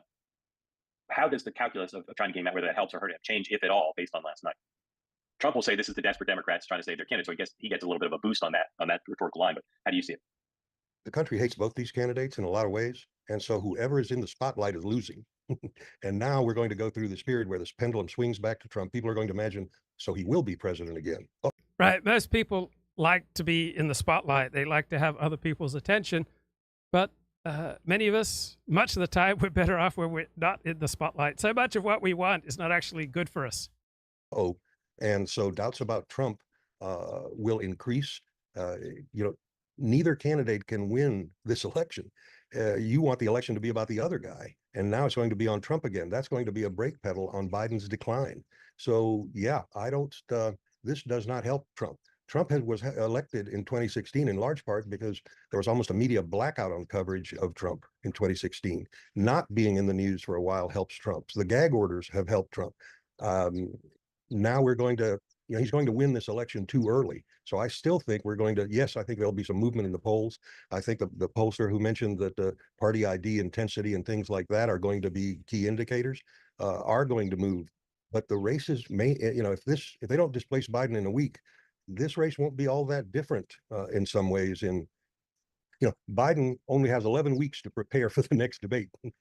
That may not be enough time. But until then, if he has a couple of good outings, if he gives a good speech, it's going to be incredibly hard to reverse the inertia that locks this race into a race between these two guys. I don't see it happening. Yeah, very shrewd. I hope everybody really was listening to Alex. I think he's right on point as a strong case, similar to the case Lauren made, that it's too blithe for people. It's overlooking too many factors to say, well, of course, Biden's going to be replaced. I think Alex putting the week-long timeline on it, I think is spot on. So it's going to be hard because he and his team, who are very skilled, are going to be out there doing rallies, doing things, maybe doing an interview, whatever it takes to let this storm pass for a week. And then we'll be on to deep stakes, Trump sentencing, the Republican convention. And again, I have every indication that that's their plan, to ride it out. And it's not that hard to ride it out, particularly absence of polls. If there were polls showing him drop 12 points, the pressure would be higher, but we're going to have that this week in a way, maybe ever. There are three people I want to give an opportunity to talk, and then we're going to go to raised hands. If you want to talk, if you've got something you want to say, Mark McKinnon, Nan Hayworth, or Tom Rogers. If any of the three of you would like to unmute and say anything, I'd love to hear from you and where you think things are, but I'll give you the three of you a second. Up to you. Mark, I unmuted. Okay. former Congresswoman Nan Hayworth, Republican of the Empire State, who's also a doctor. Okay, this is from Frank Luns on CNN. He says, swing voters don't like Trump's persona, but they appreciate that he's prepared to be president, right? They do like Joe Biden personally, but they think he's not up to the job, certainly not the next 4 years. Joe Biden performed so badly, right, that it's simply eclipsing swing voters' disappointment and disdain for Donald Trump. Right? If you really want to ensure the defeat of Donald Trump, is this the candidate that you want? Joe Biden, really? Been sending good messages my way. So, Dr. Congresswoman, what do you think? With gratitude for all the wise counsel on this call, Bill Ackman had an impassioned response to the debate last night, and it was all in for Donald Trump. And you can read his prolific posts on X to get more, but his feeling was that for many reasons, including policy, we face disaster if we continue with Joe Biden, obviously. But I did mention to Mark last night, one of the questions that he asked was, why is President Biden not blinking? And I suggested, well, obviously not presuming in any way to make a diagnosis, that he, that said, I do, privately feel that this is likely the case, that he has either Parkinson's or Lewy body dementia, which has Parkinsonian features, but with the added burden of rapid cognitive decline because of the additional brain tissue that's affected. And I think that's what we're seeing. And that does make, obviously the remedy, should he continue, would have to become the 25th Amendment, one presumes. That's just, that's a matter, obviously, of his sitting in the office of the president. But I offer that thought to everybody. It's gotten, that post that I made has gotten rather significant. It's headed probably toward about 500,000 views at this point. A lot of folks saying, yes, you know what, I have a relative who suffers from this condition or suffered from this condition, because sadly it is fatal within 2 to 5 years of diagnosis on average. But I think this is what we're facing. And it's a physical reality. So it's not in a neurologic reality. It's not, it has profound political implications and national security implications and all kinds of others. But I do respectfully submit to all here that that's what we're looking at. Thank you, Doctor. I mean, there's something wrong with Biden for many reasons, including he just doesn't blink. All right, last chance. Tom Rogers, you want to say anything? I'll jump in, Mark. Go ahead, Mark McKinnon. Well, I'll just repeat what I said last night, a version of it anyway, which is I was driving at first for the first 10 minutes, and Biden sounded like a 1940s over. All right, this is the guy who does the Showtime weekly production on politics.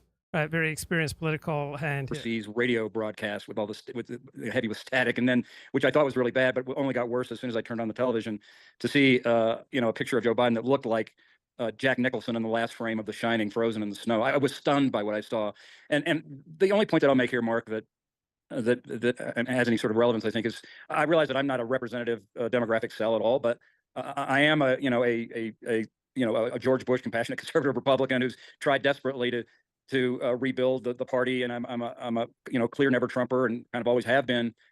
So we have an escalation on the northern border in Israel with the IDF killing various Hezbollah activists, and a massive Israeli bombing right now in southern Lebanon. And I voted for Biden in 20. But I don't know how you can be a responsible citizen after having watched last night and vote for Joe Biden. I mean, I'm not going to be able to vote for Joe Biden now. I can't, as a responsible citizen, vote for Joe Biden. I'm not going to vote for Donald Trump. I don't know what I'm going to do now. But I'm just saying, I don't know how the polling's going to be affected in the next week or two. I'm just saying there's going to be, I think, a lot of people like me who are just going to say, you can't be responsible and vote for this guy. He's sick. He's not well.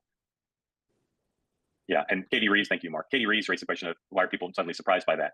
I've always said Biden's not as bad shape as Republicans claim, and not as good shape as Democrats argue. But I've also reported that. So the National Front in France has had a very powerful first election round result. They might well win a majority of the French National Assembly, right? The equivalent of the U.S. House of Congress.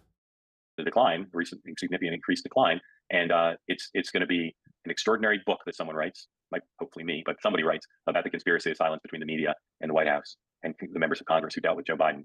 That Wall Street Journal story was a misfire because it was poorly done, but it doesn't mean what the essence of what they were reporting was false, because it isn't. All right, let's go to your questions. Eager to hear from folks. Again, let's try to get to as many folks as possible. And we're going to start with Paul. Unmute. Go ahead and ask your question or comment. Thank you, Mark. Many of your folks don't know, I'm a Democrat, have been my entire life, was actually the chairman of the business council at the DNC for a little bit. So I come at this from that bias. But and you've known Joe Biden. I do know him, not very well, yeah. As you well know. The fact that he went home every night created a bit of a distance between him and K Street. So he was not one that hung out a lot. But last night, and of course I've been reading you, anybody on this call knows you've been saying this for a long time. But I think both Meghan McCain and Alex Castellanos just got it perfectly correct. And my question to you and the group is, as you know, my personal feeling is yours, I believe. The only people that can move this is the family. But okay, Bill O'Reilly tweets that the decision has been made that Joe Biden will quit the campaign. Democrat internal polling says he cannot recover from the debate, and fundraising is drying up. It's over for Joe. The White House doesn't know yet how or when to make the announcement. That's Bill O'Reilly. Doesn't Ted Kaufman play almost a prime minister role for the family to go to in order to make the sale? He could. I think there's a number of people. I think Senator Coons could. Mark Gittenstein could. Ron Klain could. They've all seen what's happened, and they haven't done it up until now. And I'll say again, let's say they decide that. Let's say they decide to go to him. Well, the first thing is he and Jill have to say, yeah, you're right. I don't think that's likely. I'm not sure Val and Jill may not be on the same page. Well, maybe not, but I don't think the candidate would say, oh, yeah, you know what? I got all the delegates, but I'm giving them back. I don't think he would. He also believes that Kamala Harris would be an obstacle, and he doesn't think she can win. He also believes that Governor Whitmer and Governor X and Governor Y can't launch a presidential campaign quickly enough. They're totally untested. So there's about 7 steps from some person like Ted Kaufman should go to Joe Biden to the Democrats have a different nominee in Chicago. And getting those steps done, I truly believe that some of those 7 steps are harder than convincing Joe Biden not to run. Well, They're really hard. You're too strategic. Alex here. Can I add one thing? Yes, sir. In defense of the Biden family. Okay, let's get some analysis on Fox News. From places like the New York Times, of all places. Okay, so donors, there is a worry now among donors, apparently, according to the New York Times. They say a Silicon Valley donor who had planned to host an intimate fundraiser featuring Mr. Biden this summer decided not to go through with the gathering because of the debate. Another major California donor left the debate watch party early and emailed a friend with the subject line, utter disaster. Richard, you and I watched it together. We did. Listen, there's no question that the president had a beleaguered debate performance. That's, I think most of us at this table can agree there. I think the question now for the Democratic Party, and I think for the president's campaign, is how do we get our footing back? I think Mary Catherine is right. Ultimately, I think Joe Biden will remain the nominee. But this opens up an opportunity for the Democratic Party. Under Joe Biden's leadership, you've also seen the growth of a new generation of Democrats that the party can showcase and talk about. Here's what we've been able to do. Case in point, take the case of Wes Moore. We know 6 months ago, we were talking about a bridge collapse and the closure of one of our major ports. Thanks to the Biden administration, thanks to the Wes Moore and his government and his leadership in Maryland, there's tons of ports, right? You want every Pete Buttigieg and Gretchen Whitmer, Amy Klobuchar. It mentioned all these other people, which Kevin seemed a little odd. If you want to quiet that conversation, don't put their names in your email. It's a terrible situation. And look, the political dilemma is legitimate. We ought to be talking about it. But I say the following, and I put It just looks impossible for Joe Biden to continue at this stage. Politics off to the side. If in fact we're asking the question whether President Biden is up to the campaign, we have to ask the question, is he up to serve as president of the United States? I lament the fact, my political differences with him aside, that it seems as if the answer is no. And I think the more this goes on, this question about the political donors not ponying up for the Democratic campaign, we also have to ask the question if the 25th Amendment ought to be invoked. This is not just a political problem, Shannon. I think it's a constitutional and health crisis. Well, you have a lot of folks who feel the same way that you do. Meanwhile, there is a meeting at Camp David with the president, the first lady, the kids, the grandkids. Now, we're told that this was already on the schedule. But it turns into the question of whether or not there's going to be a conversation that's bigger than that. The Daily Beast says this headline, Jill Biden must step up now to help oust her husband. It's time for Biden's inner circle to do the hardest things friends, colleagues, and loved ones can do. Intervene, knowing it will be tremendously hurtful to the person you care about. Is that a conversation, Steph, that you think the Biden family would have? I think there's no question that this is going to be a conversation, over the weekend. And, there's no question that there is an appetite among Democrats, lawmakers. All of us have been hearing from Democrats all weekend about them being willing to look at these alternate candidates, having Biden step aside. We reported that even Chuck Schumer before the debate was indicating to allies that one of the pros in having the debate so early is that it gave the Democratic Party time to find an alternate candidate if they needed to. But the reality is, it doesn't matter what anyone is saying, except for the very few number of people who actually have influence over what Joe Biden will decide. And that's So the war in the north of Israel has significantly escalated. 18 Israeli soldiers have been hurt by a Hezbollah attack. Jill Biden, it's Valerie Biden, it's some very close former aides and friends who've been with him for a long time. And those are the only people who are really going to persuade Joe Biden to take this step. I don't think he's going to take that step. Okay, David Remnick is the editor-in-chief of The New Yorker. He watched Joe Biden's disastrous debate performance against Donald Trump. It was the culmination of long-held doubts. Saturday, he published a column with a headline, The Reckoning of Joe Biden. He called for the president to end a re-election campaign that Remnick calls a national endangerment. It's just become more and more evident. The debate was the breakthrough moment, says Remnick. Watching Thursday's debate, observing Biden wander into senselessness on stage was an agonizing experience. So more of Joe Biden's friends in the media calling on him to quit. It is bound to obliterate forever all those vague and qualified descriptions from the White House about good and bad days. You watch it on the most basic level, you only feel pity for the man, and more importantly, fear for the country. So I just don't see how Biden can continue. This is the only life Biden knows. Yes. This is all he is. Correct. This is all he has been since he had those aneurysms and was lying 6 hours on a hotel floor before they discovered him.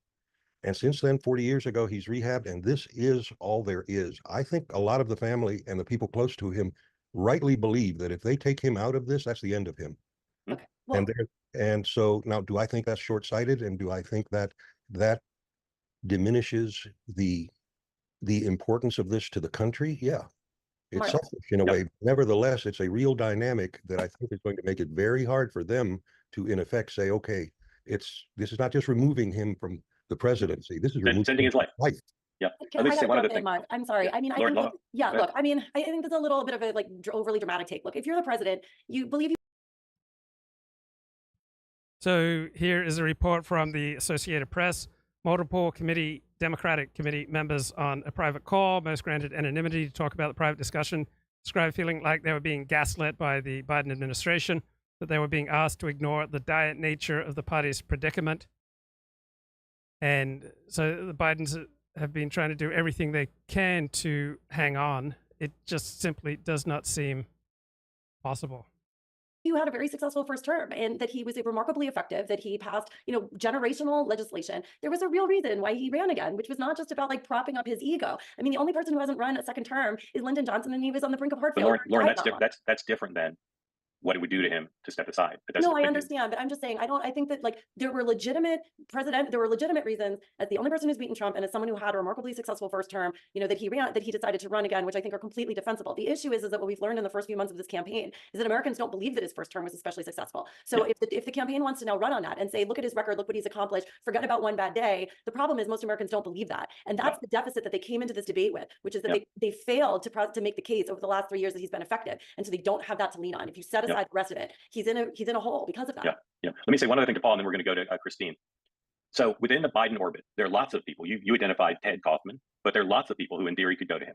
The problem with that, is contrary to their well-crafted public image, the Bidens are mean-spirited and dictatorial when it comes to their staff. They do not brook someone coming in. You're not going to get a group of people to do. Right. You don't get coverage of how mean and angry and dictatorial the Bidens are in the way they operate. So Joe Biden says, oh, I'm running to save democracy. But the way he operates is anything but democratic, respectful, and dignified. He treats people terribly. He's always flying off the handle. He and his wife treat their advisors like employees and treat them like crap. Do it, I don't believe. So one brave person doing it, even someone with the stature of Ted Kaufman, is going to be, the Bidens will never forget it. If the first person who comes forward and says, maybe you should reconsider, because the mode they're in is all systems go, let's get a comm strategy, let's make sure the AFL-CIO doesn't endorse, let's threaten people who make public statements that are negative. That's the mode they're in. That's the mode they've always been in. I think you're right about that, Mark. The only caveat to that I would say would be what I would now call the. So every president dramatically ages in office, except for one, Donald Trump. Right? I guess he stays young by watching a lot of TV. Meghan McCain test. And that is from the inner heart of the family. And that's why I think Jill's biggest issue here is protecting him. Yeah, if that was really her biggest issue, protecting the family and the name and the legacy. If that was the biggest issue, they shouldn't have let him run in 2020 because he was in no position to run that. And he was saved by COVID. I couldn't agree more. So the Haredim are rioting in Israel right now, even as Israel fights for its survival. And we have 18 IDF soldiers hurt in Hezbollah attacks.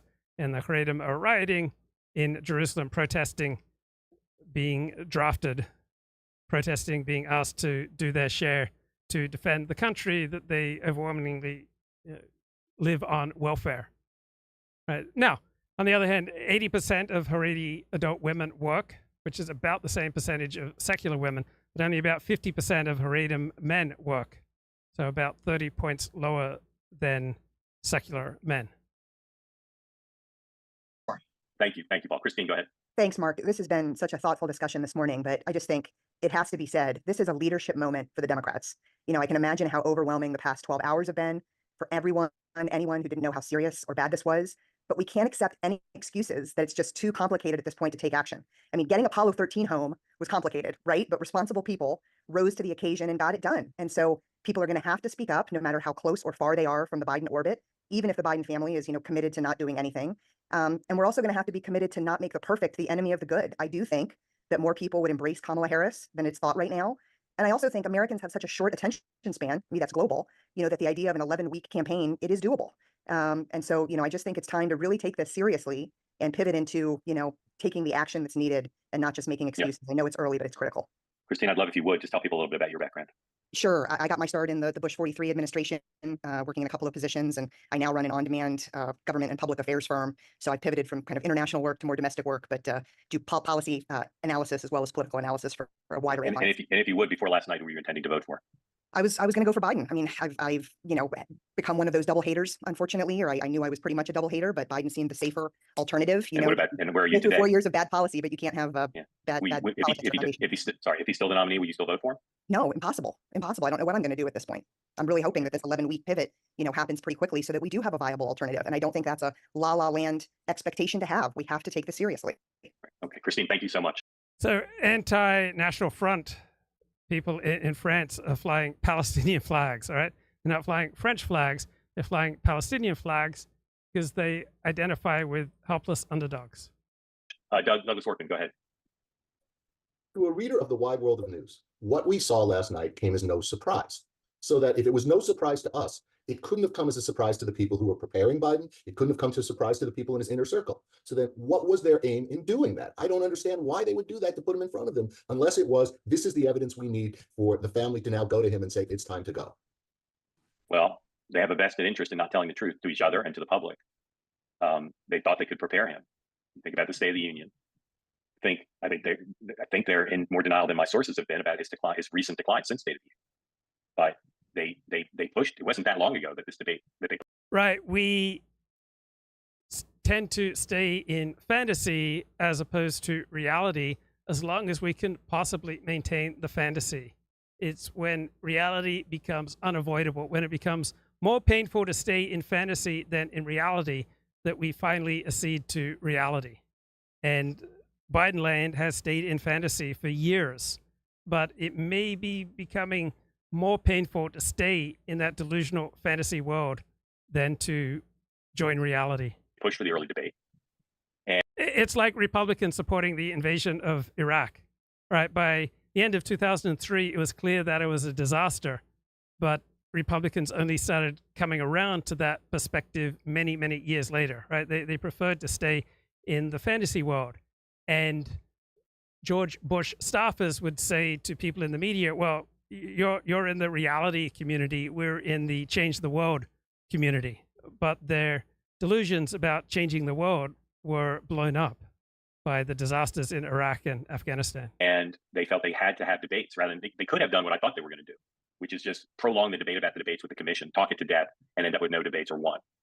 But they need a change in dynamic. Remember, something someone mentioned earlier, when President Obama blew the first debate, he was ahead. President Biden has blown the first debate when he was already behind and had one path to 270.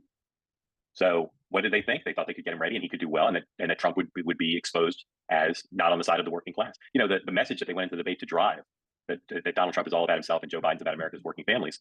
I don't know that he said it even once. It certainly wasn't a theme throughout the evening. And that was their intention.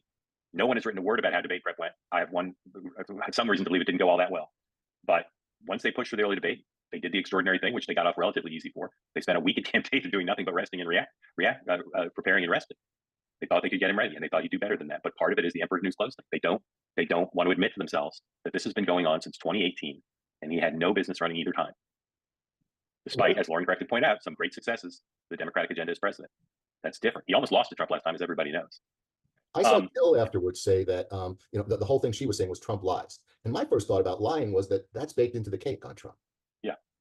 Yes, that's to some extent true. But again, they say their focus groups that they did during the debate showed that they really turned off independent voters. But they've got bigger problems than that. Okay, Douglas, thank you. William Cole. Yes, thank you. I was struck by Meghan McCain's defense of Kamala Harris. I have known her, not personally, but she's been a prosecutor in Alameda County. I've been a defense attorney for 40 years there. I've never liked her political campaign, but I have noticed that recently, maybe it's just because she's a prosecutor, a lawyer, when her public appearances have gotten more and more authoritative. When she spoke for Biden in Doha, when he couldn't make that meeting, she, in spite of myself, I don't like her very much, but she was very impressive. And I must say that, and her house that she grew up in is 3 blocks from my house. I walk my dog by her childhood home every day. And I have to say that Trump supporting, I know some very conservative judges and prosecutors, Trump supporters who worked with her for years and really admire her and like her. So, but still, I think that she would lose. I would think that a Whitmer-Shapiro ticket, one way or the other, would almost guarantee the blue wall. I mean, you have a Michigan and Pennsylvania governor that would certainly have an effect on those states and on Wisconsin. I think that they ought to go in that direction. And I've never paid any attention to this replacement business till last night. I turned it off after 10 minutes. Yeah, it's easy to say go with them, but it doesn't solve the problem of the Bidens, of Kamala Harris, other people who'd like to be the nominee, and the flaws in those two. I'm not against those two, as they're public officials, but they never run for national office. It's not like an easy thing to do, and to just sort of stand up and start to do it. Clay Aiken, I'd love for you to unmute and join us, please.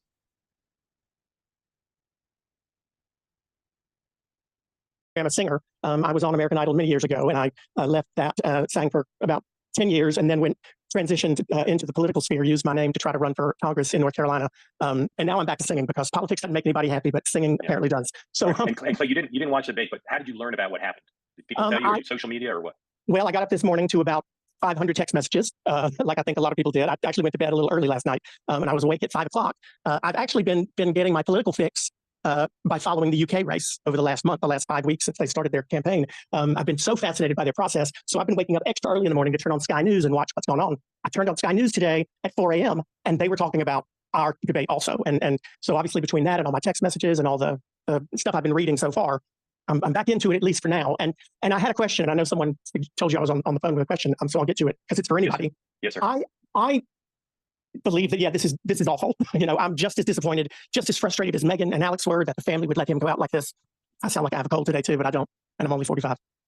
But I do wonder, because I'm sort of the belief that I think most people on here have been this morning, that this is not a one-time issue. This is obviously, or seems to be proof to a lot of people that what we've been hearing from Republicans for a long time now is that Biden's in cognitive decline, et cetera. A lot of Democrats have brushed it off. We see last night, it looks like a lot of people are saying, oh, wow, they were right. He is in cognitive decline. And I agree with. All right. Edward Luttwak, the distinguished military analyst, tweets, the designated successor, Kamala Harris, is spurned because of her nervous tic that makes her laugh inappropriately. But she began pursuing the White House at age 18. She assumed a black set of an Indian identity. She spurned Stanford for Howard University for its sorority. She's a strategic planner. With what everyone else has said on here about if that's the case, it's over. But I do wonder, just hypothetically, what if last night was just a bad night? I'm not inclined to believe that myself at this moment, but because it was pretty bad from what I've seen. But what if it was just a bad night? What if he was off? Is there still, is there any way that he can repair himself, or that they can repair this campaign after that? Because, I mean, I guess even if it was just an off night, it was also probably the only night that 20 million Americans are going to be paying attention. It's the only night that all the networks are going to be airing the same thing. It might be the only chance that either one of them get to make an impression this year if they don't do another debate. Even if it was just a bad night, as the campaign is saying, does that matter? Does that matter? And I'll let me ask the question. Clay, thank you. You were praised in the chat for your cover of Bridge Over Troubled Water, and those lyrics are appropriate for the moment. They are today, yes. Look, there's his convention speech. There's the debates. He could start doing high-profile interviews. There's all sorts of ways he could try to come back from this. Most incumbents or candidates who fail in one debate have another debate within a fortnight. He doesn't have another debate for a good long while. And remember, he was already behind. I don't share Megan's view that we're looking at 48 states necessarily. I'll see how things go. So many Biden staffers, present and past, have moved into the shocked category, right? The Biden infirmity story, obvious to outside observers since he began his time as president of the United States, has now moved into the we had no idea phase. Then next phase will be blame Jill Biden. I think more than anything he can do is he can get luck. Perhaps Donald Trump will be sentenced to prison, and voters will have an overwhelmingly negative reaction to that. Perhaps the horse race in the battleground states won't change very much, and then he's still within hailing distance of some fortunate event that he either brings about or just happens on his own. I think a lot of it depends on whether, if he does tough out this week, whether he's able to make his own luck and have some luck. And you never know. Donald Trump could pick a horrible running mate. There's all sorts of things that could change it. It sounds like that's not much that he could do, though. Then I mean, it sounds. Well, he could. From that answer, it sounds like a lot of outside. He could give a great convention speech. He could do some high-profile interviews where he's really good. He could have some international successes in Ukraine and Israel. Doesn't totally control that, but he could. And then if there is another debate, he could do great in that debate. If he does great in the next debate, if there is one, that's going to matter more than this one if he toughs it out. So there are things he can do. I think you're going to see a lot of surrogates coming out, especially from within the administration in the next week, talking about his competence, talking about what he's like in the Oval, talking about his, you know, like they were already floating. There's a video of Kevin McCarthy sort of speaking more about his respect for Biden this last week as well. So I think the problem is that people didn't believe it to begin with, and they should have been doing that a year ago. Yeah. All right. Lauren, thank you. Clay, thank you for the question. It's 10, but I just want to say a couple more things. First of all, very grateful to you all for joining and for everyone who asked questions and participated, and Megan in particular, who actually proposed that I do this. I was thinking of doing it, but Megan pressed me this morning to do it. So I'm glad she did that, and always appreciate Megan sharing with passion what she's thinking about. And Lauren, thank you for doing this with me.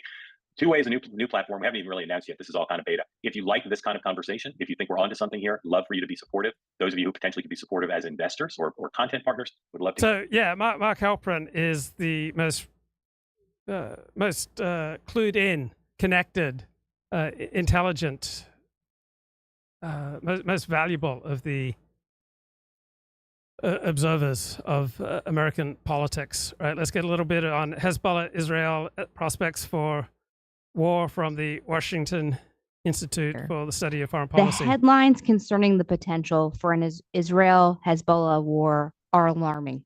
Consider the past few days. The State Department in the United States has increased its travel advisory and is warning Americans to reconsider travel to Lebanon. Other countries, including Canada, Germany, and Kuwait, are encouraging their citizens to leave Lebanon. The Pentagon is reported to be moving an amphibious assault ship and Marines into the Mediterranean in case the U.S. military is called upon to assist in the evacuation of the American embassy. Just in the last hour, reports that the Israeli Air Force has targeted a building with a group of Hezbollah operatives, and Hezbollah has fired anti-tank missiles into the Western Galilee in Israel.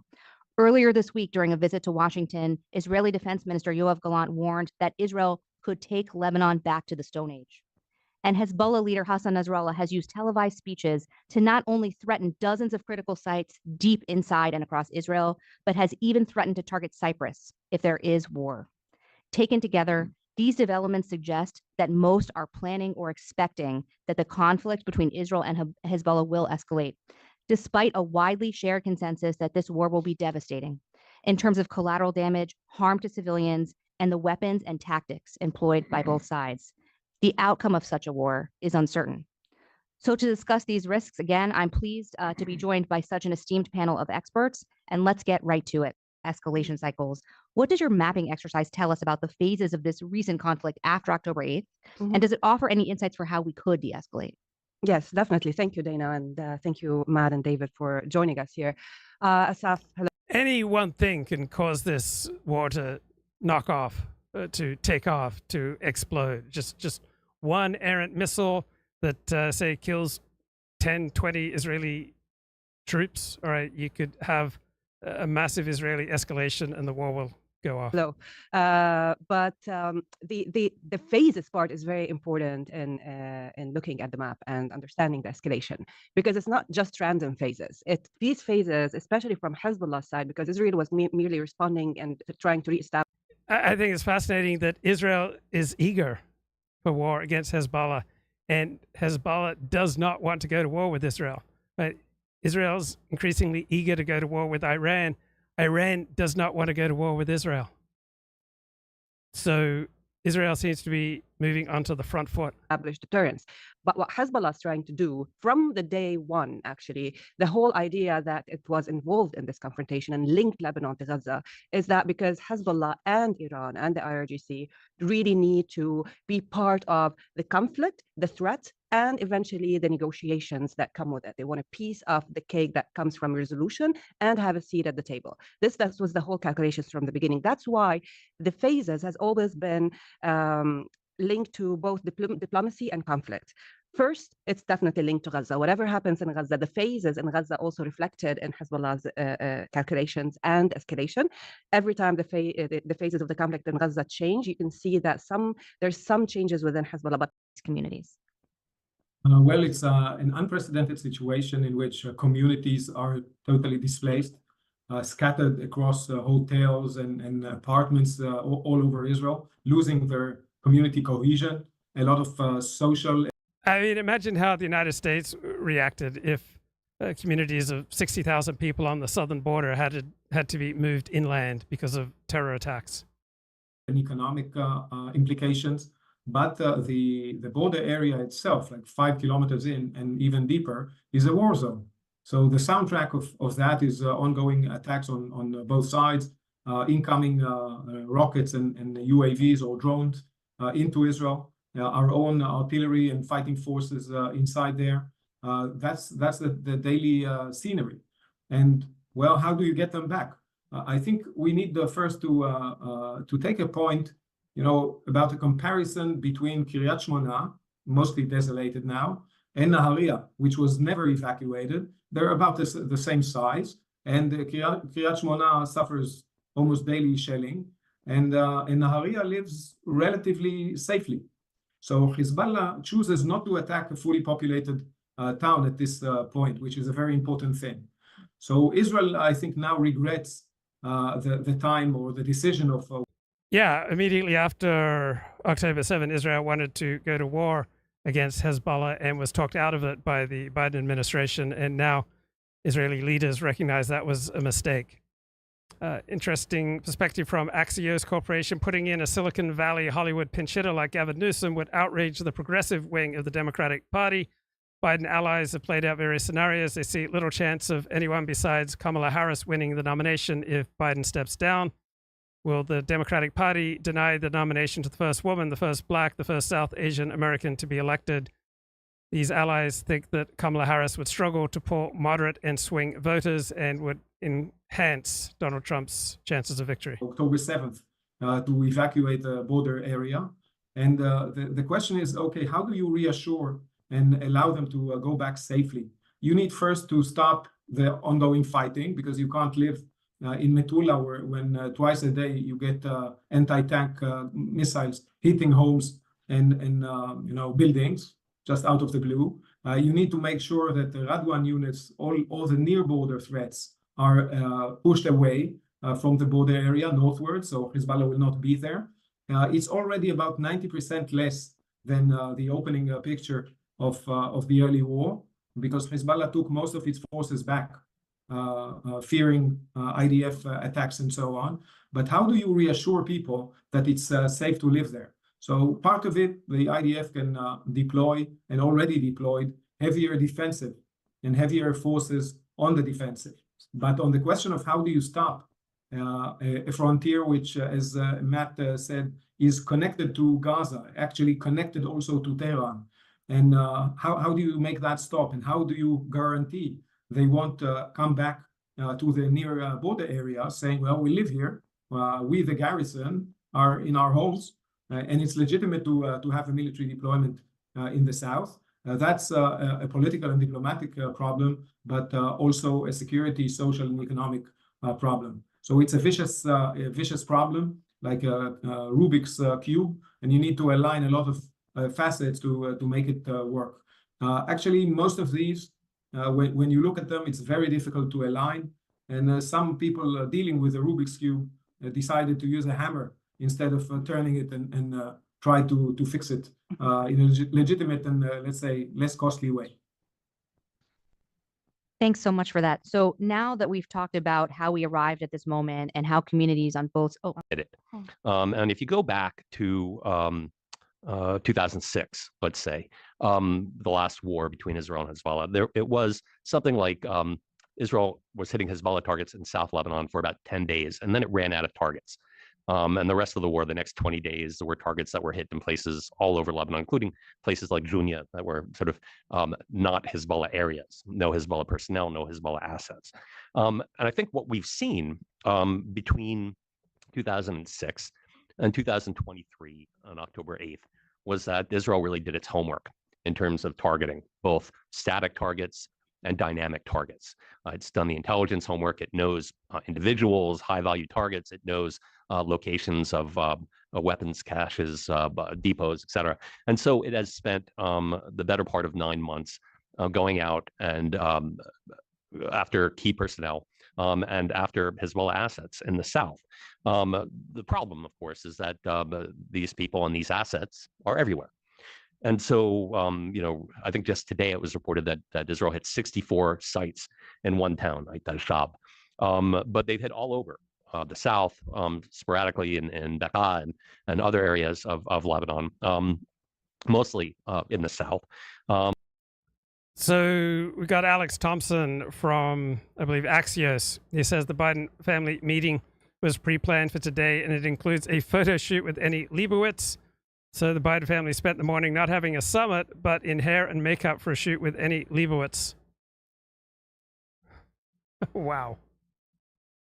But increasingly further north when targets of opportunity arise. An estimated $1.5 billion of damage done to the south of Lebanon so far, and also an estimated 70,000 people who have left, not under government orders, but on their own accord. Widespread damage to buildings, to farmland, secondary explosions from arms depots that cause havoc to the environs. So where do these people go?